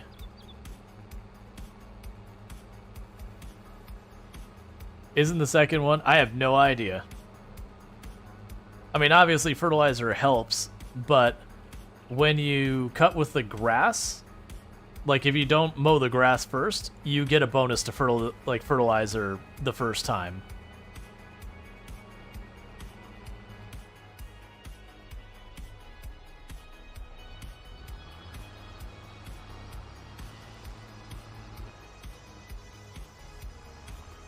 Alright, so we got the stump out of here. Let's get this tractor back out of the way, drop this off, and finish plowing that field. It's only on the field creation? Correct. That's what I was saying, is the new fields I have are going to be fully fertilized. Those other two, I don't actually know what the fertilization percent is, and I didn't check. So I would need to buy all the equipment to fertilize the field, which I probably can't afford. So it could be better, but if I can't buy the thing to do it, it doesn't matter. Like that's 90% of the things where people's like, "Oh, you should do this." Like, great, I don't have the money. Well, what about this? Great, I also don't have the money. And this, great, I still don't have the money. That's the whole challenge of this run, is no matter what you need to do, you probably don't have the money.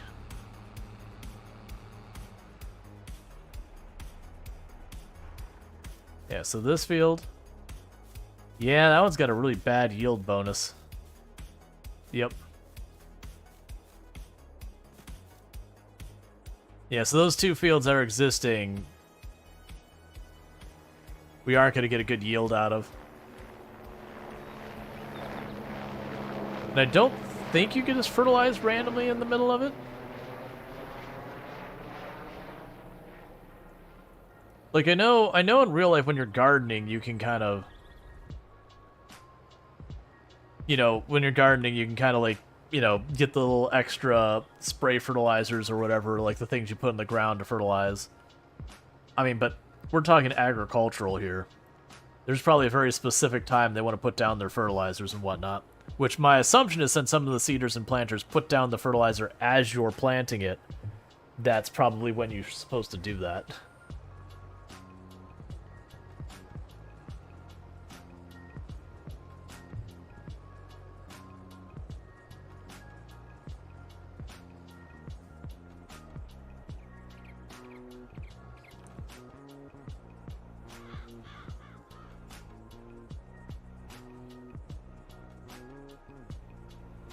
You think you get crop tires for smaller tractors to spray fertilizers? Gotcha, but still, the issue boils down to I've got to buy the fertilizer sprayer and the fertilizer, and I'm pretty heavily doubting that's in my budget.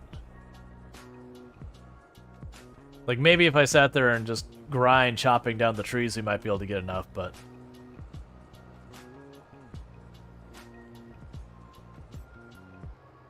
In the game, you can fertilize as long as it's not fully grown and not twice in a day. Gotcha. We can look at what the fertilizer sprayers would cost. I'm doubting I can afford it, though. And I wonder what's considered crop tires. I know there's narrow tires.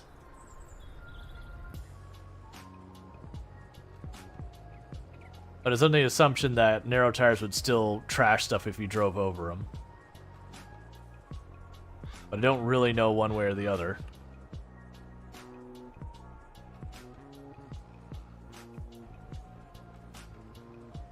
Versus my assumption what a crop tire would be is probably like just a really, really fat inflated tire kind of thing.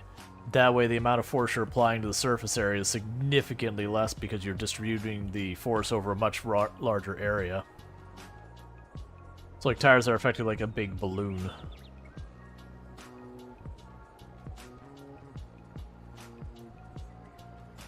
Okay, and after this pass, I'll use the big plow for the rest of it.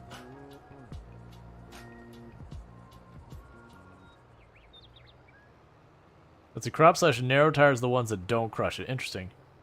If you buy a cheap wagon for your truck, you can run wood. Speeds up a lot.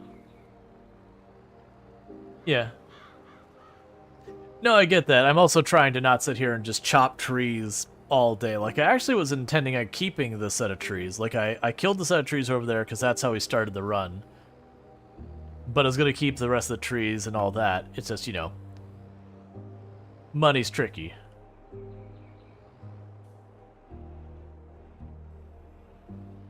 Just had to catch or release bats. Yeah, no, if you're cold, I do know bats will end up going inside homes a lot more when it's cold. Tree cutting simulator.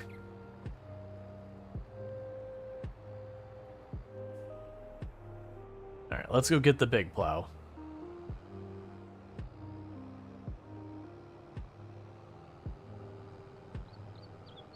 Now that I've framed out our next field.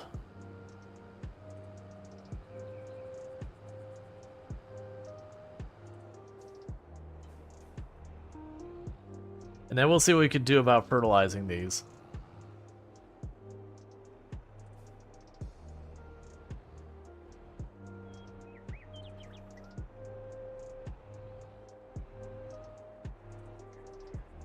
It's very cold and a lot of nearby farmers are harvesting fields, so the fruit bats hanging around more. Gotcha.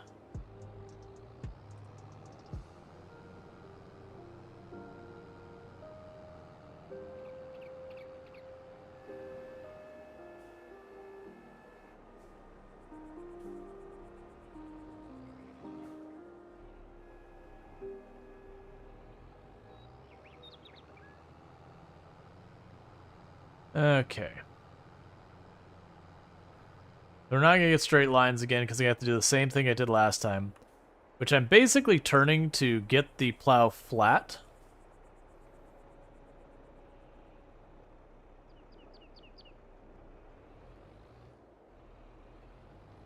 So when I go around the corners, it gets dragged along.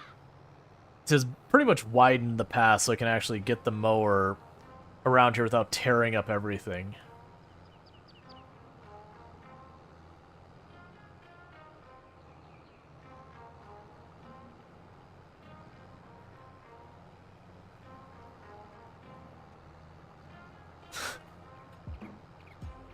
No, not straight lines. No.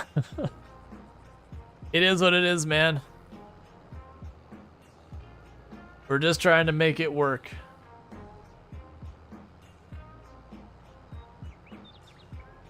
I'm imagining this is why people use the cultivators. It probably has nothing to do with the strategy behind the cultivators and the plows and all that. It's probably just the cultivators are tended to be square. So it's a straight line, so it works really well. Versus these things are all, the plows are always at a diagonal.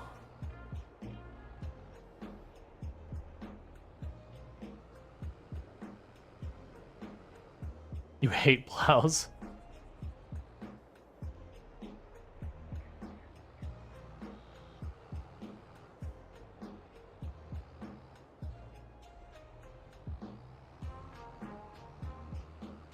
Yeah, and I'm guessing it's entirely because I have to do this with a really big plow just to be able to get it where I can actually work with it. That trying to do, like, it's fine when the field's already made, because then you can just do straight lines back and forth. But when you start the field, it's like, well, nope, we gotta do all this silly stuff.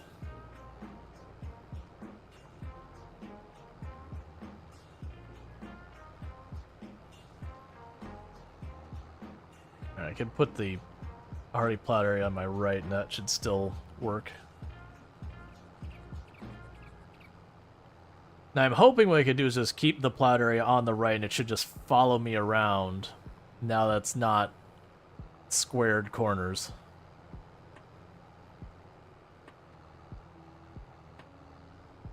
I might snipe the edge a little bit. If we miss a spot, it's not that hard to go over again.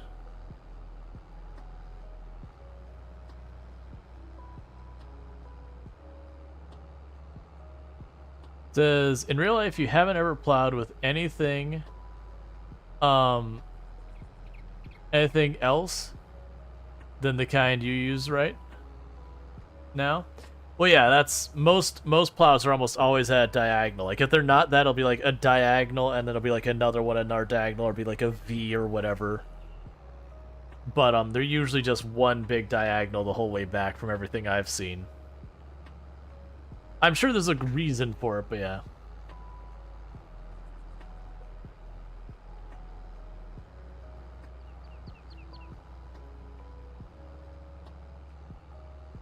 All right.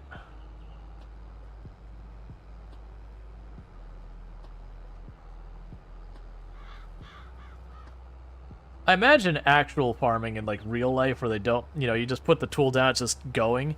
Either one, they might not care about it actually being that like fine of a square. Like, you know, it doesn't have a distinct edge to it so much as like where the tools go in, it's got a rough edge to it. Or it's one of those things that, you know, they go down one way a couple times, then they do the lengthwise. I don't imagine Like, the farms I've seen, I never really looked at the edge to be like, how distinct is the edge of this or anything like that. It feels like that would be something you'd put effort into that doesn't actually get you any return on investment. Other than if you're trying to maximize the space and the space happens to be square, but you'd still need space to move your tools, so I think that would be the limiting factor.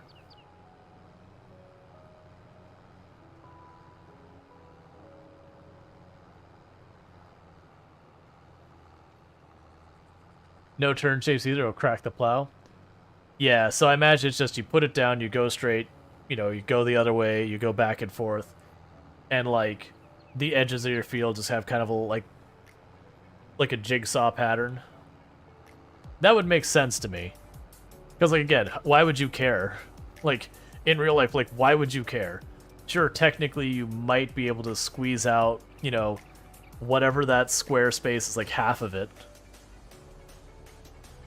But you just wouldn't care in real life, because it's like, okay, if you've got, you know, 1,000 acres of farm, and you're losing between, like, the entire edge of the farm an acre or two, if we're being generous, that is not worth, you know, all the extra wear and tear on your machines trying to do all, like, the finagling with it, and then, you know, the man hours and all that. You just be like, nah, it's fine.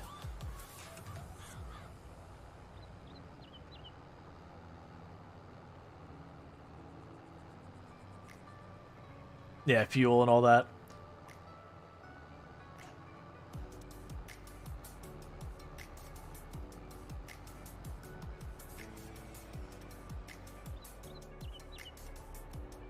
Alright, because now that those turns are getting too tight.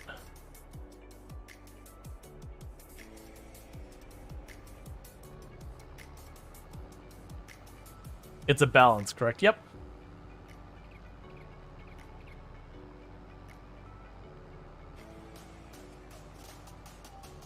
Hey, FG. Hey, Send a Cookie. Can I get you to give FG Squared a shout out if you're able? I understand if you're in the middle of something. But for those who don't know FG Squared, I don't understand. But if you do happen to somehow not know FG Squared, absolutely fantastic creator on the platform. Highly recommend. Does play a whole variety of games, including RimWorld. Also has done like While the Iron's Hot. What else do we have going on? I would normally click and see all the other ones. I'm there like almost every day. Oh, you did.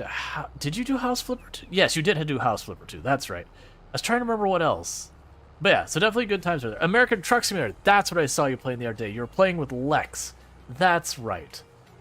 That's right. I was like, I was picturing in my head it was a game involving vehicles, and I was just blanking.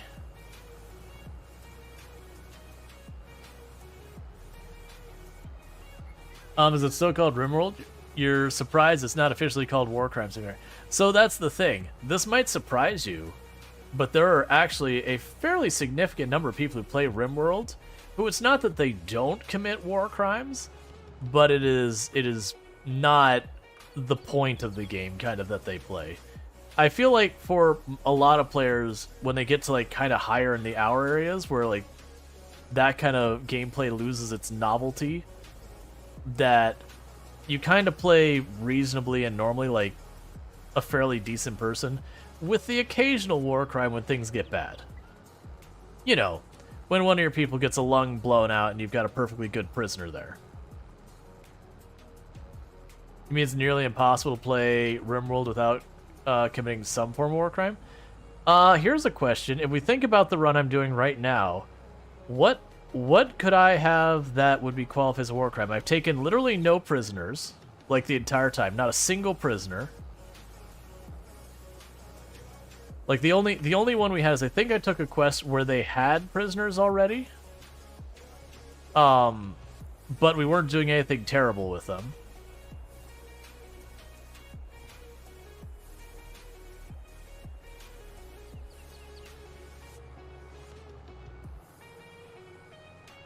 Like a time upon Anytime pot shot at someone retreating.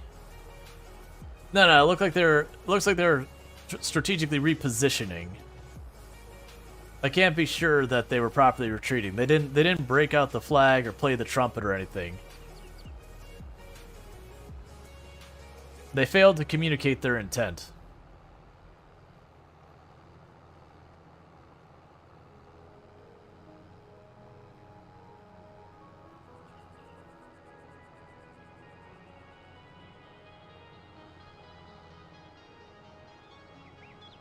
Had it coming.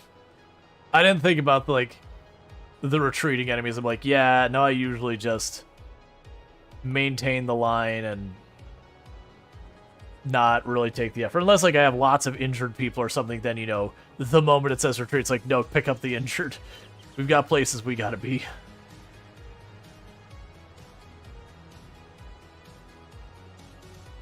Alright.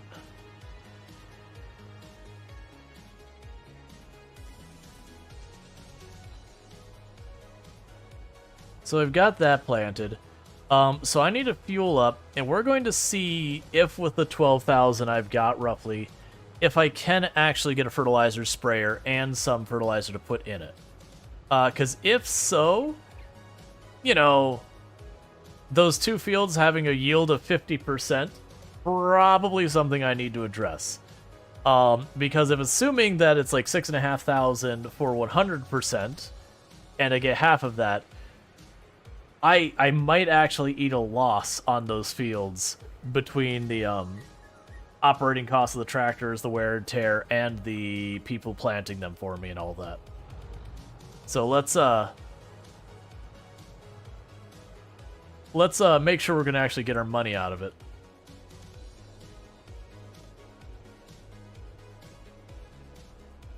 All right, how am I doing on time? Time is flying. Still got a bit left. Not to pull you out of lurk if you're trying to lurk. Like, if you got to lurk and all that and prep, by all means do that. Anything fun you've got planned for tonight? Well, actually, no, it's Monday for you. So anything planned for today for you, FG, on stream? Because it's Sunday for me, it's Monday for you, so the weekend's over, so you're back to streaming.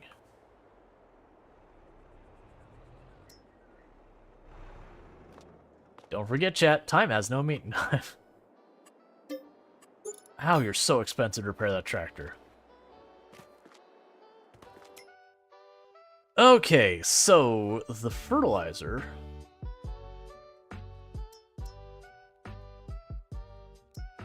Well, that's the solid fertilizer. Which I actually have a thing for solid fertilizer, and I have fertilizer. Sprayers. That's an additional tank. That's a sprayer that increases the harvest output. All the sprayers are way outside of our price range. Fertilizer spreader. I actually have one of these. So...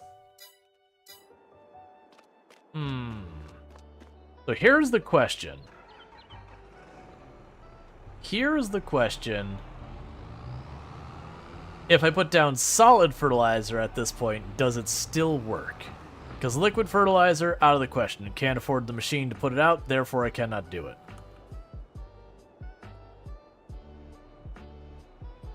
Yeah, then we're kinda SOL. Because it's way outside our price range. The cheapest one is way too much. Because the one I could afford was just the tank for carrying, not the sprayers. So we'll get what money we get out of it, and I need to remember to actually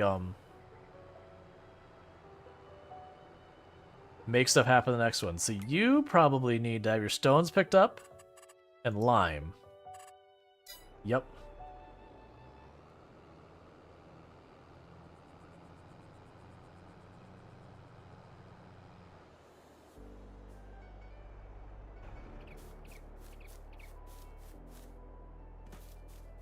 Your first stage can be destroyed? I don't know what stage these are on.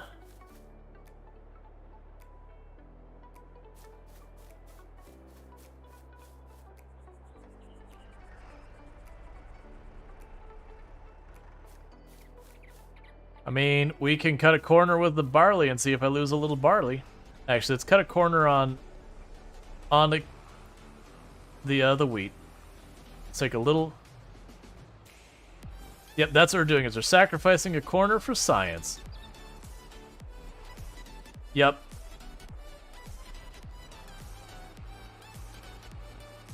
Yep. I mean, unless you mean with the trailer. I can check the trailer real fast. I can back it over that corner.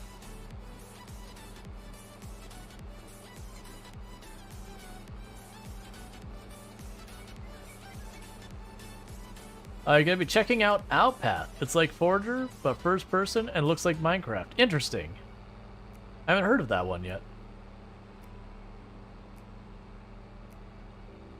Yeah, because if this works, I have solid fertilizer.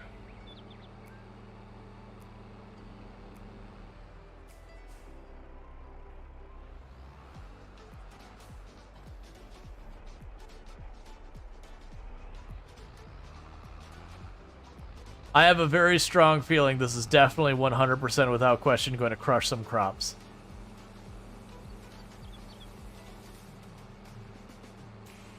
I am almost certainly this is going to crush some crops.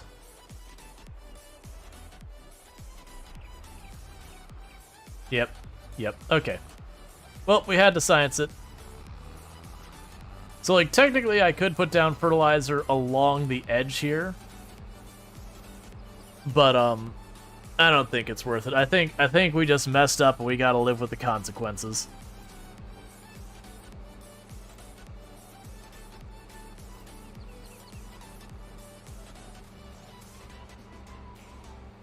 Okay, so what we're gonna do here is I'm going to drop this off for a quick second. Yeah, so we might be eating a loss on those two fields this yield. Which is not super exciting.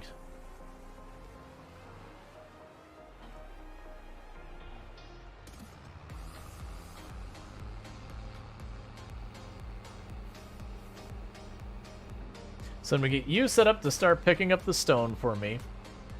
And then what I'm going to do is I'm going to go take the... I'm going to buy a bunch of lime for the fertilizer thing so that I can put down the lime in this field, since I forgot to do it on the other ones. Because I imagine with as much range as that fertilizer spreader has,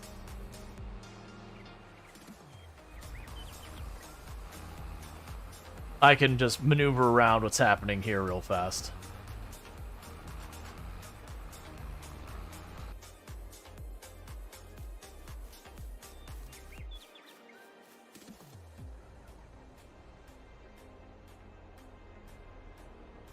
Yeah, so I need to stay on top of the fertilizer bit. So what I could probably do... I actually don't know. Let's check what the cost difference is of solid and liquid fertilizer. I imagine the liquid fertilizer is the cheaper one.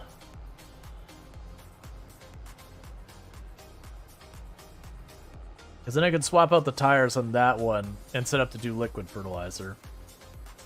If solid fertilizer is the cheaper one, I could just make it just one of my processes. When I go and I put down the field, I make sure to hit it with fertilizer. I think get around the crop destruction by spreading it next month after planting the fertilizer to get the bonus. Yeah, so you're saying plant it, then you can, like, as long as it doesn't get grown enough, you can still fertilize it. The problem is those are already grown in enough. Unless you mean the liquid fertilizer, because I'm not getting more money worthwhile this next month. Like, we're not going to get, like, any meaningful amount of money till it's harvest time. Because we got rid of the overpowered, I'm blanking. Greenhouses that came with the mod, because they were just cartoonishly silly how much money they were producing. It was 50,000 a day. With no meaningful operating expense, so we got rid of them because, like, okay, clearly that's not supposed to work that way.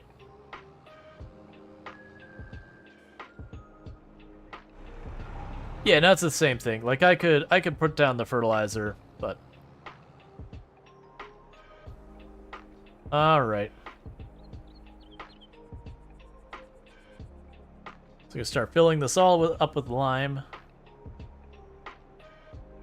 Yeah, right after planting, I know you can drive around and there's no consequence. Let's fill that up. I want to check the prices of fertilizers. Granted, I can't have any comparison about which goes more. So, the solid fertilizer is 2,000 for 1,000 liters. And the liquid fertilizer is 3,200 or 2,000 liters. So they're basically, the liquid fertilizer is technically cheaper, but I have to buy it in more. Can't you buy a loose lime? Maybe, I don't know. Oh, is that I can pull up to that and buy it? I've never actually tried that before, like I didn't realize it was a thing. This game does a really terrible job of explaining literally anything about it. It is my one biggest criticism of this game, is the way you have to learn the game is to leave the game and find a bunch of like YouTube videos or watch other people streaming who've got, you know, thousands of hours in it, who have been, you know, also watched YouTube videos or whatever. Like they have like an Academy website kind of thing, but it's basically YouTube videos. They need a lot more of that in game. Like it's my belief they should completely just dump the tutorial they've got, and instead make it so you start up where you have like an empty spot, and they give you a plow, and they show you how to set up, and they say, okay, cut out a field. And you cut out a field. They go, cool, you plowed. Okay, go pick up the stones. Okay, you go pick up the stones. Cool, okay, put down the lime. And you put down the lime. Okay, cool. Okay, you can, you know, now put down the seeds. Okay, you put down the seeds. Alright, cool. Now put down some, like, fertilizer or whatever. Okay, you put down the fertilizer. Cool. And then it goes hand wave, you know, well, maybe you make it so, like, weeds show up or something. Well, you basically step them through, like, dealing with one field start to finish. But when they're like, you can get lime, and you can be like, you can get lime from here, here, or here. So let's see what happens. So are you saying I can get lime from this thing, maybe?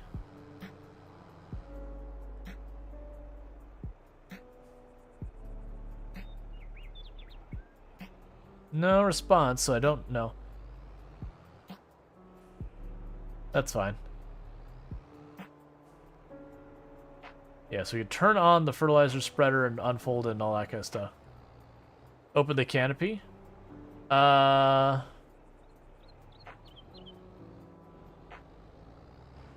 not the right button.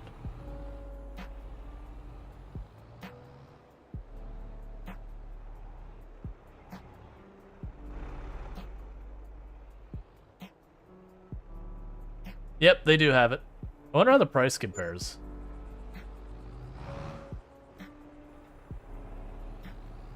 I'd assume loose is way cheaper. Or the same price. Goodbye, money. It was nice while I had you.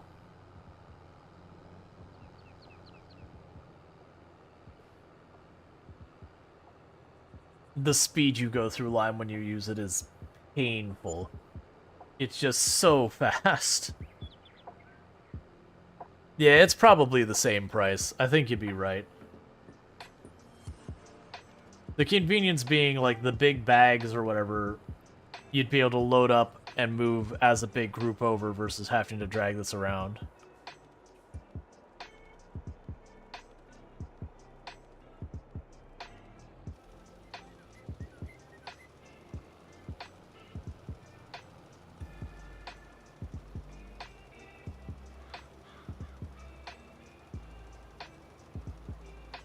All right.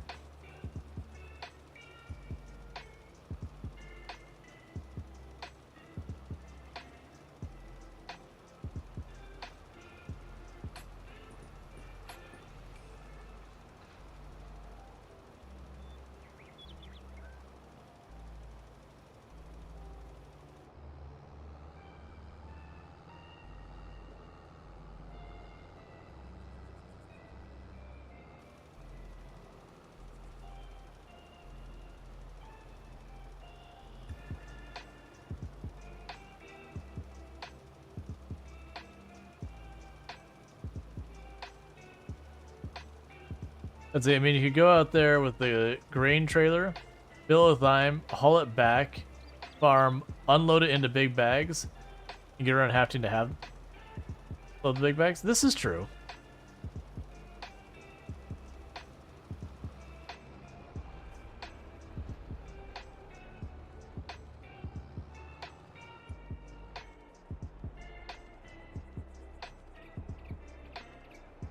Hey, I'm just gonna like get in your way for a second. Don't mind me.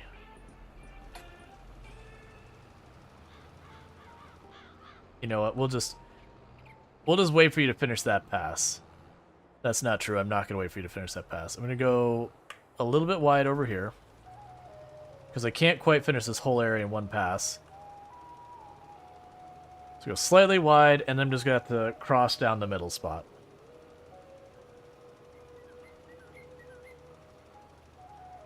All right.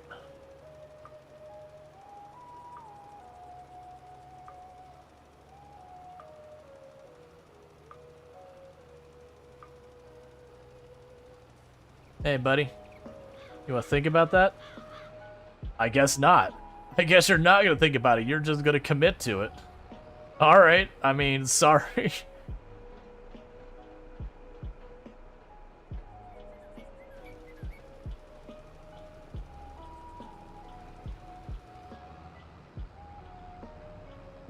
Normally the AI backs down immediately.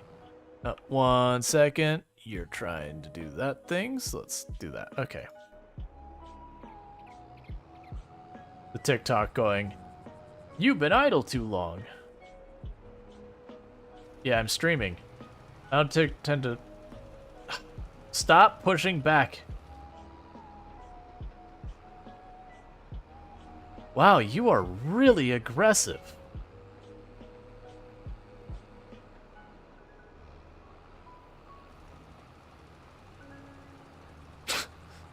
Just blast him with lime. Absolutely blast him with lime.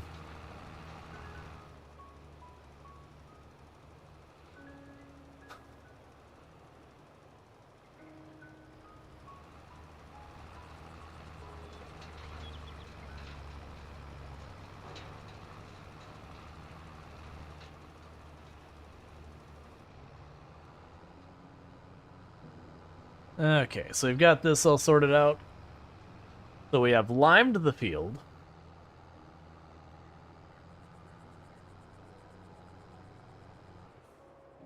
I thought that was going to take longer.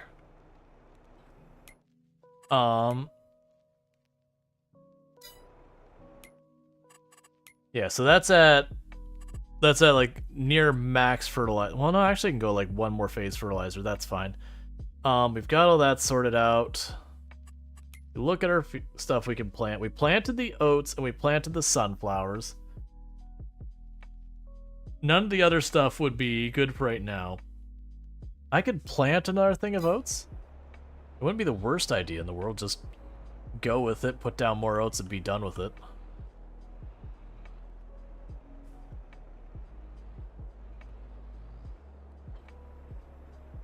Or actually...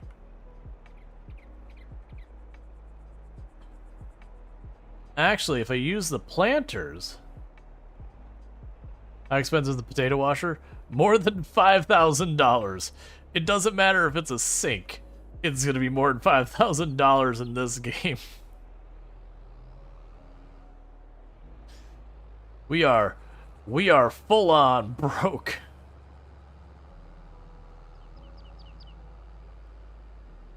Oh, you're still gonna be a while. Yeah, so what we'll do is we'll put this in position over here. Because this also, the reason I was saying I'm gonna do this one is this also puts down some fertilizer when I do it, so my hope is that will max out the fertilizer. Meanwhile, let's go knock down a tree.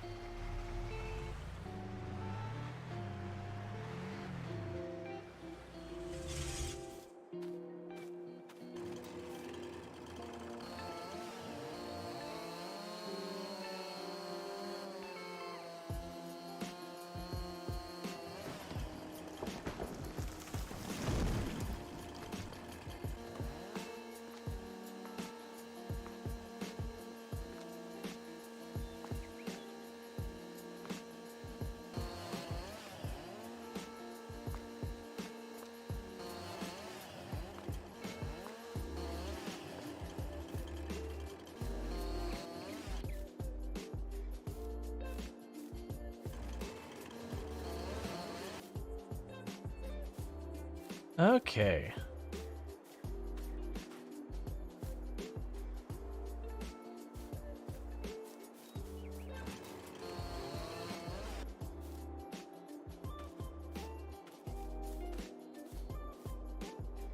And back.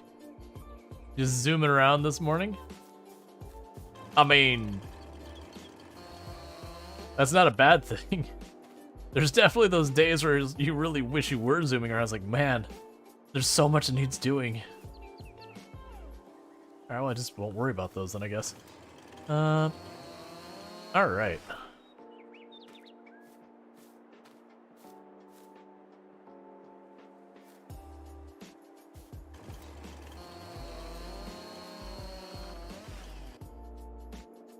It's over by a lot. That's fine. It's true, good point. Yeah, no, there's days that's like I have so much I want to get done, and just not one of them, not a single one of them gets done.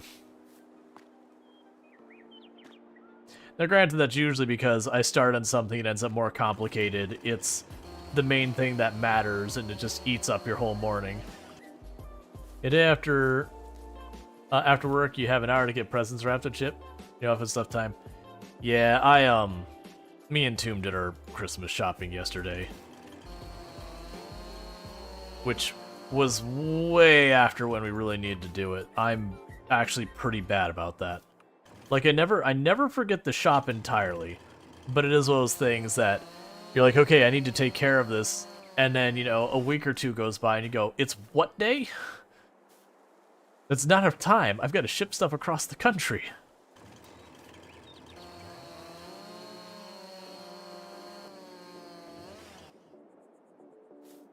The problem is international shipping and the post office closes an hour after you get off work. Yep.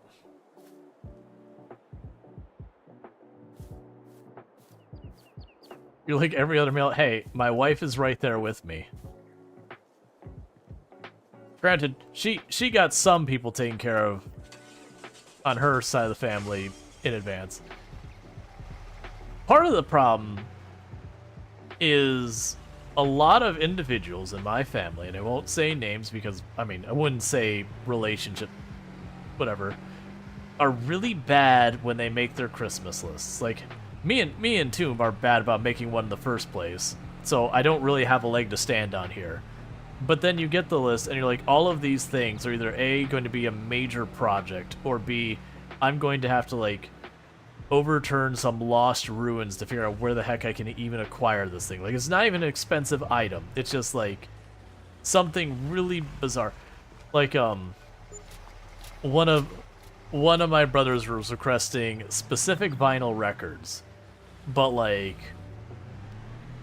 if people familiar with Furikuri, it's like FCL, LC or whatever. Like, it's an anime from back in the day that was, like, super beyond bizarre. Wanted one of the vinyls from that one. So it's, like, not expensive. Yeah, FLCL. Yeah, so one of the vinyls from that one. It's not even an expensive thing. It's probably, like, $20. But my god, trying to find a website you can get a hold of that thing that you didn't feel like your credit card is being stolen on the spot was a whole thing. Which that isn't what I end up getting him, which is why I don't mind saying, in case you're like, I don't imagine he's tuned in. But even if he was, that's not what you're getting, so, you know, knowing that doesn't help you. I tried though. It's a dark trip. It really is. That is an anime you watch and you're like, did someone slip something to me? Like, what is happening right now?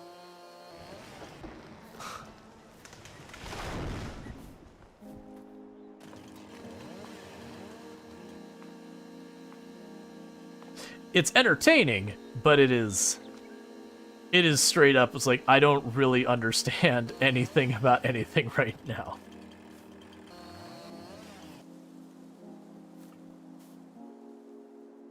It took you 3 weeks to find a place selling traditional clothing that doesn't charge an arm and both legs. Yeah. Like, a lot of the asks aren't expensive, they're just difficult. Except for most of the time, my sister-in-law is amazing. All of the items she asks for are simple. They're easy to get a hold of. They're reasonable.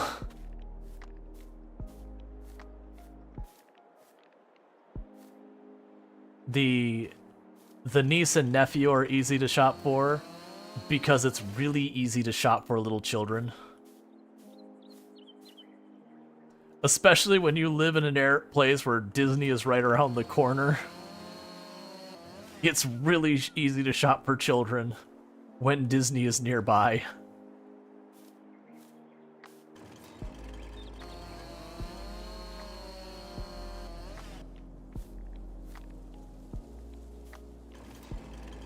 Be it Disney princesses or Star Wars or whatever.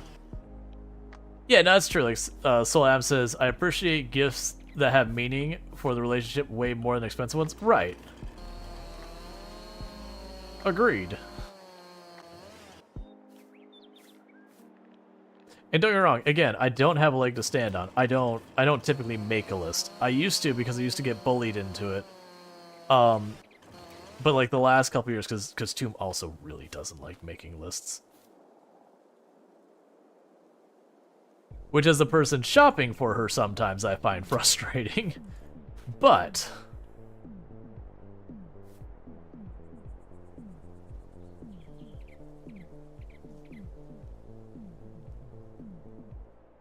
the big kind of things is the things I want. I would you know, potentially buy. Otherwise, I can't justify it myself. And if I can't justify it myself, I'm not going to ask someone else to buy it for me. Ass opening. Now, granted, my budget is much, much tighter than it was when doing software dev, which is when that was mostly true. But I'm also not a person who wants lots of things.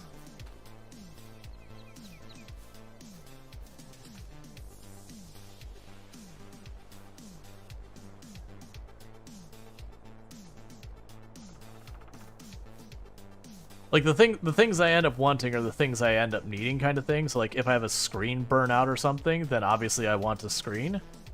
But it's kind of more urgent than waiting for Christmas or something. Because whether I'm doing this or if it went back to software dev or whatever, all of those are going to require me to have working hardware to be able to make income. Because you did get a gift that made you laugh, you still appreciate, yeah. Yeah, we actually even had a year where it was like, you know, like, let's not worry about presents this year at all. That literally everyone still bought presents. Literally every single person. I was actually going to go into it without buying any presents. Like, all right, you said no presents. But Toom was like, you know they're all going to buy presents. Like, hey, they said no presents. Toom, we bought presents. And she was right, by the way. And I knew she was going to be right. I'm like, hey, I'm going to take them at their word. It's the only way that's going to actually happen. Oh yeah, no, food? That's perfect. I'm down for food.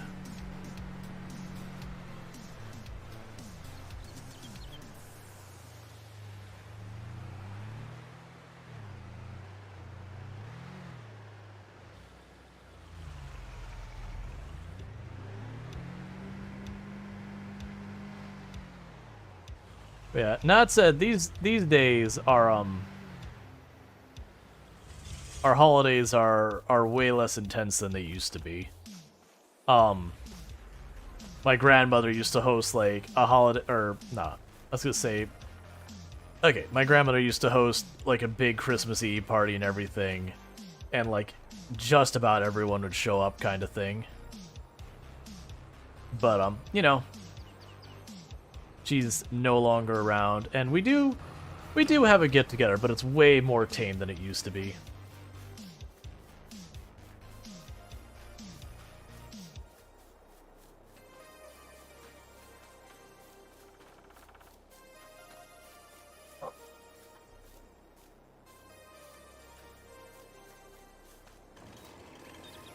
And to be fair, it was more tame while she was around, but you know, it wasn't really up to doing all that herself. I mean, I shouldn't say all herself, like, everyone piled in on that thing.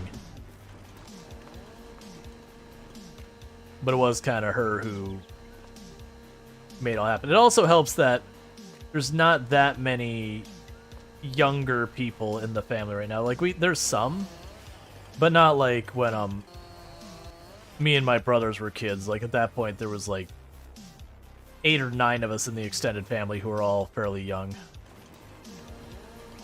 Versus now over here there's only I think 3 or 4 depending on where you cut off the age. Unless my younger brother travels across the entire country, at which point then you'd have like 5 or 6. But a lot of times they can't.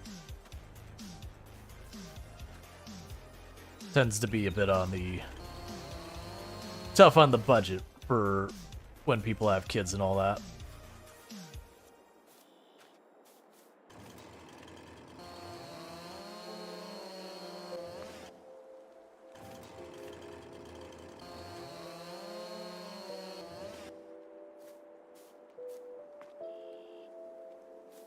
All right.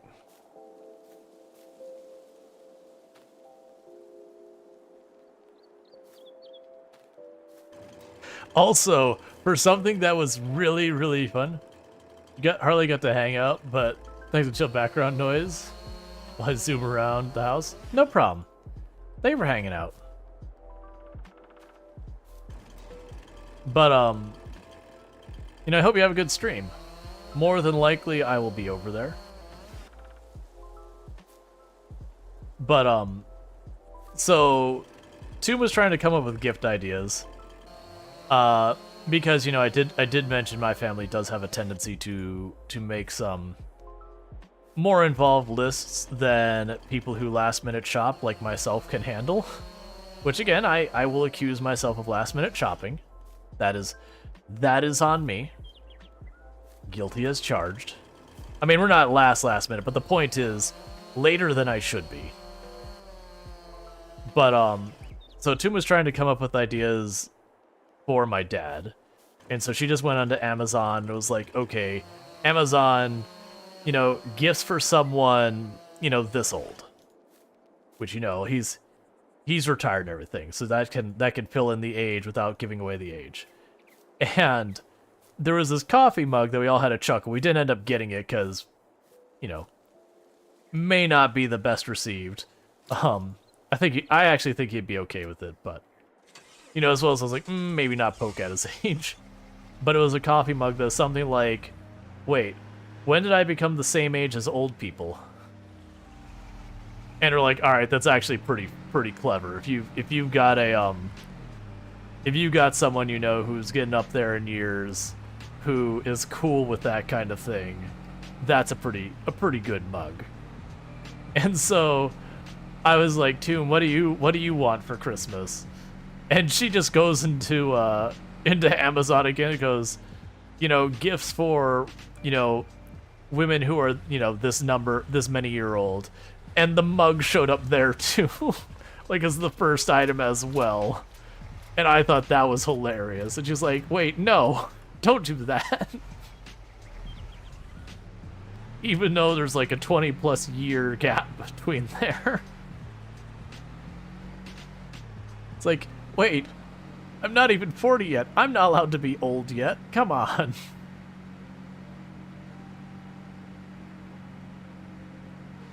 Get her the mug. I mean, she basically chose her own gift, which is fine. She did the same, like, it was the same both ways. That's mostly because we put it off till there wasn't really any time. Plus, there's nothing either of us need. Like, when we first started dating and we just, you know, we're living in apartments and all that and didn't have a bunch of stuff, it was much easier to shop. But, like, you know, when I met her, she didn't even have a smartphone. I'm like, okay, hang on, we're fixing this real fast. Here, let me show you this thing that once you have it in your life, you'll never be able to get rid of it. You're welcome. Question mark. You know, and then, like, getting engaged, getting married, like, gave me plenty of opportunity for gifts and all that kind of stuff, and But later on, it's like, you don't... Thanks.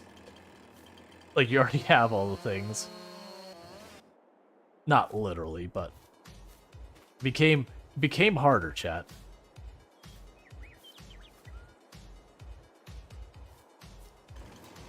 Then, like, when all your stuff is together, a lot of the stuff that you would get that is, like, around the household stuff, you know, it's kind of like, you know, you're not buying stuff for yourself, but it kind of feels like you are. So, I don't get those things because it doesn't feel like... You know, it feels like the person who, like, buys someone a vacuum cleaner or something, unless they, like, really, really ask for it. Is like, yeah, don't do that. That's not a win.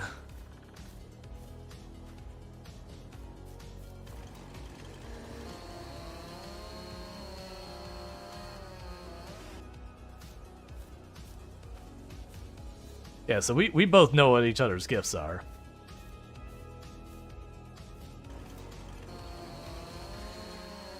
Like I talked about, I need my lights replaced for the sides here, because one of my lights burned out, and that's what the gift to me is. It's getting those lights replaced. Yeah, no, I mentioned the vacuum. That was actually at one point, you know, and this is you know, me and my brothers being adults moved out, that, you know, my mom was like, I really need a new vacuum cleaner, and my dad was like, she really needs a new vacuum cleaner. It's like, okay, I get it. She really wants a vacuum cleaner. We'll get her the vacuum cleaner. I understand. How do you automatically start cutting trees? I'm not sure what part you are saying is automatic. I might be missing something. I'm pulling out the chainsaw, going up, turning that, so it's got the green ring around it. Oh, the delimbing?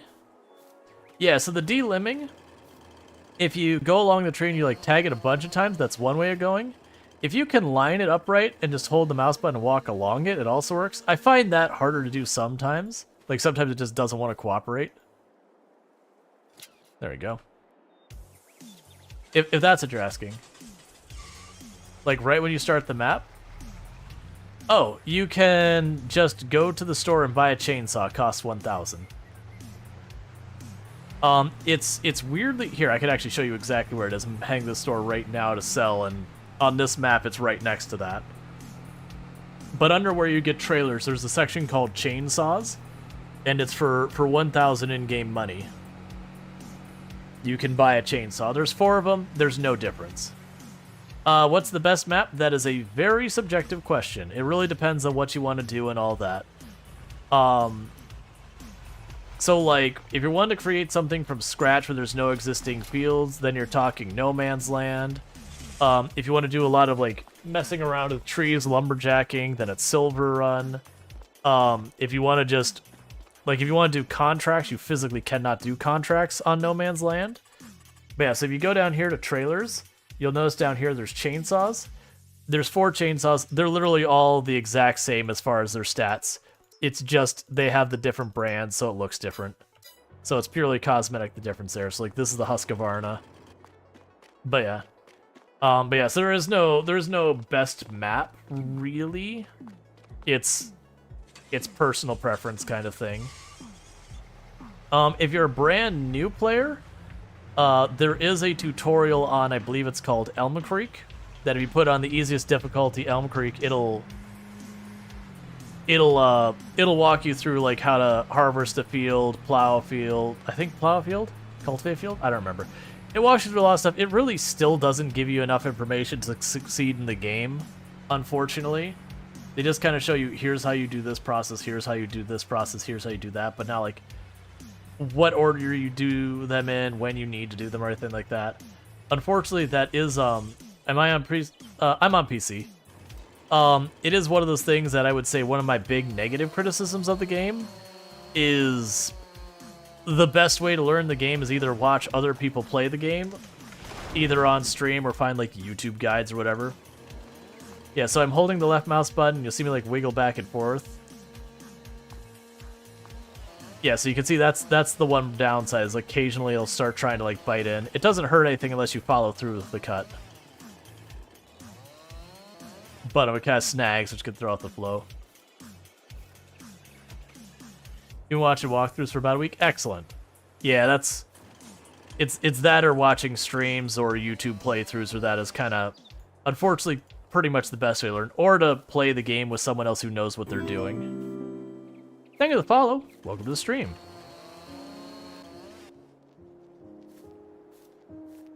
That reminds me, whenever I play American Truck Simulator again, chat, remind me I've got keys for that game to give out. But I'll do that when I'm playing American Truck Simulator. We did give out all the season passes and all that for this game, finally.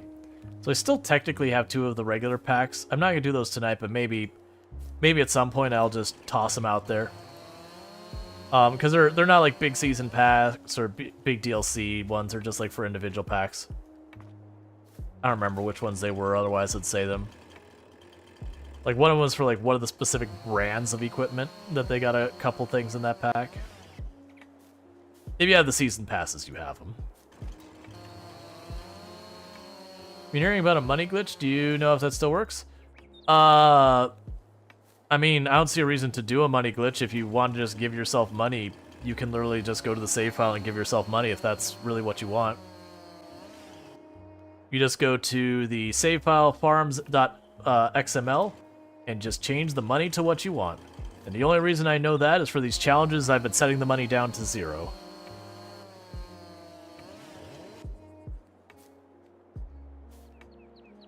And honestly, money is really not that big a deal unless you're playing on a harder difficulty.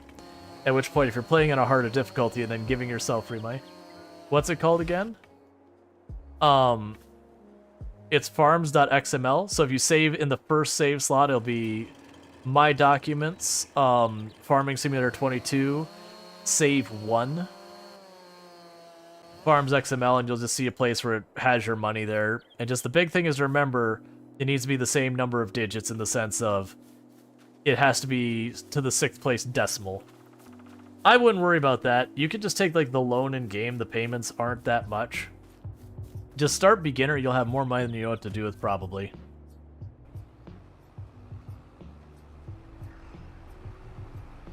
Because you shouldn't, probably don't mess with that.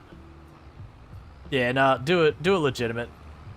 Like, because on beginner... Like, you could seriously just print money once you get a couple things set up. Like, we're playing in the absolute hardest difficulty.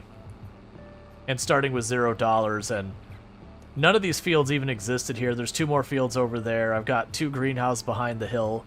And sure, I don't have all the fancy equipment. But, you know. Yeah, so you're still seeding. That's fine. We'll go drop the stone off here, gas up the tractor, get it parked up again. How am I doing for time? I'm over time. I'm not going to bother gassing up the tractor right now. We'll let that person finish seeding. Oh, that's going to take him long enough I can gas up anyways. We'll let that field get seeded. Might have enough time to do the drop-off of the wood. We'll be wrapping up pretty soon, and then we'll find someone to raid. And as a reminder, I do stream 6 days a week. Right now, it's from 7 p.m. till 4 a.m. EST. That normally is 5 p.m. to 4 a.m. EST, but right now my wife is on a different schedule, so we're taking advantage of that schedule and being able to enjoy dinner together and all that, because normally we don't get to do that. The grind time and effort you put in is the true charm of the game. I do feel like, for a lot of these games, there's finding that sweet spot. Why are you estimating the time? I see what you did there.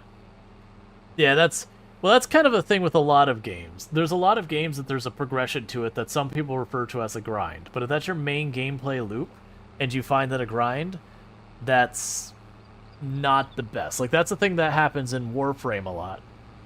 Back when I used to play that. Is you'd have people who they'd be like, oh, I just can't wait to get this. Then I can stop grinding. Or I can't wait for this. Then I can stop grinding. And I'm like, you're making yourself hate the game. Play the game and what's fun, and just look where you can be productive while doing it. You struggle until you get the robots? Yeah. Well, most automation games, they do deliberately make the early part of the game feel just a little bit on the grindy side. That way, when you unlock whatever the thing is to make it more automated, to make it less laborious, is more meaningful. There is a balance to do that, and a lot of games do that. Like also with like crafting games, they give you the really crappy wood tools or stone tools or whatever the lowest one is. And it makes chopping down a tree a pain in the butt. But you can do it, but you only have to chop down, you know, a handful of trees before you can get the materials to get the one that chopping down trees is a little bit better. You know, and then you can get to the next level, and there's a balance between making it, because if they don't make it a little bit slow to start, the progression doesn't feel good, because you can just be like, whatever, I can just chop down trees with a stone thing, it goes right through them, who cares? So there is a progression to be had.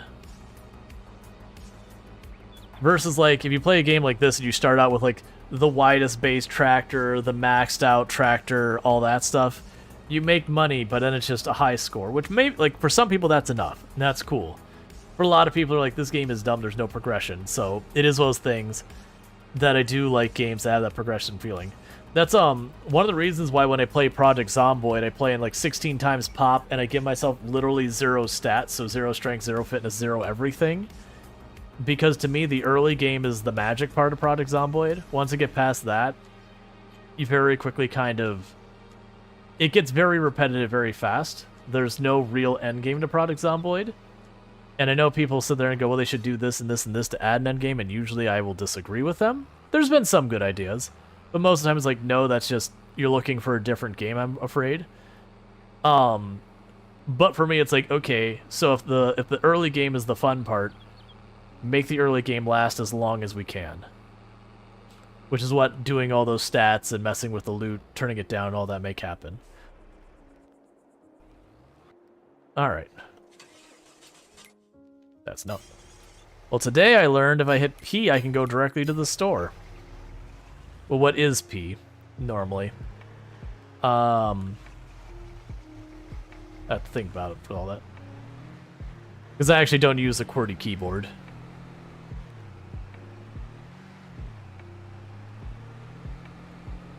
Because you like what they did with the Final Factory is you can start automating in the get-go, but you have to take other things into consideration. Yeah, I haven't played Final Factory, but there's definitely games that they allow you to have the automation right at the beginning, but it's like there's a limit on how much automation you can do, or there's some cost.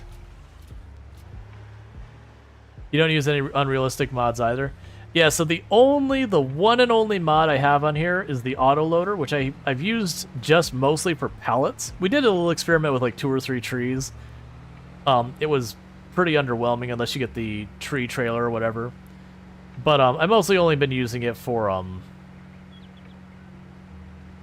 dealing with pallets. Mostly because, to me, while it's fun to do the forklift a little bit to load pallets, it gets old real fast. I don't mind the grind, but driving a forklift for half a day gets pretty tedious pretty fast.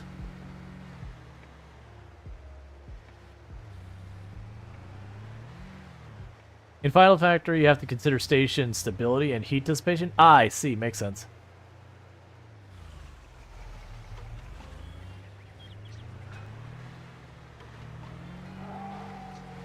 Oh yeah, no, there's lots of different mods that deal with that. Okay, so let's check on our water real fast.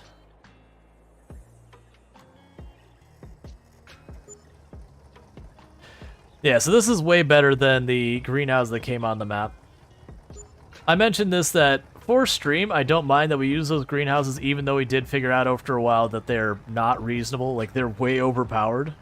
The ones that come with this map, like, they're super overpowered. Basically cost nothing to run, and they were making me 40 or 50,000 a day. So that's not balanced at all. So we did get rid of them today, now that I've become aware of that, and switched them out for the regular greenhouses, which seem entirely reasonable. Like, I'll get good money with these eventually. It's gonna take a while to get there.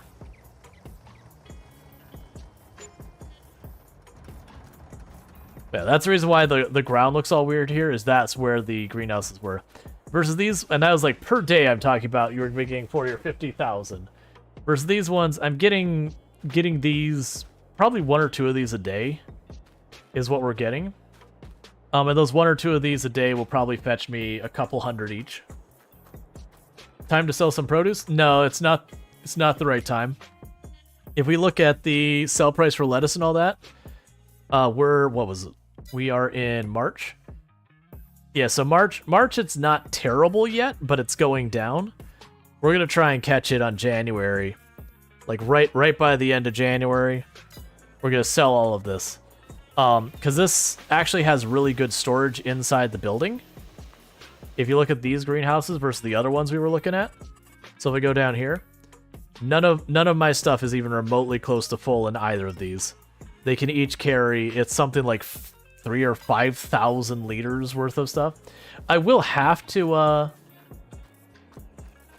yeah, no, what's going to end up happening is eventually the strawberries are going to start to fill up. I'll take my trailer over here, and I will fill up the entire thing on that one, and I'll do the same over here until that's full. And that should be more than enough to carry us through. Like, worst case, I take him out here, and I just chuck him out the side of the trailer.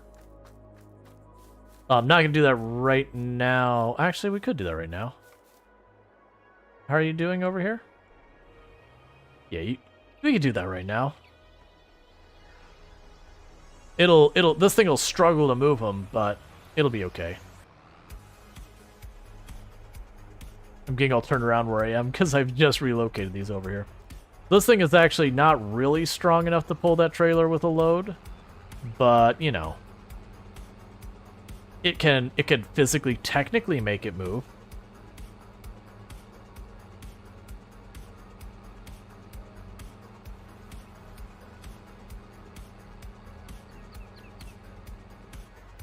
Or we will not worry about that real fast, and we will go deal with this.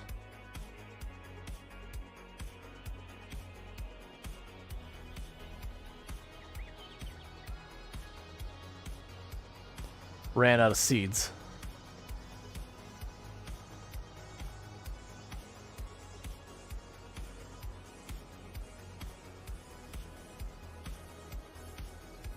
But yeah, so where I mentioned there's the map that you can design yourself, that's No Man's Land. That's this map. So this map starts with no fields on it, so you can see that I'm like gradually expanding and all that. Let's see.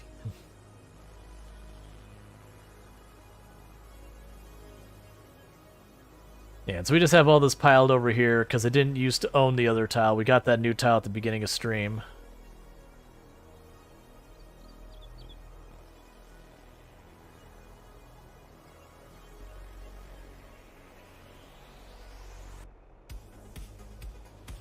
All right.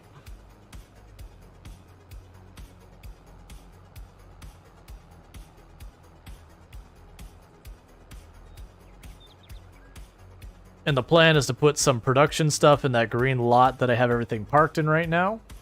That's the reason why that field doesn't go the whole way forward, and it doesn't go the whole way back because those giant rocks back there. We're just working around them. I do kind of want to fit some houses in that along the edge here. I'm probably going to have to move my fields a little bit in time, but I'm going to worry about that later.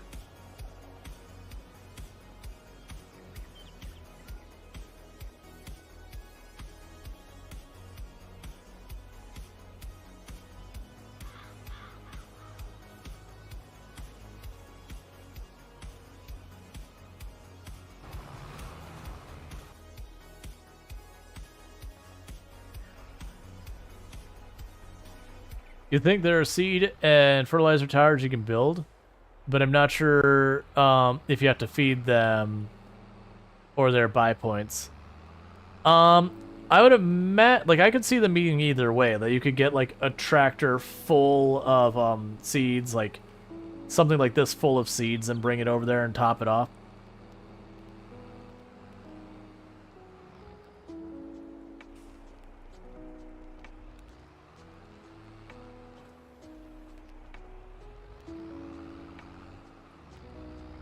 Okay.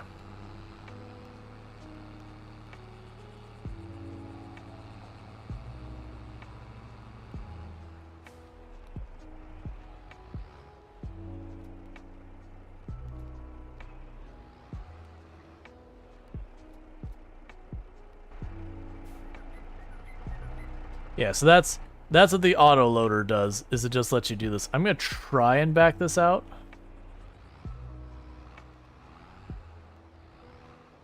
Because I don't think this tractor can handle that hill. Like, we did it before, but it was really tenuous. I dislike when these things double hinge. Or double pivot point, whatever you want to call it. That second pivot point makes it way more complicated to back up.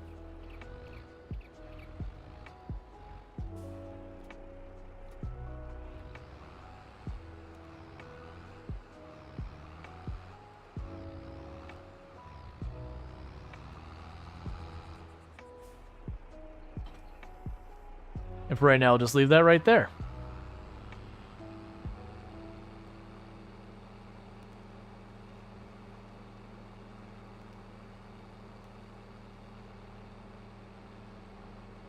I think it's still going the right way.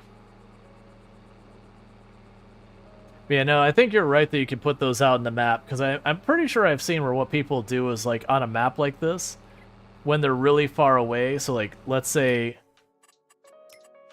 I'm working on building up here somewhere, that you could have, like, a central spot there, that you have, like, a place for fertilizer, a place for seeds, a place for water. You know, you park up a bunch of vehicles, because, like, at that point you end up having multiples of all your tractors and everything. That way you don't have to cross the entire map with your vehicles just to do stuff. You can build sell points, I believe, and I mean, usually you build, like, production stuff. But I believe you can build sell points. And I want to say people do that as well. Oh, we get to literally watch that last stripe happen. Then I can park this thing up. And that'll be a plenty productive day. So I would say today's been pretty good. We did set up 3 brand new fields. We acquired a new tile of land. I thought there was a piece of equipment we bought. I can't remember. There was something we bought equipment-wise, right? It wasn't the big plow. We already had that. There was something we bought. I don't remember. We changed our trailer. Maybe we didn't buy a piece of equipment. It's fine. I know we got the greenhouses swapped out, which again, that is going to mean we took a very big hit on our money production. But like I said, those other greenhouses were very clearly not balanced. And they came with this map. It's a mod map. So in future runs, I'm just not going to use those. All right, so we're going to top this off. We're going to park it up.